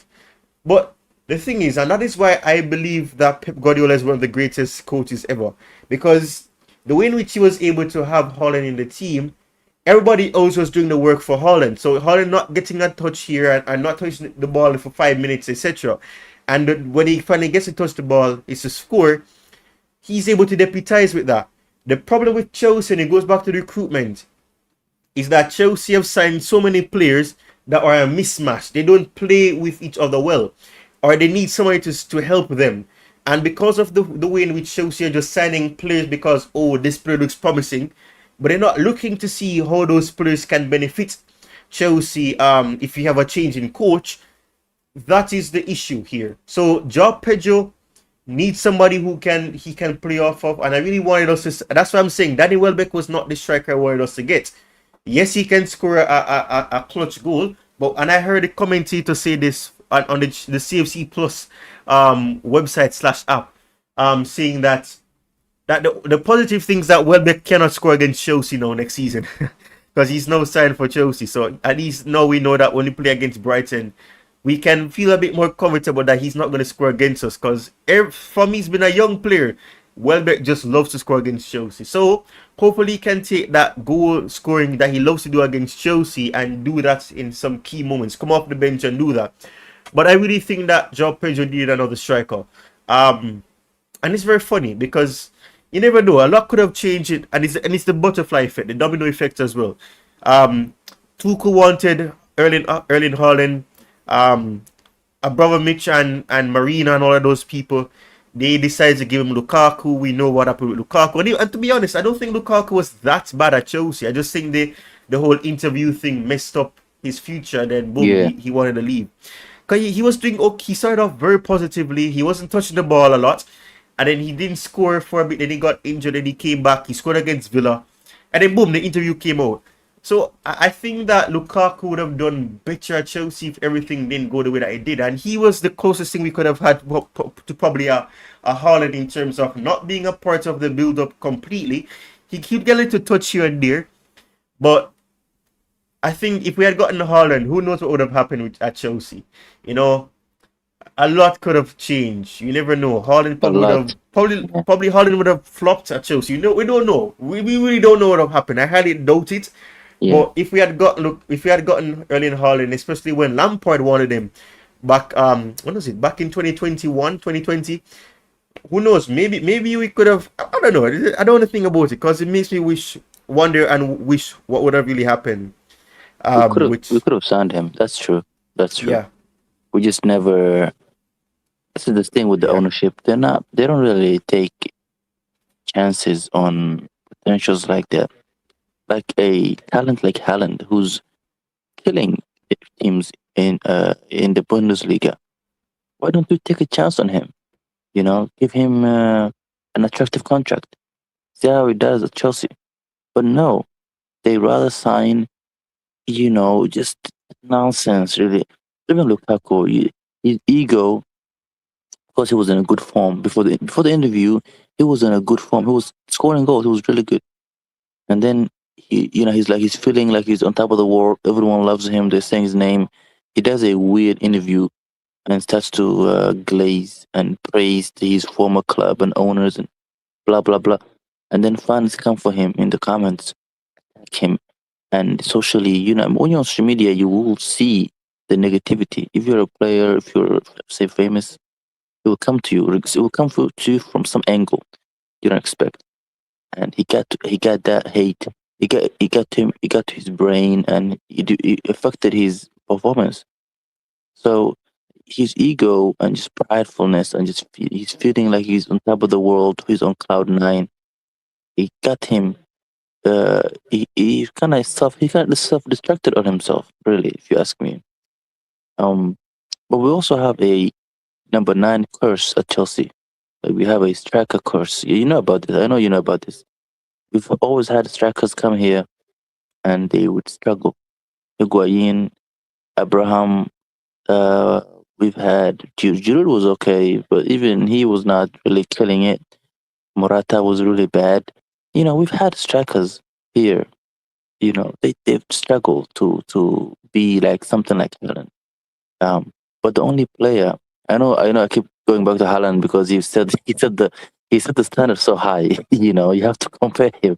You have to use him as a benchmark. But I was gonna mention Osimhen. Because Osimhen is a traditional striker. He's not like a false, he's not false something, false 9, false 10, blah blah. He's a real number 9. He's a real striker. And I feel like that season where we almost signed him, I feel like if we went through and signed this guy, we wouldn't be where we are today. We would probably have won several other trophies with this guy. Because of the way he plays and the way he attracts defenders, and he's just a threat. Just throw the ball to him, he'll get there. But we missed out because I don't know, something with the contract. He asked for too much money and he was trying to scam. I don't want to know what he was trying to do. I don't know what he was trying to do, with his agent, blah blah blah. But he's a good profile. He's the type of profile we would benefit from. Unlike João Pedro or Jackson, Delap.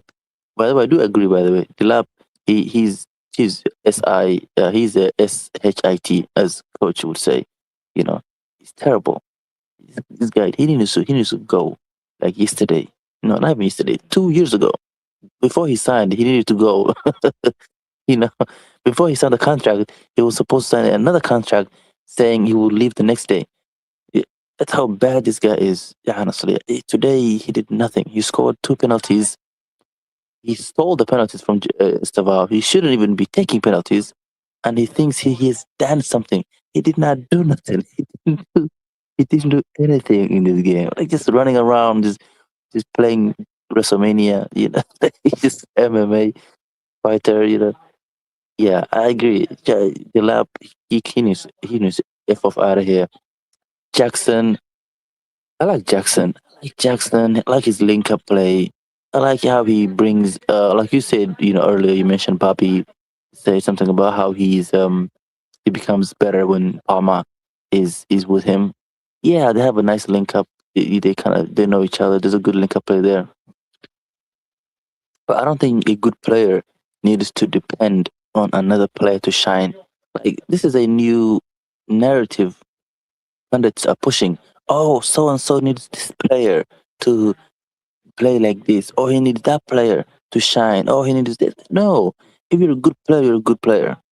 If you are a good player, you don't need to depend on other players to help you stand out. You make your own chances. You create your own chances. You make runs. You tell them, hey, I need the ball here. I need the ball there. Give me this when I make this run.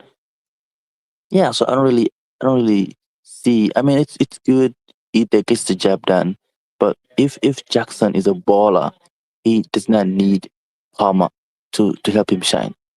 Which kind of highlights how he is in the situation he is. He went to Bayern Munich, and he struggled there. He was not doing good. He was missing chances and just being Jackson.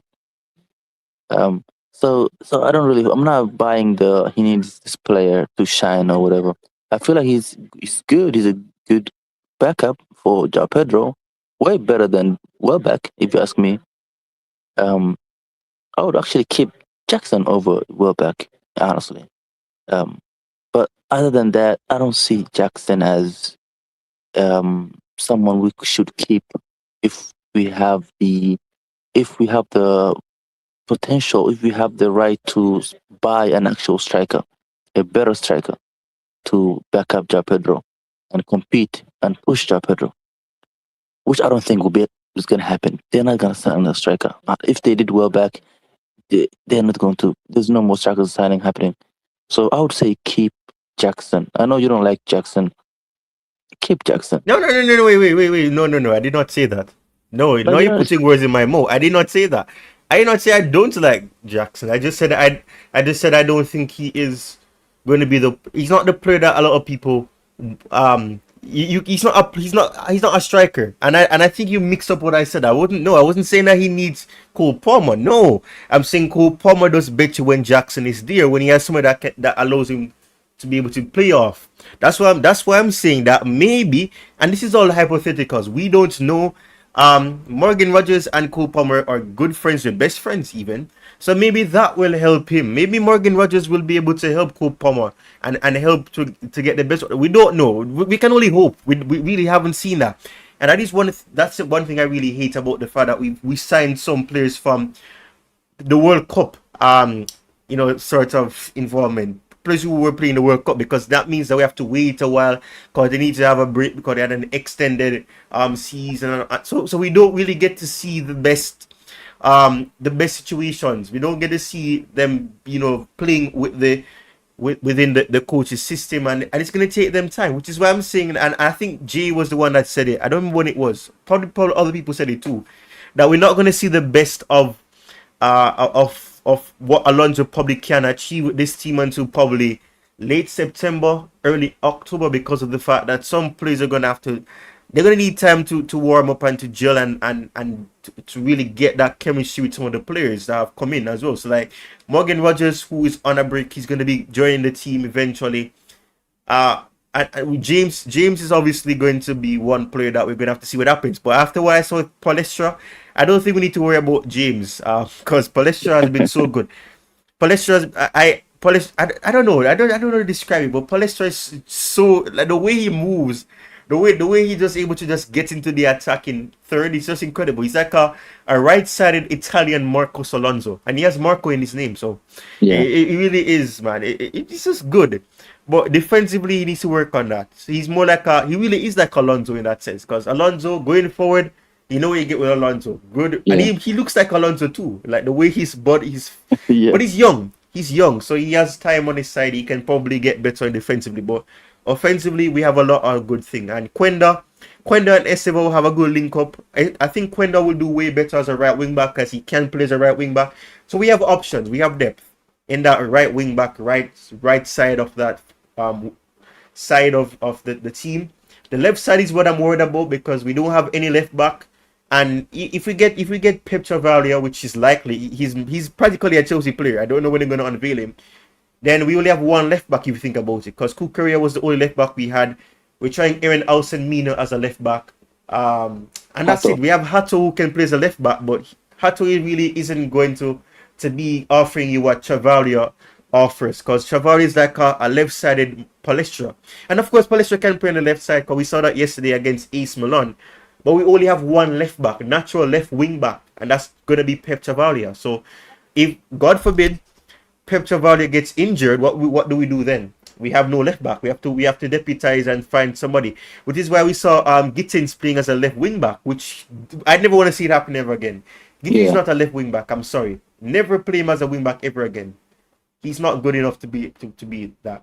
But I don't know. We need to sign some better players though. I think Gittens can do way better, but I don't think it's just potential and raw talent. We need some players who are actually gonna give you something quality. It's not, I don't know. Like the market is so dead. There's not any wing. We're just going through a traditional period right now where you're gonna have to sign young players because the older players are getting older, they're getting slower, so it's going to take time. But as he said, I don't think Chelsea should be in the conversation when the title race. I don't expect them to, because as I said, the post World Cup, I don't like those seasons because the players who went to the World Cup, they're going to need time off. They're gonna come back late, so it's not like we're gonna have a full squad. But what I do like is that Alonso at least got some of the key players that he wanted early enough, so that we could at least see them, join the team. Palestra, for example. Only Pep Chavarria would have been lovely to have seen earlier. But anyways, that's it for me for that part. I've been streaming for 5 hours. The views have been atrocious. I'm not like Coach. I'm not like Tobago. The channel has really struggled massively. And right now, I don't know what's going on with YouTube. YouTube is literally taking away the views that I got. I was at 900 views on this stream. Now I'm at 546. I don't understand what YouTube is doing right now. Anyways, anything else you want to say? Because I've been streaming for a long time. I'm gonna probably run off in around 7 minutes anyway. So anything else? Yeah, I was just gonna say Palestra. Yeah, you already mentioned it. He's like the complete package. He has everything. But his finishing, I hate to like nitpick, but his finishing is not like good. I feel like he can improve that. When he gets in on goal, he makes a run and he's like facing the goalkeeper. Like he needs to polish up, like be more clinical, because he can get those balls 10 times a game, 20 times a game, and still not score, So he needs to finish it. He can make the runs all he wants, but if he's not executing the ball, if he's not scoring or assisting or creating a good chance, then it's pointless running, pointless up and down, and he gets tired, and he has to defend, and it turns out he can't defend because he's so tired, and we concede.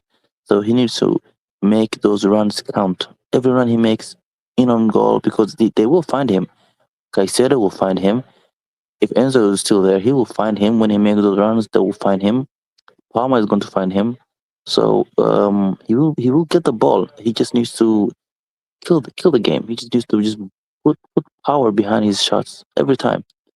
And then maybe stop the dribbling. If he was dribbling that game against was it Tottenham?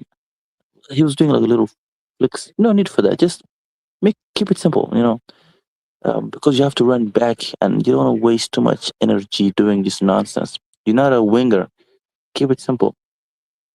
But yeah, I like him a lot. Honestly, I really, really like him. I think if he keeps this up and he cleans his boots when it comes to finishing, I feel like he leaves Reece on the bench. I feel like he will become a starter over Reece James, which is it's a crazy thing to say. But he has the potential to go there. What I mean? He has the wingspan really to dethrone Reece James for that position. But I feel like Reece will probably play midfield. I feel like they'll probably try him, which I don't really like. I don't want to see Reece James in midfield. It does not work. I think you've seen him play midfield. It makes no sense. It's not functional. So they'll probably have him play more central, help out Caicedo and maybe Lavia. He's gonna get injured. I'm sure he's gonna get injured. So Reece will be there. Something like that. But yeah, he's standout. He's I think Palestra is the standout player this preseason. How many games do we have? How many more preseasons? This is what, game 5, 4? I think there's gonna be one last game. I think the next game is Real Sociedad. And then I think after that, yeah, that's the last one. So next week Saturday, and then after that we're gonna have the first Premier League game against Fulham, which is gonna be the Real Madrid legends in coaches facing off against each other. Very interesting. And it's so funny because Real Madrid replaced Xabi Alonso with Arribola, and then Arribola left and gone to Fulham now, and it's gonna be replacement. So it's gonna be Xabi Alonso versus his successor at Real Madrid, and both Real Madrid legends. So I can't wait to see that. So yeah, Real Sociedad next Saturday, and then that's it. So it's only one game. That's gonna be at Stamford Bridge, and then that's it. Then, so yeah, only one game left. I do want to see the main players in that game. Like, I want to see the ones like the big guys. No kids, no inexperienced minors, please. I want to see the real players and how they play together, because that game it's like 1 week from now, so we should have all the new signings available. So we need to see how they gel. Like, we need to see how they play together. A lot of attacking. We need to attack more. I think we see more in that game than we did the previous 4 or 5 games we've seen in preseason. As long as we don't see the Hossein and the Delap and the trash, that game will tell us how we'll be moving this season in the Premier League. It will be a good indicator to see how these players will be playing together. So hopefully we see the big boys next week.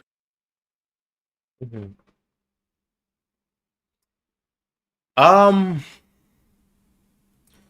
understand what you're saying. I don't want it to be a case where we utilize the utilization of Reece James under like a Maresca, for example, or whatever, to say that he can't play in midfield. And I think it's safer to play him in midfield than as a right. And that's sad, because we all know that if Reece James could still do that running up and down, we would do way better on that right hand side. But his hamstrings are not good. His hamstrings made out of biscuits. One bad run, one bad turn, one bad tackle, and boom, that's it for Reece James. So it's unfortunate, but I think the way in which Jabi Alonso utilizes the right backs or the full backs, left back, whatever, it's in a way where you don't really have to be doing a lot of running up and bouncing up. And we may see him do the same thing that we saw with Palestra, for example, where out of nowhere you're seeing Palestra in the midfield so advanced, like he's at 10. He's playing like a 10 too. And that makes sense, because he was a midfielder at one point in his career. And so was Reece James. So I wouldn't say that seeing James as a midfielder cannot work. But yeah, as you said, right, and rightly so, it hasn't worked in the past. So I don't want to see it consistently. I do see him playing more like a centre back as well, like a right centre back. And then probably Palestra plays as a right wing back sort of player at times. Because Jabi Alonso basically said that we're going to be playing a 3 at the back in some games, depending on the opponents, depending on players available, and depending on the game plan. So we may see that. So he's not strictly playing as a midfielder. I think we may see him as a centre back, because James is versatile like that. He's played as a centre back. He's played as a midfielder. Obviously as a right back. And I don't know about striker, but I mean he has a good shooting ability. So maybe he can play him as a striker if worse happens. But yeah, I'm just playing. Yeah, I agree. There's a lot of potential there. He's still young too, very young. So yeah, I think he improves.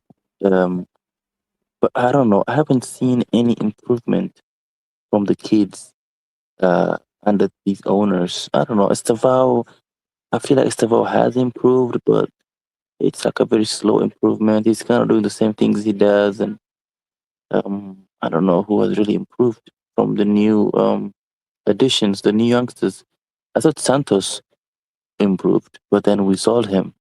He went to fucking Man United. That still upsets me, man. That still upsets me. I cannot believe that they actually sold Andre Santos and Darius Sugo. I'm sorry. I really wanted to believe that he could do something, but my God, he has struggled massively. And what you said about Estêvão, though, there's something. Estêvão was injured. We have to remember that. So he's not really back to full fitness. Yeah, he was injured. That's true. So that's another thing too. But I get what you're saying. Yeah, he's improved, but he's still doing the same thing that you'd expect him to do, making a lot of runs. But in this game, he really struggled, and that's down to the aggression that JDT. Cause I don't know how to pronounce the name of the team. I'm just gonna call him JDT. Because it's simply that. Right. Do you see a future where, the Dragon Warrior, he returns, from Strasbourg, and helps us win the league after next season. Yeah, he could be a Batshuayi. Batshuayi. Yeah, I mean, don't you remember that clutch goal, Batshuayi? Yeah. I remember the meme. I think they made a meme about it. Yeah, Batshuayi. Oh my, bro. Listen, I mean, and quickly, because I keep saying I'm gonna round off, but probably this is gonna be the last discussion on this. But I think that if we didn't have this whole reset, I think we'd have probably done a lot better, in the sense of being able. We would have probably challenged for the league already. I don't know if it would have been with Pochettino. I don't know if it would have been with. I don't want to say this with Maresca. Maybe if Maresca had gotten the centre backs that he wanted, but I think that's a poor excuse. I've heard people say that, and if you're telling me that you cannot find an alternative to the fact that you didn't get centre backs, because it's not like we didn't have centre backs, we did. He just didn't want to use them. We had Acheng-Pong, which he did not want to use. So it wasn't like he was forced to play Tosin, unless the owners were saying, no, you must play Tosin, which I highly doubt they would be doing if they have any sense. We had centre backs, he just did not want to use them. And if you don't get the players that you want, you need to adapt. You cannot want to say that you're a good coach and you cannot make do with what you have. Yes, I understand. I'd be frustrated if I know that maybe if I got these players, you could have probably challenged, but you didn't get them. Don't complain and say, oh, I wanted a centre back and they didn't give me the centre back, and this has been the worst 48 hours of my life. Bro, and it was so unprovoked because Chelsea were in good form. Did we just beat, was it Newcastle? Who was it? Was it Newcastle or Everton? I don't remember which game. We won the game 3-0 or something like that, and then boom, this has been the worst 48 hours, and then things just went downhill from there. And then that derailed our season completely because players were upset that he left. Maresca, that is. So, I do think that probably if these owners were not confused as to what they wanted in a coach and having a head coach and not having a manager, we probably would have challenged for the league, and who knows, probably would have won the league already. But it just is what it is.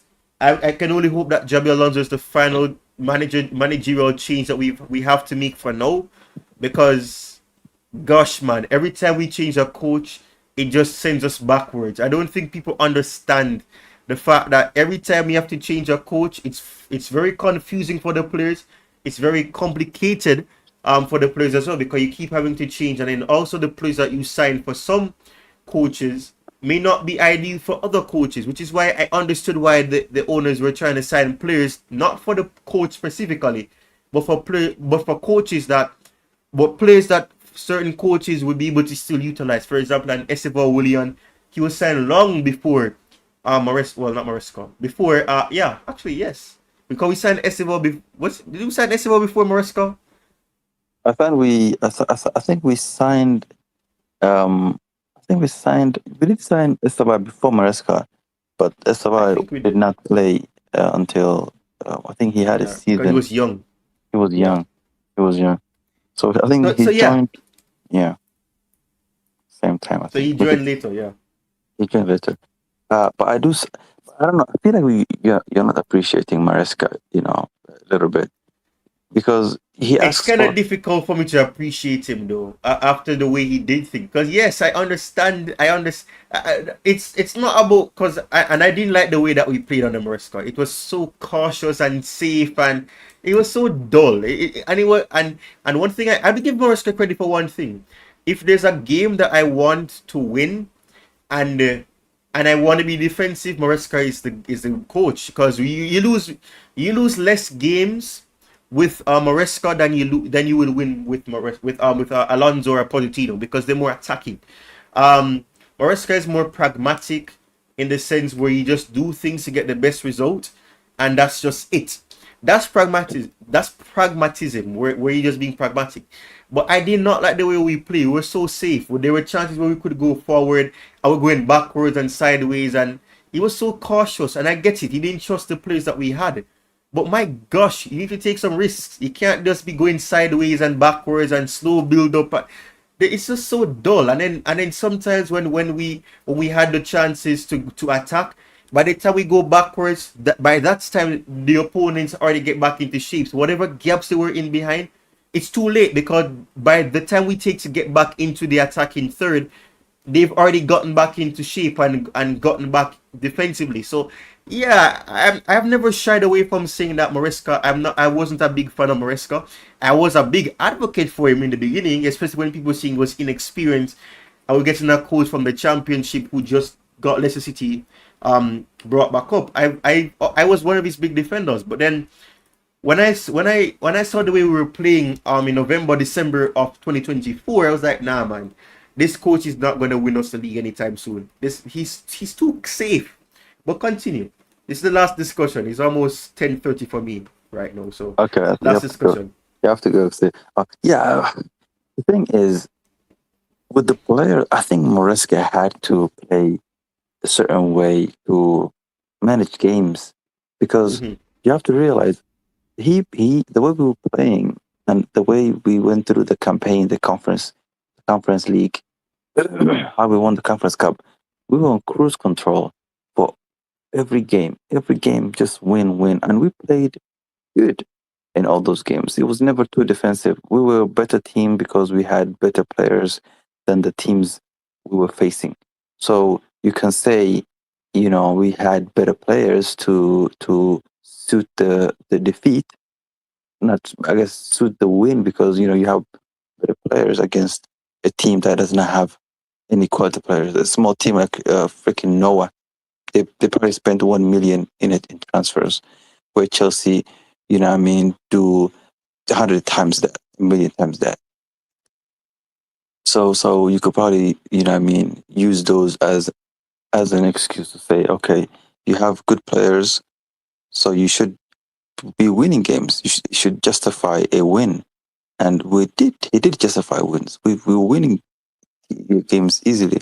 But then when it came to the Premier League, he would switch to a back 4-3, sometimes change the entire midfield to kind of manage how he could get a result out of a Brighton or Aston Villa, Brentford, teams like that, who will always attack you. Very good teams with minimum mistakes. And Chelsea is full of mistakes. The Chelsea, you already know there will be nothing but mistakes, individual errors. So and with the players you have, the players he had, it was very common for errors to happen and to concede on the transition. So he had to play a certain way. He had to prioritize certain things and take out certain players. But he did ask for upgrades. He did ask for wingers, certain players to help him win the season, or maybe get top four, secure top four. And they said, nah, you're just a coach. You're a head coach. You're not a manager. So we will decide the players you want. And I feel like that's where the whole 48-hour thing came from. He was like, oh, I had the worst 40 hours. I would feel like he was denied what he wanted. He saw a lot of issues, wanted to address the issues, and they were not listening to him. But what you just said, he's a head coach, though. That's the thing. You're a head coach. You're a head coach. You have to understand that. And it's not like... And this is the thing. These owners have always been transparent with things. Whether you like it or not, they've been transparent. Whether or not what they've done has made sense, they've always been transparent, because they told him from the beginning. They said that you are a head coach. Head coach deals with the on-the-field duties. Manager deals with recruitment and all of that. He was a head coach. So him saying that, oh, I want this, he was going out of his scope, because you're not a manager, you're a head coach. But because we won the Club World Cup and the Conference League, he said, okay, you know what? Yeah, and that's the thing. And then the reality is he changed. His attitude changed because, oh, I've won the Conference League, I've won the Club World Cup, I've won things. So you can trust me now to give me some managerial responsibility work. Give me these players, because I think we can transfer the league. And maybe if they did do that, they probably would have. But he was a head coach. So I get that, and I do appreciate that. I'm not saying that he wasn't right to be upset. But you don't. This, come on, man. There's a wrong at this. It wasn't just because of that. Cause there's no way you're telling me that because they didn't do that, you're gonna go and speak to City and have secret conversations from August, September, October, and then November, and then December. You just come on and say, out of nowhere, winning. Oh, this has been the worst 48 hours. Nah, man. But here's the thing, though. So that, like, you can say that, but like, if you are going to say you're a head coach, and head coach in his first season gets you top 4 and wins you 2 trophies, does that not establish some kind of trust? Like that No. should tell you, not like some kind of trust, not like 100% trust, but like you should be enough to say, hey, he's actually a very good coach. He's a decent coach, maybe not a Pep, but he's a good coach. Let's give him a player or 2. Like, come on, but like that's not the case though. That wasn't. They did. He got some. There were some players that he wanted and they gave him. But the issue and what we kept hearing is that he wanted centre backs and they did not give him a centre back. That is what we were told. We will never know the full context because he's never come out. Mauricio claims that he's gonna give his side of the story one day. I don't think that's gonna ever be the case because you're at City now. Move on. But. And I get that. I'm not saying that they shouldn't have trusted him more, but you just mentioned something earlier, which about the Conference League. And the thing is, we had a squad that suited the Conference League. We had a bunch of kids we were able to field a completely different 11 in the Conference League, and then the rest for the Premier League. What happened in the Champions League was completely different. Yeah, we were able to qualify. We beat Barcelona, etc. Whatever. Boom.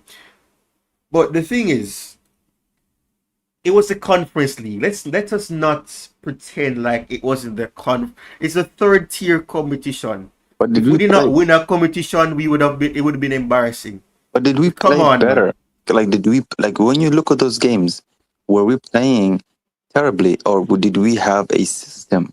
And did we look completely, like, that's how you can see the blueprint. You can see, okay, this team there's a system in place. The players know what to do, and they can dominate position and win games comfortably. They're managing games. They control the tempo. They don't give the other team any chance to get nothing. Like, those are like small little things you can look at when it comes to coaching. And Maresca did. He did. Honestly, he did outperform my expectations. I thought he was going to get sacked after 2-3 months because it was from the Championship. You know, like, I'm like, why are they signing a Championship coach? This guy, you know, I mean, he's going to struggle. He did not struggle. He did really well, and he deserved a 2nd season and a backing, and he never got that. So what did he do? He went to City. He's like, guys, I'm here. Come to me. And do you fault him for doing that? Would you say no? He shouldn't do that. No, I don't blame him for doing that. It should be within his rights to look for better options.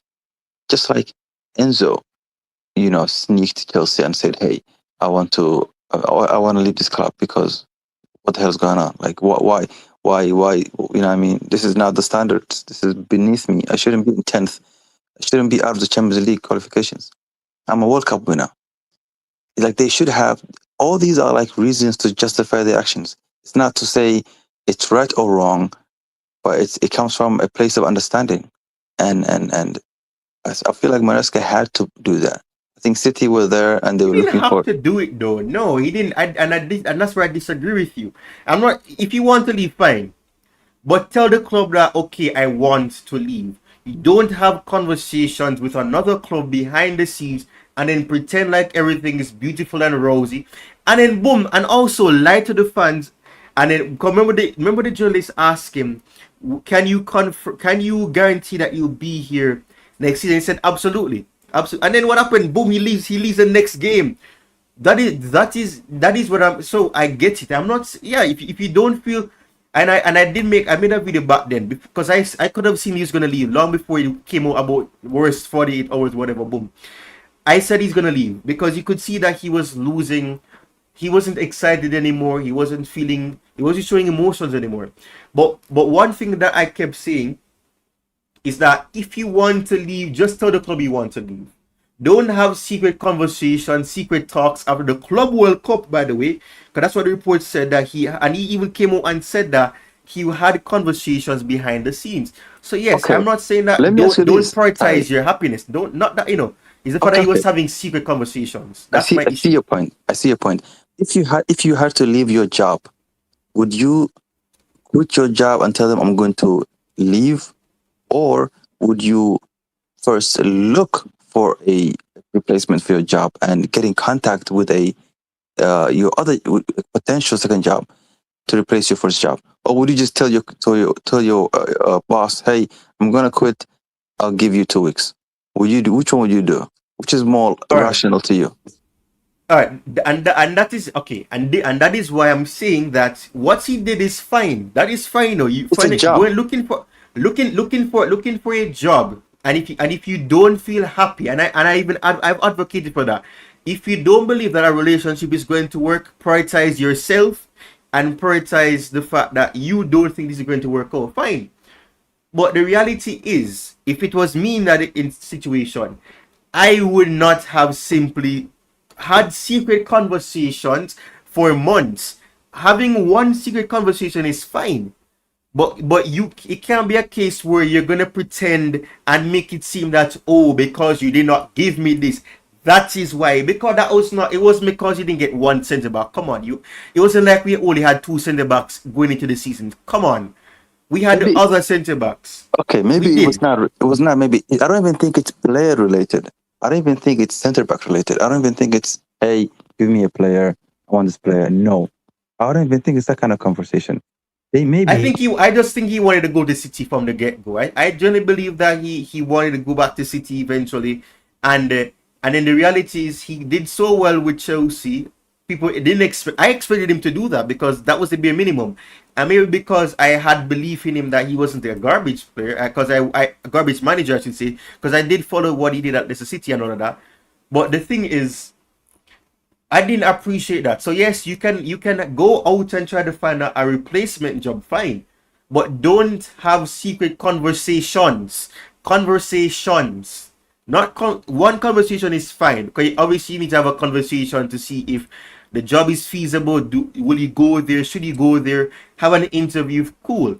But when you're having multiple conversations during a period and pretending that things are beautiful and okay, that I don't appreciate. So yes, I don't blame him for wanting to leave the club because he did not feel respected. If you don't feel respected in your job, I don't believe that you should stay. So my point isn't that I think he should have stayed even though he was unhappy. I made a video saying that I don't want him to leave because obviously for selfish reasons, for Chelsea, it will be difficult to find a replacement mid-season. And we saw that with Liam Delap. But I said, if you don't feel happy in your situation, leave. But I just didn't like the fact that he was having secret conversations. Secret conversations is my issue. Yes, yeah. I see your point. That's it. He's but don't get me wrong, though. Don't get me wrong. Don't get me wrong. Yeah, don't get me wrong. I didn't think that he shouldn't have leave because he was unhappy. I believe he should have. But it's just the way in which he went about doing it that kind of rubbed me the wrong way and many other fans because because I wasn't a big fan of him too, it made me even more angry. And I was like, yes, goodbye, man, you piece of garbage. So you didn't appreciate the mannerism of how he went about it. I get that. Yeah. But here's the thing. It's very common. I know it's maybe a shock to you, Ty. But it's very common for employees to have a secret relationship with another company when they're about to leave their job. I have done the same thing. I live in Canada. My first job, I had a secret conversation with the other job, the other guy who was supposed to hire me for about 3 weeks. We were in contact for 3 weeks before I left the current job. It's a very common thing. And I feel like Enzo did it because he knew there was no growth. Maybe that's probably, maybe the whole reason is not what we think it is. Maybe I'm thinking it could be player related. Him not getting backed. That's what I think. But you probably think maybe it could be that, or it could be more. It could be something. It could also be that. It could be something we don't know about. It could be something that's like to a level of disrespect. Maybe he got disrespected in a different way, and he took offense to it a while ago, and then went to contact Man City and like, hey guys, I'm available. Let's get in contact. I want to leave this club. Maybe that's how the whole thing started, and then the whole 48-hour thing. Maybe that was the nail in the coffin. Maybe that's the one thing that sealed his departure. So I don't know. I don't know the facts. We don't know what happened. He hasn't.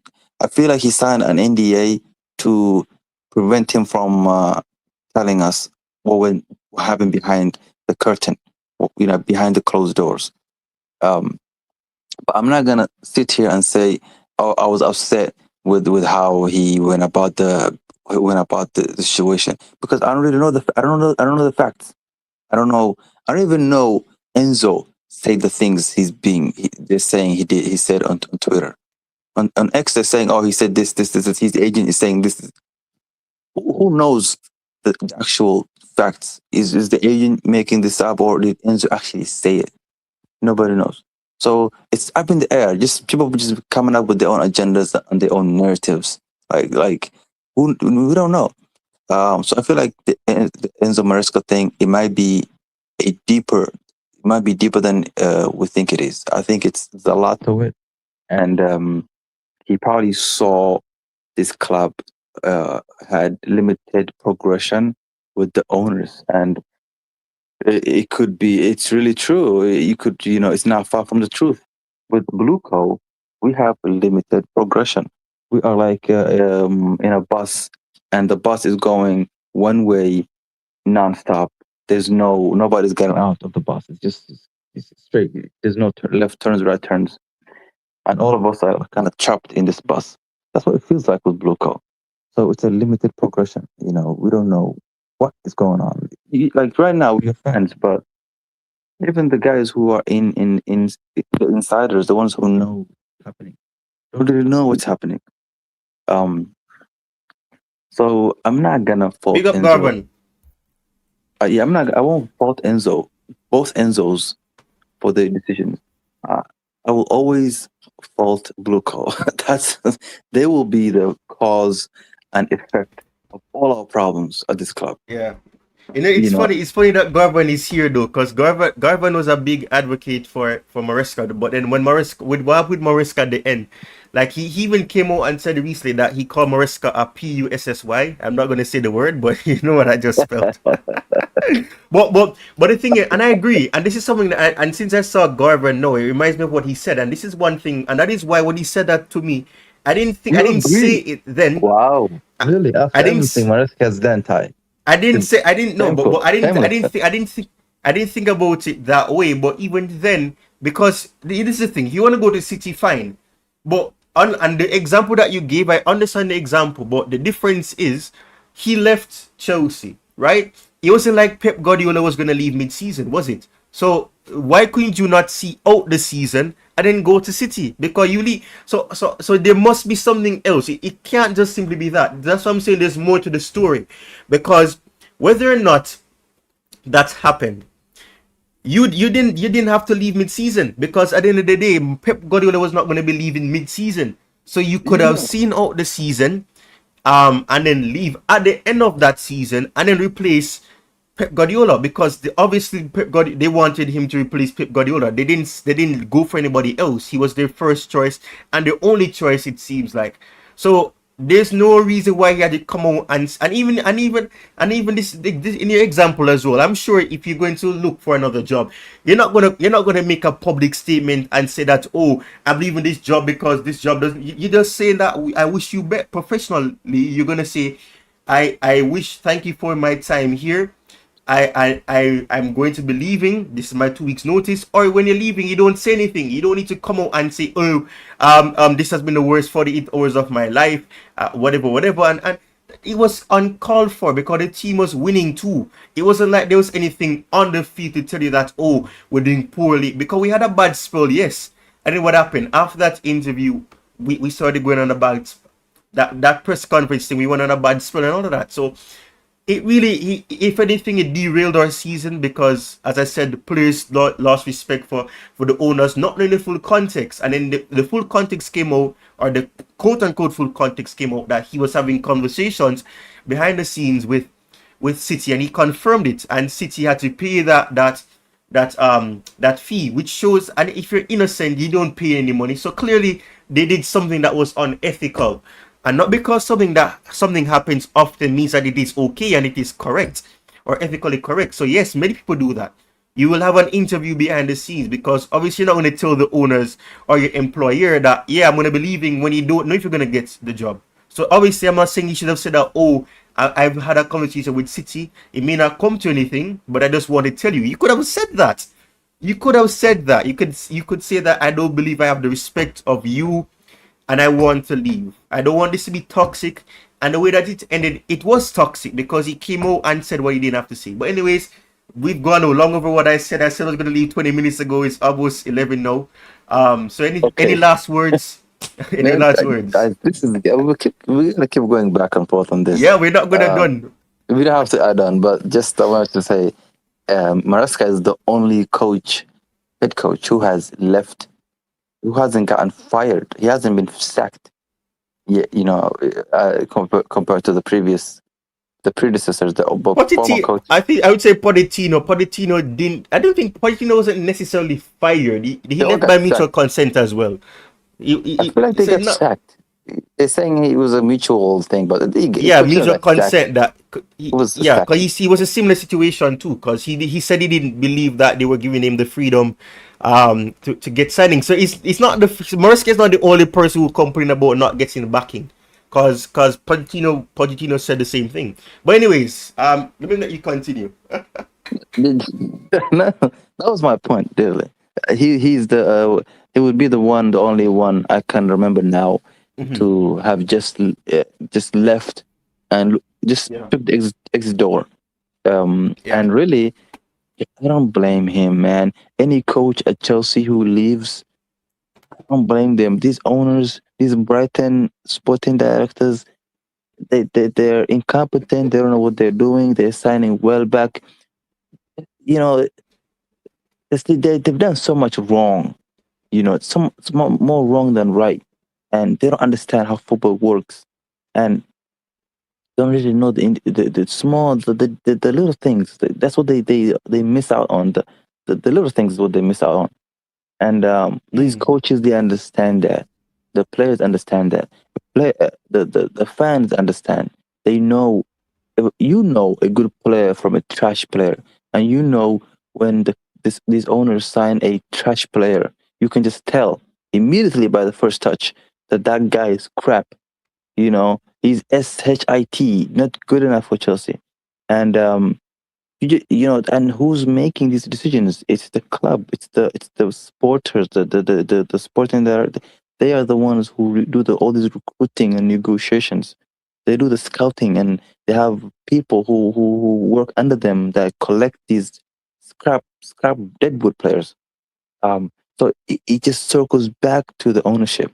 So I will fault Blue Club way long before I can blame or fault Maresca on players making certain decisions, certain negative decisions, because there's always a root cause, and it's always these guys. I'm telling you, every little thing that has gone wrong at this club has circled back to the ownership. But I think we did go over time. If you want to wrap it up, we can do so. You can do so. Yeah. I don't know. I'm confused by YouTube. I don't want to mention this on the street, but the views are going backwards. I don't know what's going on. Maybe it was bots. Maybe what's this guy? What's his name? SPO was a bot. I don't know what's going on. The views are going backwards. Anyways, I'm just gonna. I don't know. It's just going backwards because, as I said, it was at 900 views. The watch along, everything was at 900. Now it's gone all the way back to 500. It's going down to 400. So I don't know what's going on. But why don't you do a partnership with a coach, like a link up? You guys can do a watch along together on the same stream. Who? I didn't hear. My connection cut off. What do you say? Why I don't I said do what? you can like do a partnership. Like you can stream together with coach, because coach gets. I usually go on coach because he's always live and I don't really see you active. So I feel like if you partner with him, maybe just do a watch along with coach.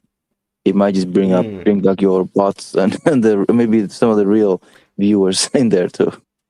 I mean, to be fair, the thing is though, and maybe because you catch live streams, I usually do videos mostly, but so what I realize is that when I do, the thing is, okay, this is the story.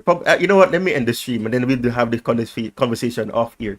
But thank you very much to everybody that tuned in. I've been streaming for 5 hours. I woke up at 4 a.m. to do the stream. My local time, of course, the game was at 1 p.m. UK time, and was it 5 a.m. your time, Shanks? I don't know what time it is. 7 a.m. 7. It was 7 for you. Okay. All right. So it's the same time. Right. So the game was very much fascinating. I would have to say. Mudryk, as you call him, Shanks, the Dragon Warrior. The Dragon Warrior.